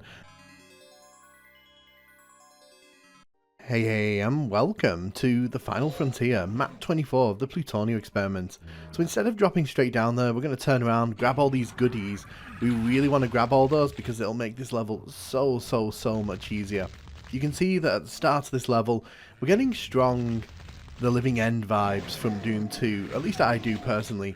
The opening to this level is pretty rough. There's two archviles and then there's a bunch of chain gunners here who are quite happy to snipe us if we don't get rid of them. So just going to take a moment here to get rid of these guys with the normal shotgun. Super shotgun's a bit overkill for this. Plus I need a bit more precision to hit these guys.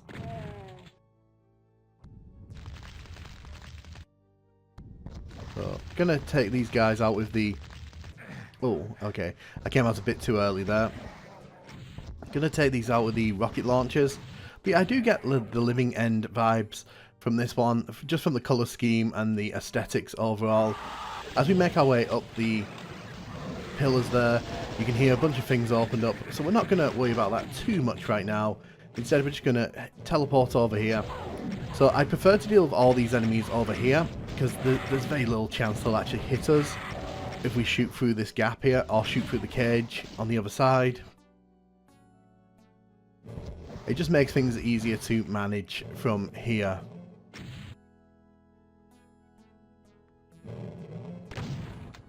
Take care of you. So I'm going to drop back down and teleport back to the start here. If you look to the left there, you can see there's a invulnerability sphere. Now you've got to be very careful here, because if you drop down, you can get trapped in this inner part here. But yeah, there is a secret down here as well, which I'm going to grab. So there's some useful items down there. I also wanted this invulnerability now, because we're going to be seeing another archvile in a second, and frankly, I just can't be bothered dealing with it. So you can see, when we hit the switches around here, it does open up these areas around the level, which will bring out these pain elementals and the lovely lost souls. So of course, just going to take time to get rid of those. The thing with this level is it's very linear, so this opening part in particular, you don't really get much scope for exploration, so we're just kind of moving along a linear path here, dealing with the enemies. Things open up a bit more in the second half of the level here. We'll get rid of that. There's another chain gunner to the left here. But you can see over there is a Cyberden. There's also a bunch of enemies who I'm trying to get rid of here. because not only is the Cyber Demon frustrating to deal with, it's also his little goons who will shoot at you from across the way, and once they start shooting they become a real annoyance, so it's worth just getting rid of them as quickly as possible.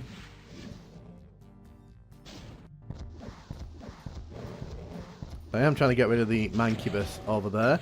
Unfortunately, I've got some Caco demons in between that are not playing ball here.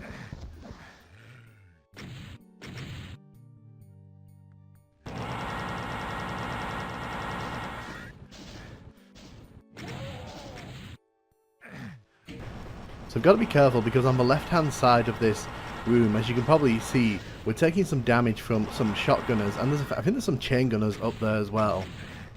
We also need to be very careful where this Cyber Demon is shooting.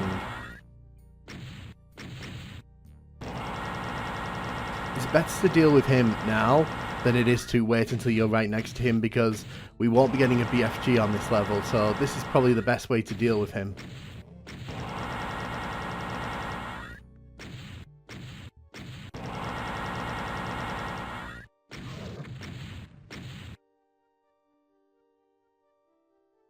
We're going to head down here. So there's actually a secret switch here. When you hit this switch, this comes down. But there's also a secret area within the secret area. So you can see there's a bunch of bony boys in here, and there's also some ammo and goodies. Didn't mean to do that. It is easy to get back here though.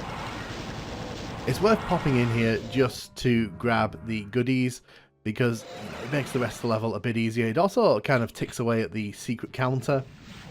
So as we make our way around here, you can see a bunch of chain gunners just popped up there. If you don't have much health, I don't recommend trying to body all these chain gunner shots, but because we've got a bunch of ammo and armor, I'm feeling pretty confident that we can survive this little onslaught here. Once you get rid of the Cyber Demon, this level becomes really easy. It becomes a bit too easy in my opinion. So when you hit that switch, it opens up that wall over there, which brings out an arch vial. So when we head up the steps here, we're going to grab the blue key. And when we grab the blue key, it's going to open up a final wave of enemies, arch vial included.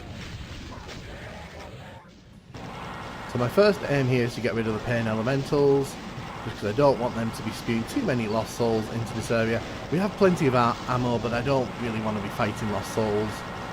As you can see, this is a very big area, and as long as you use the rad suits carefully, you've got more than enough time to deal with all these guys. It's better to deal with them down here than it is to drag them up top. Another secret there. So this will take us towards the exit. This is the platform where the Cyber Demon was and his Mancubus friends. Sounds like a rock band. But yeah, that's pretty much it for this level. Unfortunately, this level kind of seems like it's got a lot of promise, and then it just kind of ends. And it's a real shame, because it kind of falls into that same problem that a lot of other Plutonia levels have been having, in my opinion, where they don't really seem to kind of get to their best place, in my opinion. I feel like there was a bit more level here that we could have had. I feel like at map 24 of Plutonia, we should be seeing a bit more than what these levels are giving us. They look good, they function well, there's a few good traps. Like, I like the Cyber Demon encounter on this level. I like the fact that there's like Mancubuses and bony boys dotted around, but in my opinion, this level, it feels like it just kind of stops abruptly, and I don't like that. Hey, and welcome to map 25 of the Plutonia Experiment. This is the Temple of Darkness. So the opening to this level is pretty spicy. You've got to move quickly because there's a bunch of shotgunners who will gladly turn you into target practice. There is some weapon and ammo choices around, so you're not completely up the paddle if your pistol starts in this one, but you don't want to be exposed too much.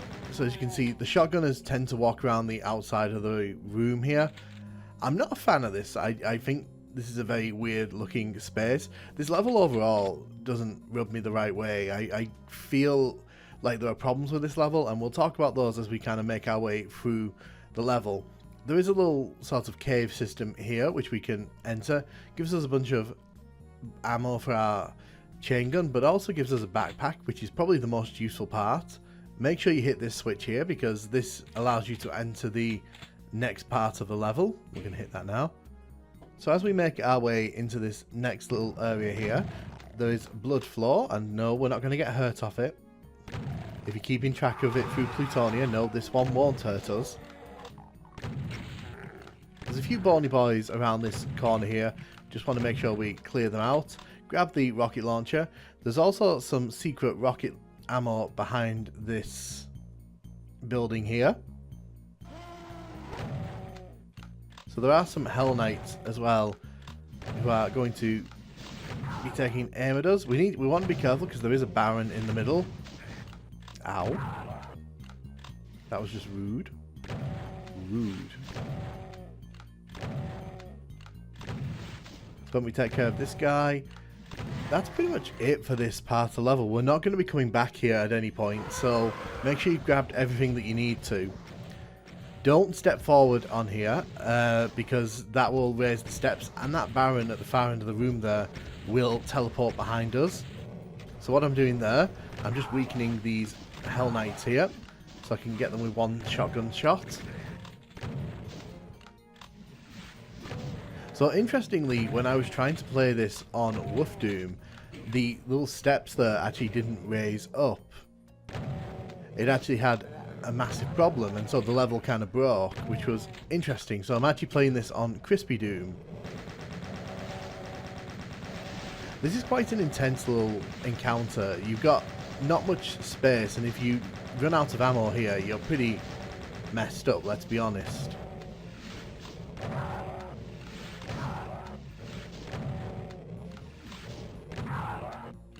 Taking out the Hell Knights there. Gonna grab the cell ammo here. So the trigger for this is at the back of the teleporter there, but we can't actually do anything about that until we come behind it. So when you run into here, again, another spicy area of the level, a load of enemies in front and behind you. We want to get rid of these arachnotrons as quickly as possible.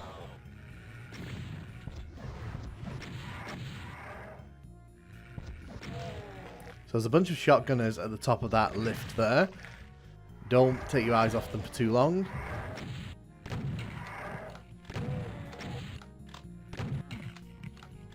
Blast that bony boy in the face.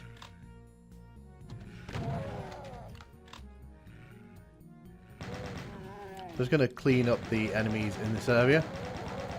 Make sure you get rid of those zombie men, because later on that's going to be filled with chain gunners. Load of shotgun ammo here. There is a blue armor here, which is going to be very useful.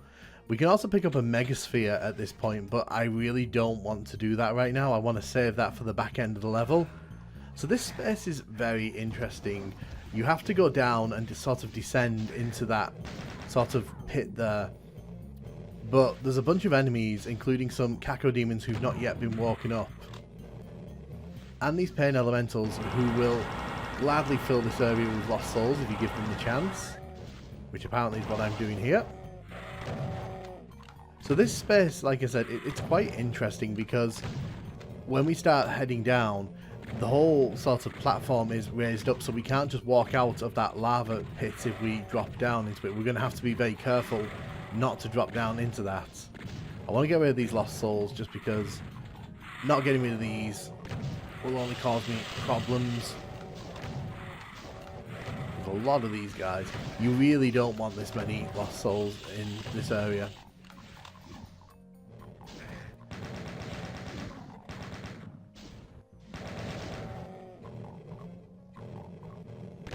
Take care of you. So there is a med pack back here which I'm going to grab.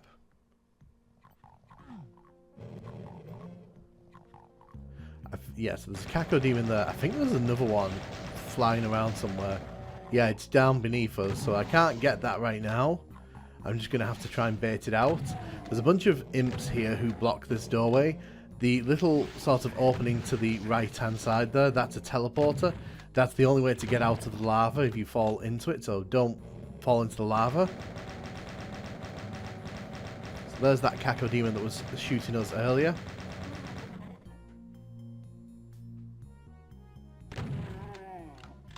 So yeah, it's interesting that there's a little boat here. Like, Plutonia doesn't normally indulge in sort of real world objects like that, so kind of interesting to see a little boat there with the yellow key on it. In this next part of the level, we've got to deal with all these imps. There's a bunch of chain gunners at the back of this room as well, and they won't be afraid to take shots at me. I've not got much health here, so I don't want to be tempting fate too much here. So I'm going to get rid of the bony boys here. Okay, that wasn't too bad.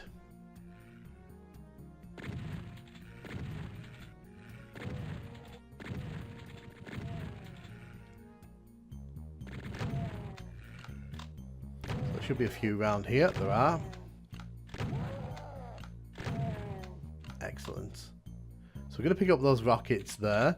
Going to grab the blue key, and then we're going to head over here. You can see there's a blood smear on the wall there. That's an indicator of a secret switch. If you hit that switch, it brings down this. It gives you a bunch of ammo. I recommend grabbing it. You'll probably need it for the back end of this level. So at this point, I am going to go and grab this megasphere because we're probably going to need it here. So as soon as you grab this megasphere, these bony boys will be on you. Luckily, there's a rad suit behind them, so just get rid of them. And then you don't have to worry too much about the bony boys or the pain flow down there. So you can see this opens up a little sequence, so it means we can head towards the red key card here. So there's a bunch of chain gunners. I focus on them here because as painful as the mancubus are, the chain gunners are much more annoying. Because they'll wander around that platform and they'll just shoot down at us. You can see that mancubus is shooting into the wall there. There are two shotgunners behind that fake wall there. We're going to get rid of the bony boys here. So I'm just going to check there's no fake walls here with enemies behind them. So when you come back through this teleporter, as I mentioned earlier, there's a bunch of chain gunners sort of who appear from behind there. And that's pretty much it for this level. I'm not a huge fan of this one. This feels like 3 different parts of a level that were sort of mushed together into one level. It definitely doesn't feel like one long cohesive level, and I kind of like it even with like bad levels where there's like an overarching theme. This one doesn't really have that. It kind of has that opening bit with the shotgunners and the Hell Knights. Then it has that room with all the Hell Knights and the Baron at the end. And then it has this weird bit at, you know, the end with all the Cacodemons. And for me, it just doesn't do it for me. I feel a bit like, it feels like several bits of different levels that were kind of put together because they had nowhere else to go. I'm not a fan of this one. Hey, and welcome to Plutonia's 26th level. This is Bunker. Now the thing with this level is that we don't actually need to complete all of it in order to get to the end. We just need to get one of the keys on the level and we can make our way there. But for now, we're just going to focus on this opening area. There's quite a lot going on here. There's some shotgunners inside the wall there. There's some enemies here. There's a lost soul there as well that can be a nuisance if we don't get rid of it quickly. We're also not blessed with plenty of ammo here, so the best thing for me to do is to try and conserve ammo as much as possible here. Make sure there's no shotgunners there. Take out the Cacodemons up here.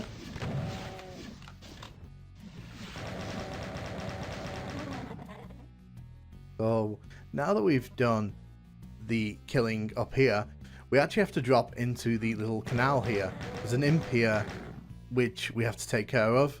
So we can go in either direction. There are 2 directions we can head from in this canal. There's plenty of shotgun shells down here. I do want to get rid of these chain gunners here quickly though, because if we don't get rid of these chain gunners, we're only going to wander in here later on. They're only going to shoot me when I'm not expecting it. So best thing to do is just to get rid of them.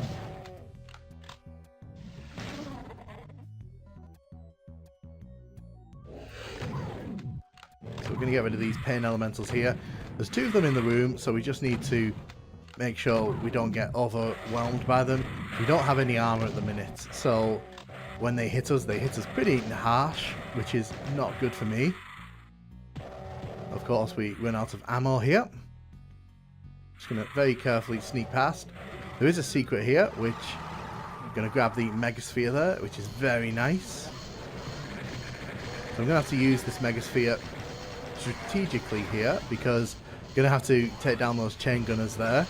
There is a plasma rifle around the corner here, which is what I'm going to be heading towards. There's a secret here with a bunch of cell ammo in. I'm not going to say no to that.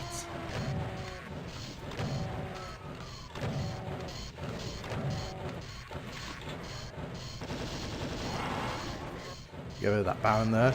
We'll get rid of these guys as well, just because I don't want them shooting at me when I'm over the way in a little bit. So you can see there's some more Arachnotrons out there with an Arch Vial. Nobody wants to deal with all that.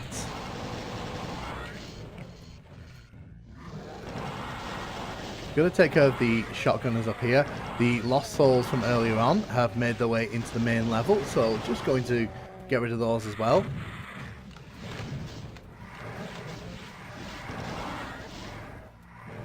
Grab the shotgun shells there. So in this room there's a bunch of Barons that we want to kind of lure out here, because they teleport over there. The idea is that you're supposed to back away from the door and then get trapped by them from behind. There's a ton of ammo in here though, so it's well worth popping your head in here. I want to try saving as much cell ammo as I can, so going to make use of the double shotgun here. The double barrel shotgun, sorry. I know some people in the comments get a bit annoyed when I skip words. You can hear there's a lot of bony boys in the wall right behind us. They're not a threat right now, but they will be towards the end of the level. You can see the blue key there as well in the middle of the room. That's one of the 2 keys you can grab on this level.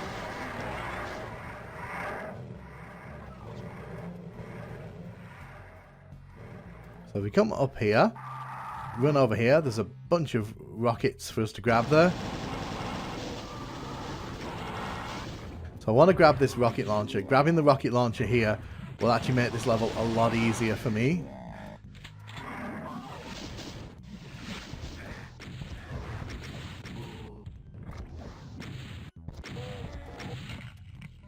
Excellent.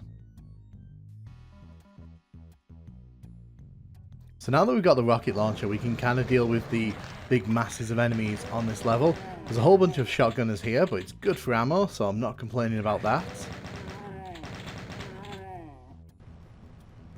So the wall comes down there. There's a bunch of chain gunners, but the rocket launcher will make quick work of them. We need to hit this switch if we want to head towards the the red key later on in the level, so just going to pay attention to that. There's a bunch of ammo here. This leads back to where we were at the start of the level. Some health in here, which I'm definitely going to be grabbing. So yeah, it's a very noisy level, this one. You can see some enemies have started to teleport in, but luckily the rocket launcher makes quick work of them. We don't have to worry too much about dealing with all that.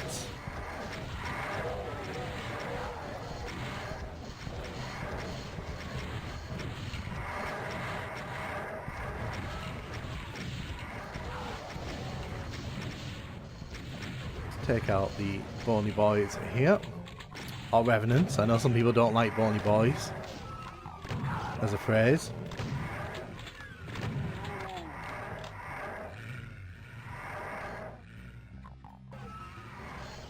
So we're going to head over here. I want to get rid of that Arch Vial as quickly as possible, just because a bit of a pain in the ass, him running around like that.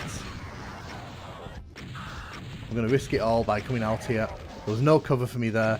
You can see the exit is literally right there. You only need to grab the red or blue key. You don't actually need to grab both, but I am going to grab both just so you can see what that looks like.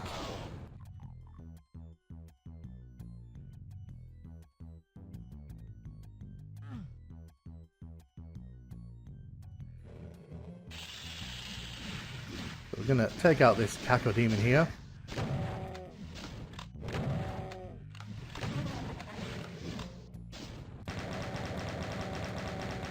So just be careful as you're heading through these sorts of passageways here. There are enemies up top and they will do their best to take you out if they're given the chance. So if we go up this elevator here, we can see a bunch of enemies out here who almost killed me. Very nice. Thanks for that, shotgunner. There is a chain gunner up in that window. We killed it down below. But there is a second one over here. So just want to make sure we can get rid of that. So that's where the red switch is.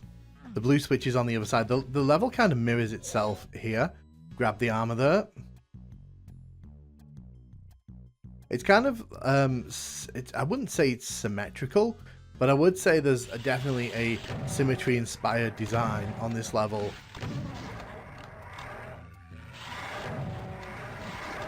Especially around the outside of the level.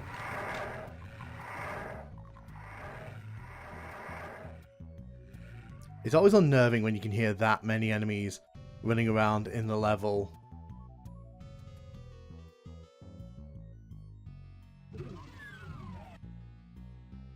Just seeing if there's any health around here.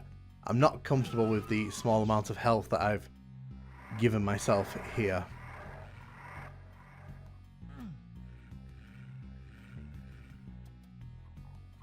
So I'm going to have to come back here anyway.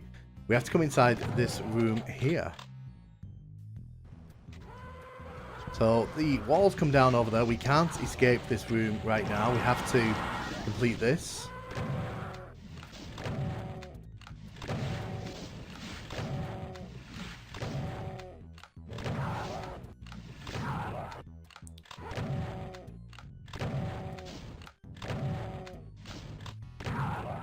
Take you out. So that opens up this little cubby hole over here with all the imps inside. You can see we didn't really get much health in there, which is not good for me. Not feeling this right now. But it's fine. We can grab that blue key now, and we can grab the red key. I'm trying to remember where the secret is. Secret's over here. Yes. So there is a bunch of health in here, which I'm definitely going to be grabbing.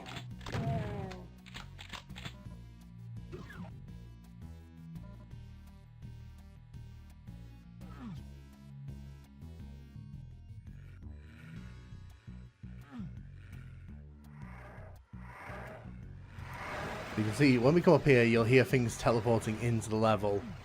So we'll sort that out in a minute. But first things first, grab the blue key there. Where did they teleport in? As I said, it's very unnerving when you can hear enemies teleporting in. It's not here at the end of the level. Anyway, let's go and grab the red key card. It's just down this way here. So you can see there's a wall that's opened up there. Chain gun is inside. Definitely going to be sorting that out.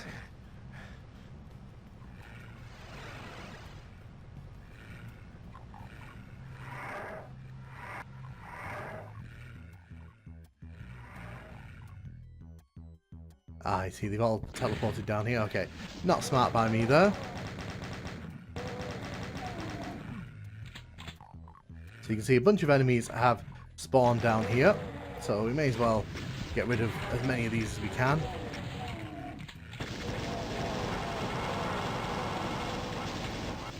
The amount of armor that we have here makes me kind of happy.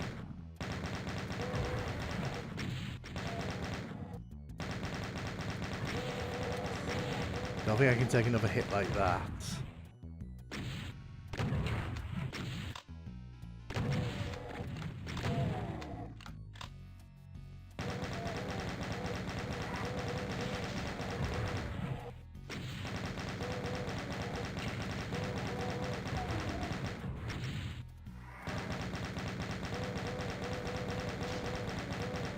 Let's take you out.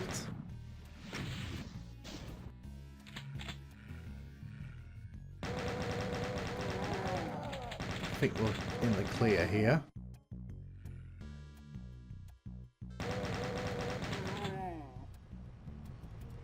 If we head up here, we can hit that red switch and we can open up the exit towards the end of the level. If we run around this way, I'll open up the blue one just to show you that as well.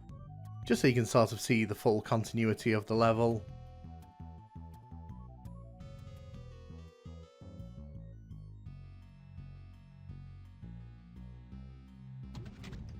Let's get up here, hit the blue switch there, and I think we're pretty much done with this level here. So I don't hate this one. I actually think this is a pretty creative level. There's quite a lot of freedom afforded to the player. You can pretty much tackle this in any number of ways, and the fact that you don't need to get both key cards means that if you're just looking to get through this one quickly, you can focus your efforts on one key card rather than sort of doing both, and I actually kind of like that.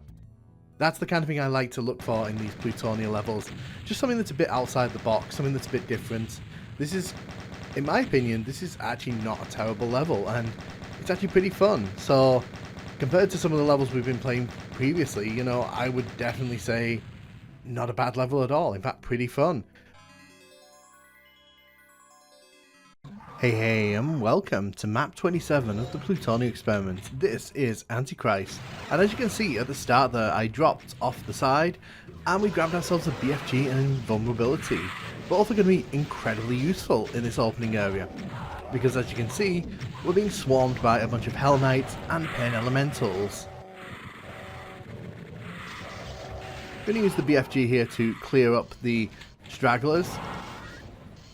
As we head down here, there's a chain gunner at the bottom who potentially could hit me if I let them. Gotta be careful, because when we go through this teleporter here, there is a chain gunner. Usually there's a second one. I assume the second one must have died at some point. I'm going to try and take down this Arachnotron in this cage here. It'll just make things a bit easier later on. Didn't mean to go into that lift there, so we're just going to do that again.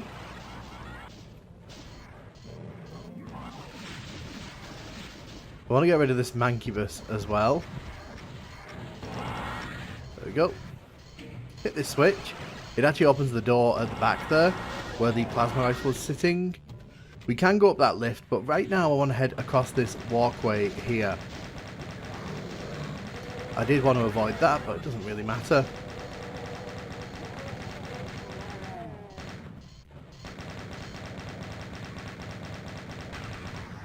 Just gotta be careful, because there's a Mancubus on that little platform there.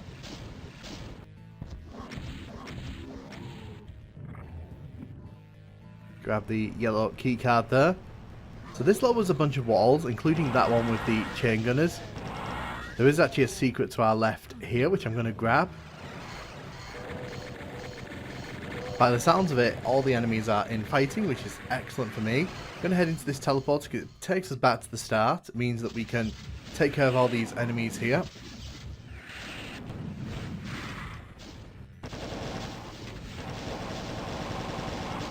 It's worth getting rid of these guys here. You don't really want them following you through the whole level. We're going to use this invulnerability time here to get rid of as many enemies here as possible. Nasty little trap there with all the chain gunners in the wall there.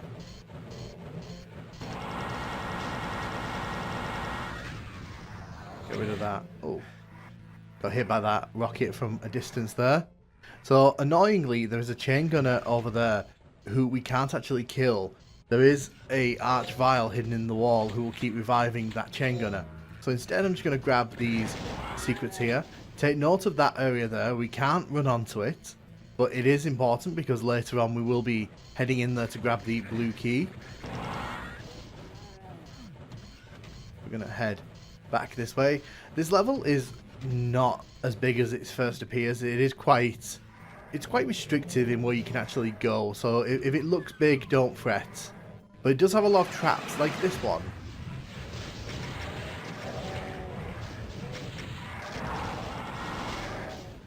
I was waiting for that BFG blast there. Use the rocket launcher to clear out the enemies here.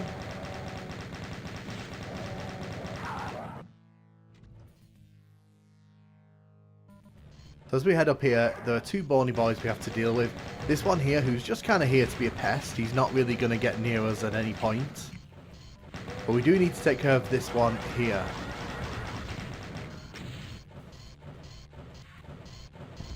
Going to get rid of that Arachnoid there.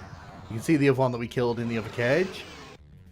So that's opened up the Spider Mastermind. We won't be dealing with that until the end of the level, so don't fret about that.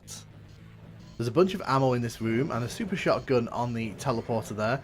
I do highly recommend grabbing all the ammo because the next room that we're going to be heading into is that trap with the blue key that we saw. See if I can get rid of you. Don't think we can. I'm trying to get rid of these bony boys over here, but I don't think we're going to be able to.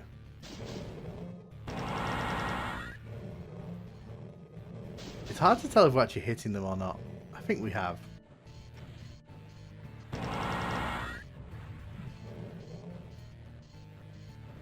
So when you grab the super shotgun here, as soon as you kind of walk level with the blue key, the wall that opens up and a bunch of enemies will start teleporting in. It is in your best interest to come into this area with as much health as you can. So you can see that I've used the teleporter to get out of the range. The reason for this is simple, because all those enemies will not be going anywhere, they won't be following us. That lost soul there causing me an absolute pain in the backside.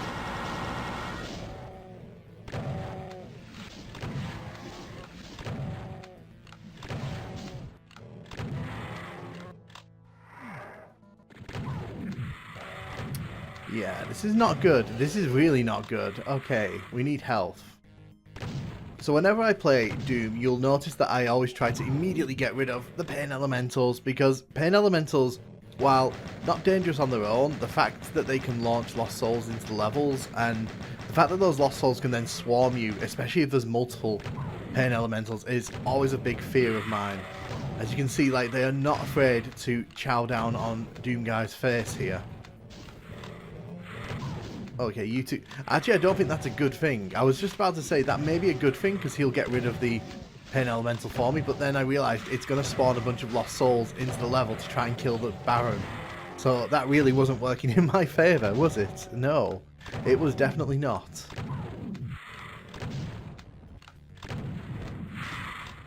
Okay, excellent. Okay, so we've got rid of the swarm, and I've got a bunch of health, so I'm okay with this right now. So you can see those enemies have kind of clustered around on that platform over there. So we're going to come up here and we're just going to aim down at them.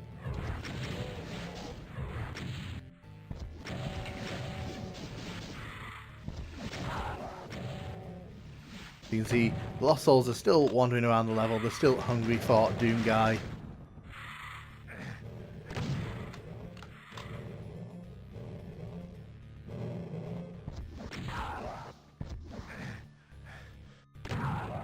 Excellent. So I'm just showing you that you can't actually run onto that platform. If you try, it just bounces you straight off. So these are those bony boys that earlier on I couldn't get rid of. Excuse me.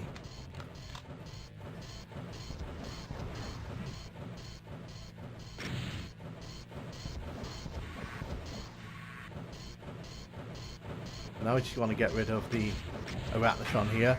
So I'm going to quickly do a dash through the level here just to grab as much health as I can.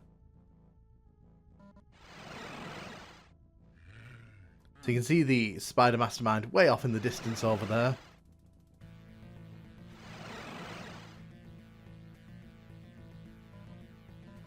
Just grab as much as I can here.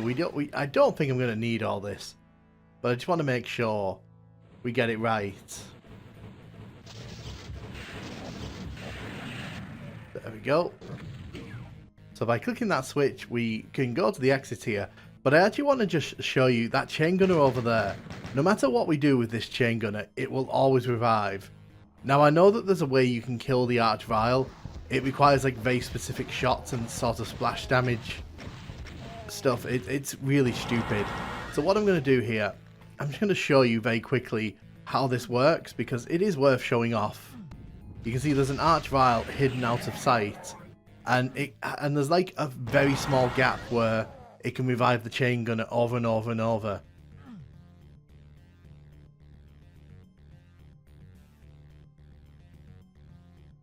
But yeah, for most players, killing that archvile is not viable. So I just wanted to show off how that mechanic worked. I do feel bad ragging on these Plutonia levels, but this is just another one for me that falls into the middle of the road. It's just not memorable.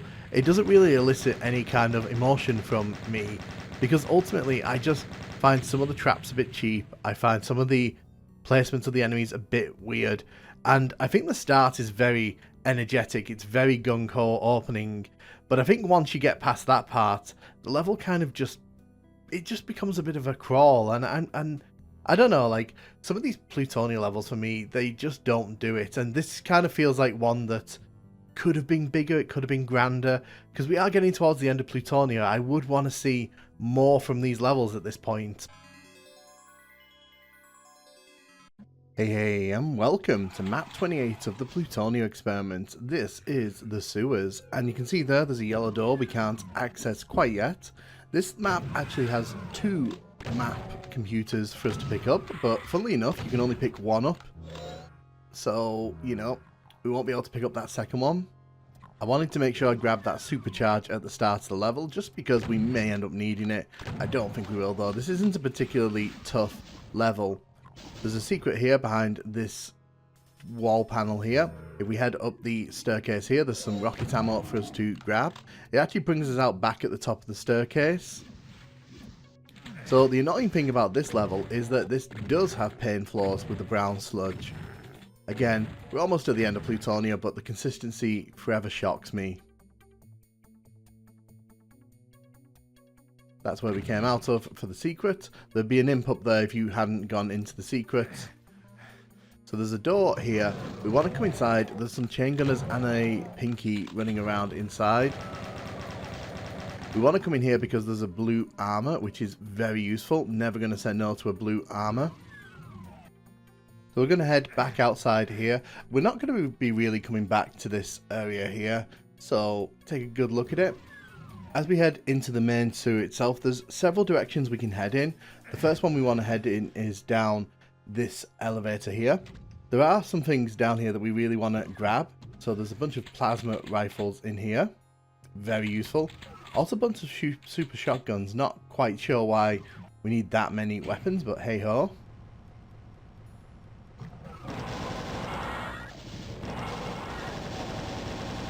So there's quite a few enemies in this room. There's some Hell Knights, there's a few chain gunners, I believe, dotted around. There we are. There's also a secret panel over there on the wall, which I'm going to open up in a second. Got a Mancubus inside, but there is a lot of ammo in here, so it is worth actually popping our head in here.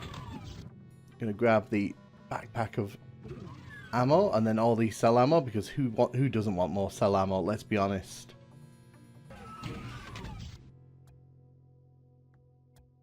As we head through the level here, when we hit this switch, a bunch of enemies will come from either side of the room here.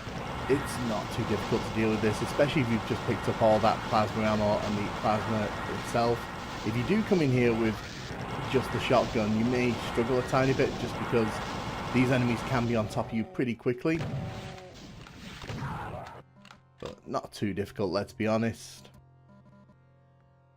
There is a Baron around the corner here who we're going to take out.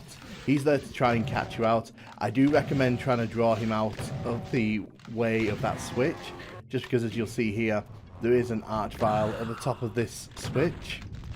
You can just pin him in if you want and stop him from running out, but some players may not, and they may end up accidentally laying him into that area there. So because we've opened all that up, of course there's more enemies on our way back through the rooms here. There are 4 revenants around the room, so you've just got to make sure you're careful when taking care of these brawny boys. This Mancubus doesn't really pose that much of a threat.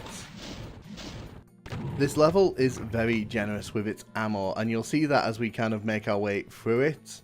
We are given plenty of ammo at plenty of times in the level, so provided you're keeping your eyes open, you should never really be low on ammo.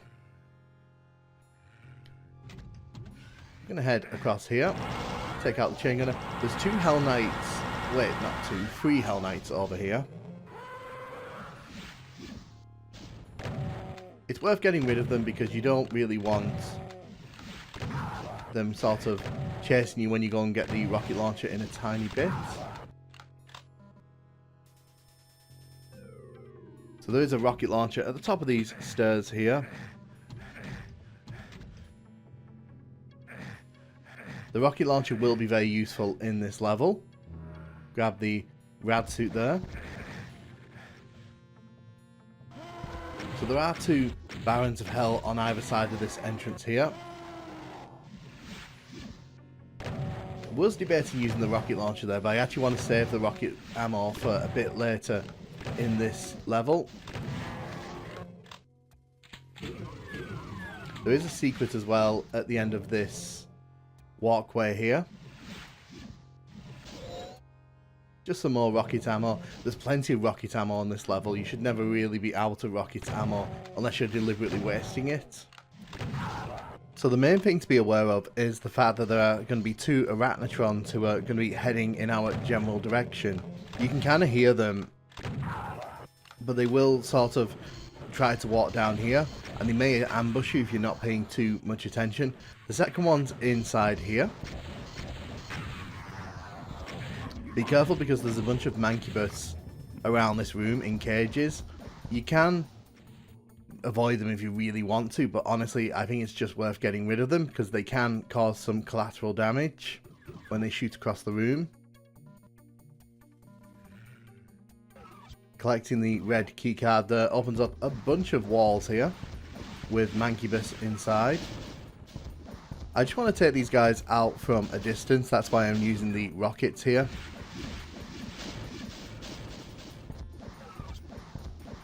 There are also some to the left there, so you just want to be careful they don't sort of wander on you too quickly.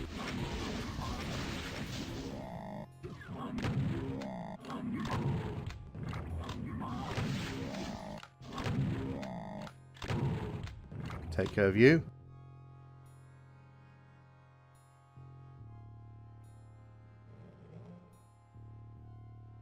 But use this weird little portal thing here to head back up top.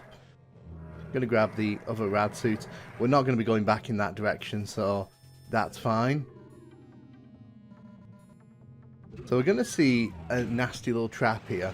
All these enemies are going to teleport in at the bottom of this interesting looking room, but the main thing is that we don't allow them to get too high up top, because obviously there's a lot of enemies teleporting in. It would be quite a bad idea to let them sort of get on top of us. So there is actually a BFG in this level, and I'm kind of debating at the minute going grabbing it, because we could have grabbed it before this encounter, but this is just wasting a lot of ammo. So what I'm going to do, I'm going to quickly run and grab the BFG here. It's inside the yellow door at the start. You don't see it, but you can sort of walk over it to grab the BFG, so it is worth doing this. As you can see though, we've got plenty of ammo for it again.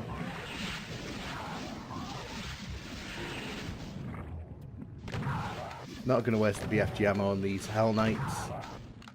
So yeah, we're done with this encounter. We can head this way, but we are blocked by the blue door, which unfortunately we do not have quite yet, but we will do very imminently. Here's another little iconic bit of this level. The weird little sewer tunnel. There are plenty of rad suits here, so, you know, you should never really be without a rad suit at this point in the level.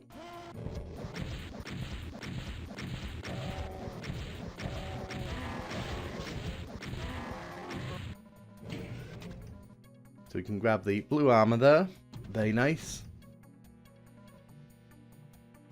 So again, you'll notice that they use the deep water trick here to kind of create depth to this toxic pool here. It shows up a few times in Final Doom, but you know, it's one of those things that you don't really notice unless it's kind of pointed out to you, but it is pretty nice little technique to see in the base Doom games. Hit that switch there. A lot of Barons of Hell in this level. We need to hit the switch. You kind of expect there to be a trap here, but there isn't. Instead, there's a bunch of Hell Knights here.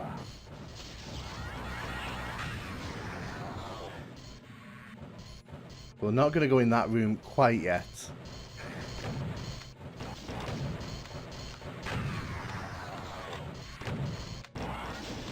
Take out these Arachnotrons here.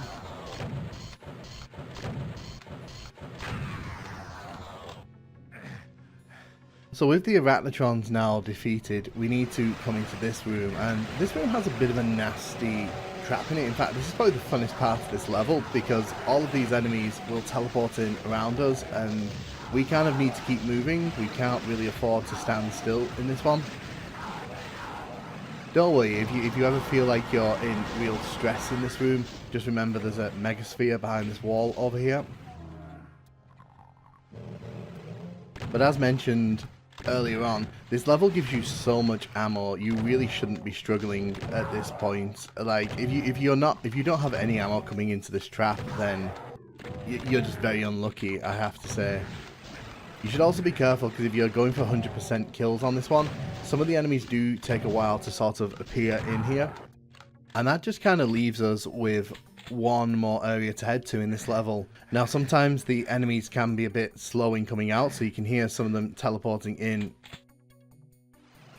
like that. I will be coming back here before the end of the level just to make double sure that nothing is happening there, because we do want to try and get 100% kills if possible. Yeah, there's nothing really happening in this area. There's some Mancubus there who've come down from that pillar, but obviously we're not going to worry too much about that. We don't really need the rad suit, but I'm just going to grab it just in case.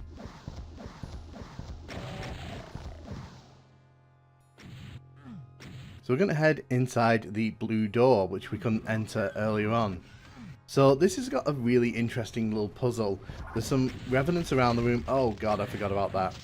So yeah, the Archvile here does kind of teleport around the room.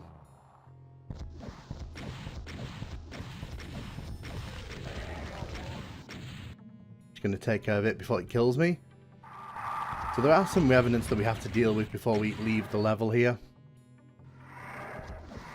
I won't lie, when I first played this, I always thought there was going to be a bigger trap in here, because this level has several big set pieces, and I obviously thought that a bunch of monsters were going to spawn into this room. That is not the case though. And I think, yeah, that's pretty much us done with this level. So as we're heading back to this area just to check that nothing's teleported in, I'm just going to start giving my thoughts on this one. So I'm going to be completely honest, coming into this level, I forgot this level existed. And playing through this level, I can't remember why, because it's a very bland old level, this one. And again, like a lot of the levels I've been talking about recently, there's nothing particularly wrong with this level, it just doesn't stand out. And I think that's one of Plutonia's bigger problems, in my opinion. It doesn't stick its neck out on a lot of these later levels to sort of impress the player at this point. It just feels like very safe, very, you know, coordinated, very specifically designed levels. And that's fine if you ask me, but I would have hoped by this point we wouldn't be seeing sewer levels towards the end of Plutonia. And you know, we'd be seeing bigger set pieces, and we'd be seeing just things a bit more exciting at this point. I'm not saying that these levels are bad, and I'm not critiquing Plutonia overall for it, but in my opinion, that it lacks the sense of scale, or the fact that, like, this is supposed to be near the end of Plutonia, so you'd want something bigger to be happening. But the sewers is a fine level. I'm just sort of giving my opinion on a lot of these recent levels, which just kind of feel like they're there. They don't really leave that much of an impression, and this is another one of those. Hey, and welcome to map 29 of the Plutonia Experiment. This is Odyssey of Noises. This is the penultimate level of Plutonia, so things are going to get very spicy on this one, which is going to be fun. There's a lot of windows, there's a lot of alcoves, there's a lot of ledges where enemies can shoot down on you in this one, so we do need to be very careful while making our way around this level. as you can see there, took out the shotgunners. There's a bunch of enemies over there. We can't really hit them until we get closer, so what I'm going to do, I'm going to head around this way and just take out the chain gunners up top here. We'll be needing to get rid of these for later in the level anyway, but it's worth doing it right now, just to make sure that they don't cause too much trouble for me. Just going to get rid of this Arachnotron here. Another thing about this level as well is that it's fairly open-ended, so there's a lot of directions you can tackle this one. It's actually got a lot in common with the other open levels from across the Doom games. I'd actually say this is a much better implementation of the downtown idea from Doom 2. It's a lot better realised here, and I think this level kind of makes better use of that idea. It's not great still, I would argue, because there's still a lot of flaws of it, and you'll see that as we're kind of walking around, but I think this is a much better implementation of that idea. So you can see that there are like defined streets here, there's sort of grass on the floor. We'll head up here, there's a bony boy and a bunch of imps at the back of this area that we need to get rid of.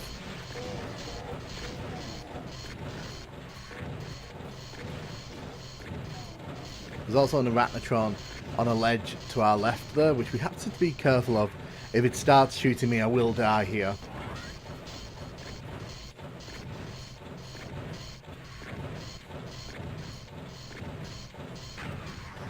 Get rid of you. So, just checking there's nothing down there. Just be careful grabbing this box of shotgun shells. There are some mancubus over there. Gonna head over here, grab the chain gun from here and the ammo. The ammo is going to be very useful. We're not going to bother with those bony boys right now because they're not a threat to us. So we're going to run around this way and head in here. There's a rocket launcher at the center of this room. Now, the thing with this room is once you grab that rocket launcher, it's going to flood with demons, or pinkies if you want to call them that. And we just got to be very careful because obviously with no armor, one bite like that can take a lot of health off. Not a fan of that. Thank you for nibbling on me there.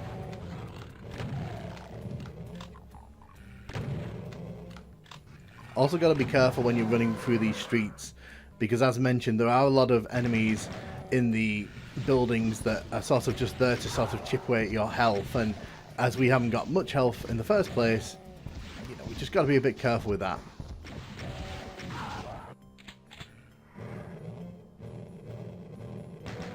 So you can see the chain gunners in the windows there. Let's get rid of you.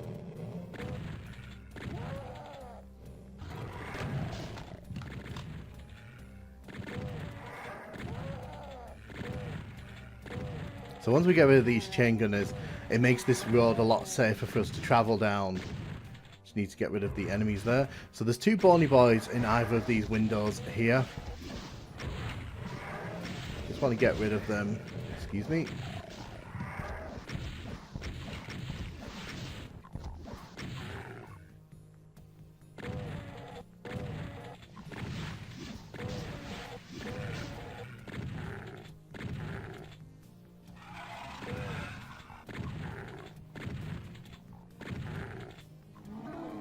So you can see that throughout this level there's sort of crevices that have opened up in the ground that if you fall into it actually causes a lot of damage, so it's worth avoiding those if possible. I am taking a slight risk here because there are some Arachnotrons and imps around us there, and if they start using me as target practice there's not really a lot that I can do to stop them. So just be careful as you're kind of taking out enemies. Just be aware that there are probably other enemies who can see you and are probably trying to actively get you. So when we go inside here, there's a bunch of chain gunners. The reason I'm coming in here is because there's so much rocket ammo in here. It's just a bit silly to ignore it. We are going to be needing most of this as we get towards the back end of this level. I want to get rid of these imps here now. You can see the Cyberdemon is using us as target practice. You've got to be really careful in this level because he will use you as a target if you are not aware of where he is. And the thing is, all he needs is like a glancing look at you. Like for example, he's just shooting at us there, so it's very likely that rockets are going to reach us reach behind us there. You can see them hitting the wall. So this level is kind of unique in the sense that the Cyberdemon is an ever-present threat, and until you've got enough ammo to deal with him, your best bet is to just sort of duck and dive around the level. I'm getting rid of that shotgun in the window there. Grabbing the cell ammo here. So this is an interesting little room because it's got a bunch of chain gunners around the outside, and you've got to take care of them all because they will just mow down your health.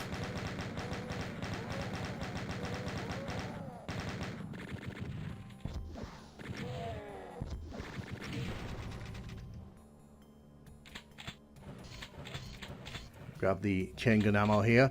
Be careful in the next room. There are 2 Barons of Hell, and the thing is, if they wake up early, they can sort of sneak up on you as you're coming through the door. You also need to be careful because the Cyberdemon can actually shoot through those windows. And as you can see, we are being targeted by a bunch of enemies here. Let's get rid of you. This room is useful, however, because it allows you to safely target all these enemies here. I say safely, and then I immediately start getting hit by different enemies.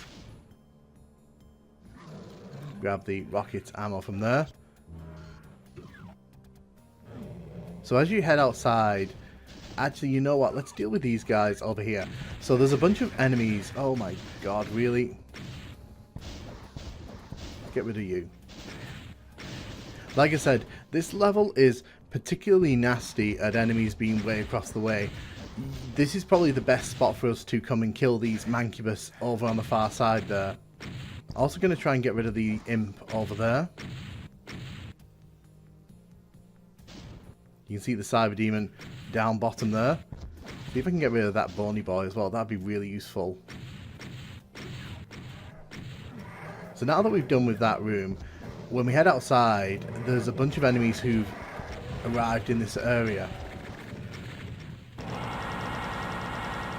Like I said earlier on, I feel that this level does a much better job of doing the Hell on Earth aspect of this game than Doom 2 actually managed with its downtown level.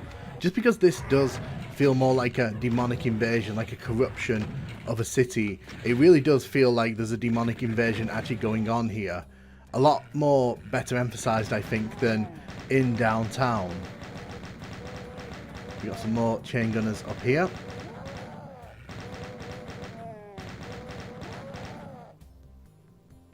There's also a lot of health around this level, but you've got to kind of know where to look for it. I think the big problem with this level is that when you first arrive in it, you're basically left with no sense of direction on where you're actually meant to be going. So it can get very difficult to kind of think about where you're meant to be going because there's so many buildings and so many of them actually don't point you in the direction you need to be going. I don't have enough ammo to deal with the Cyberdemon right now, but we can head over here. I also love these like holes in the ground that are formed, just because it kind of adds a bit of character to what's going on in this level. Ow, ow, ow. Thank you for that, Mr. Arachnotron.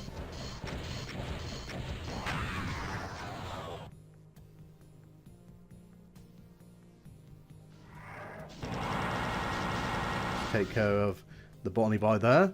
I did try to take him out earlier, but obviously didn't work. Just got to be careful as we head up these steps here. The chain gunners there will open up. They'll shoot you if you're not careful. Also, you got to be careful in this level because even though it looks like you can jump down, the fences around the Cyberdemon actually stop you from jumping over. So that's something else you've got to consider as you're making your way around this level.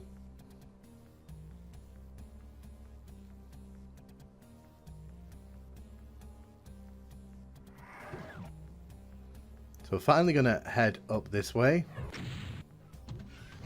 Got to be careful because there's 2 chain gunners in here. Ow. Again, got very lucky there was a bunch of health. When you grab the red key, an archvile will come out of the wall there.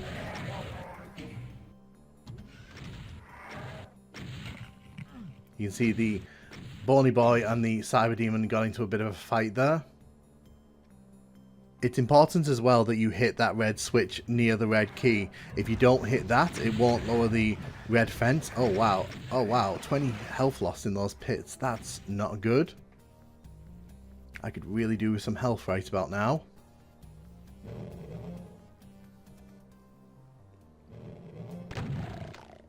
So we're going to head towards the red gate. So you can see the gates drop down there, so it allows us access. This is where we killed those chain gunners earlier in the level. So as we make our way towards the yellow key over here, a bunch of walls are going to open up. We don't want to be stood out in the open for too long here. Oh my god. Oh man, I'm having no luck in this level with not hitting myself with rockets and such. I'm really not doing a good job on that front.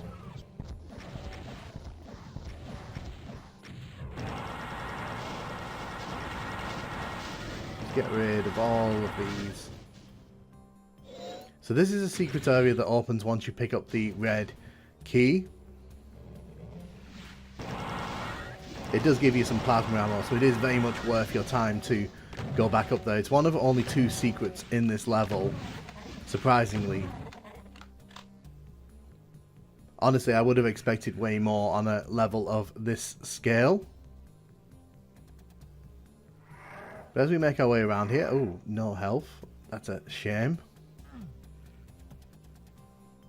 We are going to head back up to where we grabbed the yellow skull key from, just because as we make our way over here, we can grab that health, but also there's a secret over here, the second secret, which I'm going to get rid of once we get rid of these guys. If you run over here, you can see a little opening. There's a Megasphere here. Insanely useful on this level. Recommend grabbing it at your earliest convenience. And this is kind of where this level's big weakness comes to the forefront. Because as you're getting these key cards, and as you're kind of walking around the level, you need to know where to go. Because as you can see there, even though this is the yellow door, we can't actually go in here. Instead, you've got to go and actually activate the yellow switch. So, and that isn't even close to that location. So you've got to do a lot of exploring in this one. If you do not like exploration levels, more open plan levels, this level will rub you the wrong way completely. But as you can see, we're not doing too bad on the ammo front at the minute, so that's pretty good. I'm just going to get rid of this Cyber Demon. I think we've let him stand tall for a bit too long now. You see there's a Mancubus over on the left hand side who's pretty determined to get me.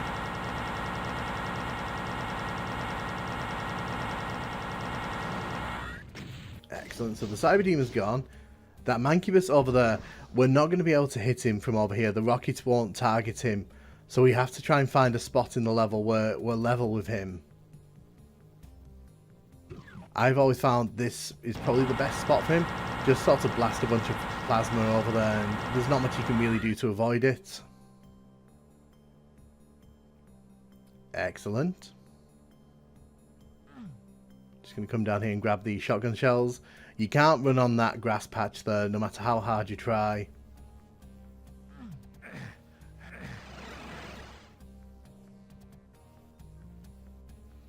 But yes, the big problem in my opinion with this level is that because everything's sort of spread out over such a wide area, it can get really frustrating when you don't really know the way forward. So for example, to get into that area with the yellow bars earlier, you've got to come here to open this switch in the yellow door.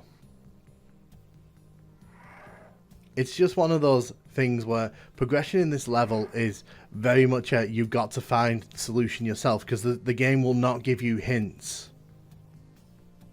But once you've hit the yellow switch, you can grab the blue key card, and yeah, we're pretty much heading towards the end of the level here.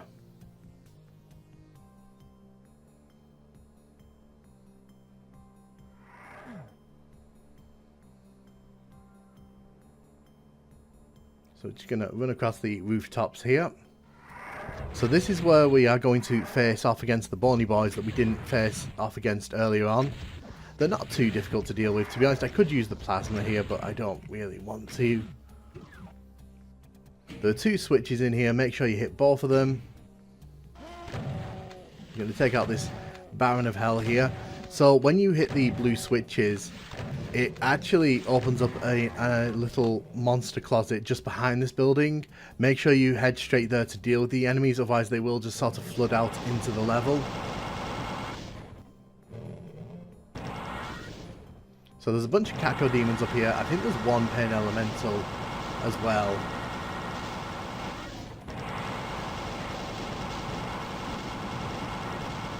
We're so close to the end of the level here, I'm not particularly fussed about saving health or ammo at this point.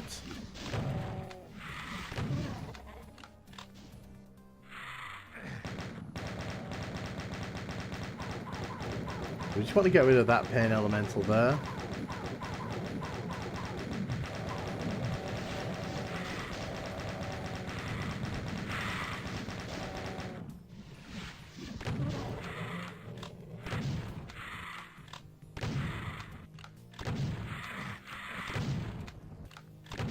Take out the lost souls.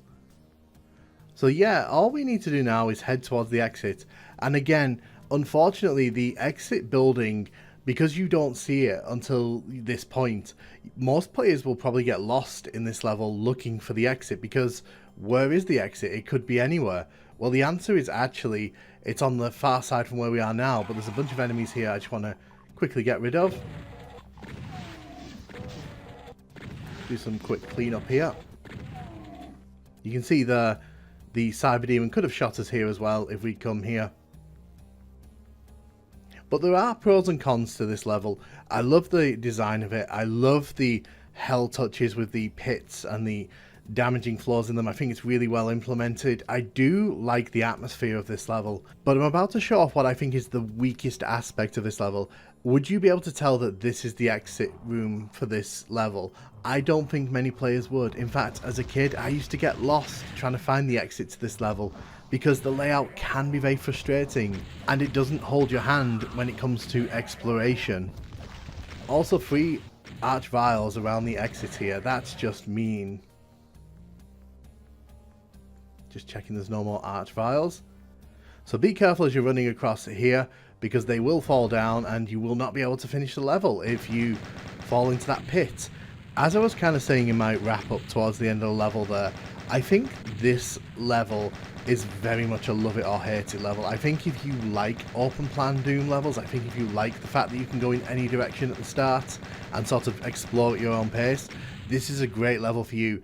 But if you don't like the fact that like you may get lost, you may spend half an hour looking for the next switch or door or finding that exit, which is not particularly well signposted in my opinion, then I can understand why people may not like this one. But as a penultimate level, I think it does a grand job of raising the stakes. It's more memorable than anything we've played in the last few levels, let me tell you. But hey, and welcome to Gateway of Hell. We open in this circular room here with a bunch of ammo, health, and weapons for us to grab. As we drop down here, there are 2 Barons of Hell either side of this BFG here. Ooh, did not mean to take that. That's not what I wanted at all. So we're going to get rid of these Barons of Hell, just because like we don't want to leave anyone behind. So we've done it. We finally made it to the, made it to the Icon of Sin level in Plutonia, and it's an interesting one because there are 4 different starting areas. You can sort of see the Plutonia opening portals there. But as we enter this portal here, we get ambushed by 2 of these arch vials. Excuse me.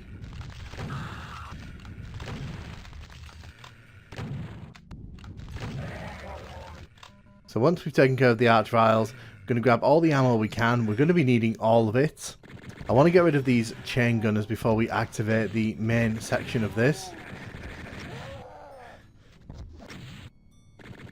Excuse me.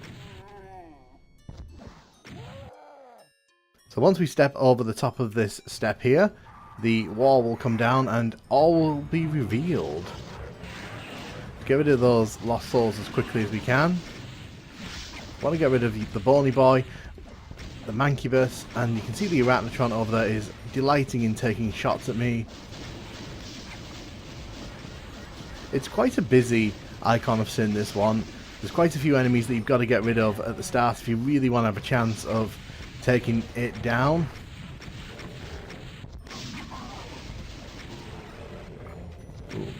Hell Knight here.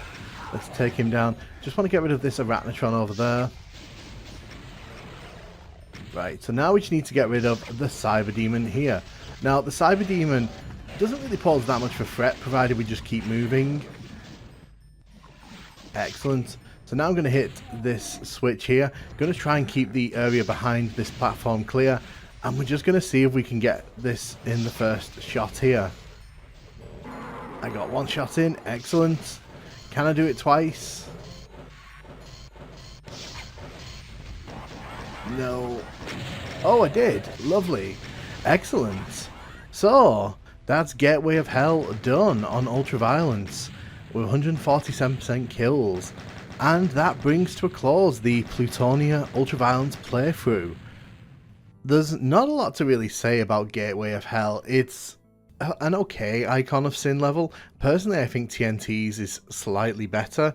I think it does a slightly better job overall, but you know, I think it's definitely better than Doom 2's, which is not difficult, let's be honest. But at the end of the day, I think that it's a pretty solid end to a pretty solid WOD. The thing with Plutonia for me is that there are never any really bad moments. I think that the intent of aiming for a higher bar of difficulty across all the levels really results in a more challenging experience, but sometimes that challenge can turn to frustration very quickly, and I think that a lot of the time Plutonia sort of dances on the line of that, but every now and then it crosses and veers wildly into it, and I think that's when the WOD really kind of struggles to stand up with the better retail Doom levels that we've played. And when I do eventually get to my review of this, which if you're watching in the future, it may already been released, but if you're watching this as I'm releasing it, it is coming eventually. I will kind of go into my mindset on Plutonia, because it is an interesting WOD, and it tries for something that none of the other retail Doom WODs up to this point were really shooting for. But in my opinion, it's got some flaws, and I think that that stops it from really being a truly amazing WOD, in my opinion. Great WOD, some really fun moments, some really interesting levels and ideas, but let down by some sloppy execution on some of the levels. But that's the same with any Doom WOD. I'm not saying anything too different there. So yeah, thank you very much for joining me on this Plutonia journey, and I'll let the monster crawl go through, and I'll see you in the next Doom playthrough. Thank you.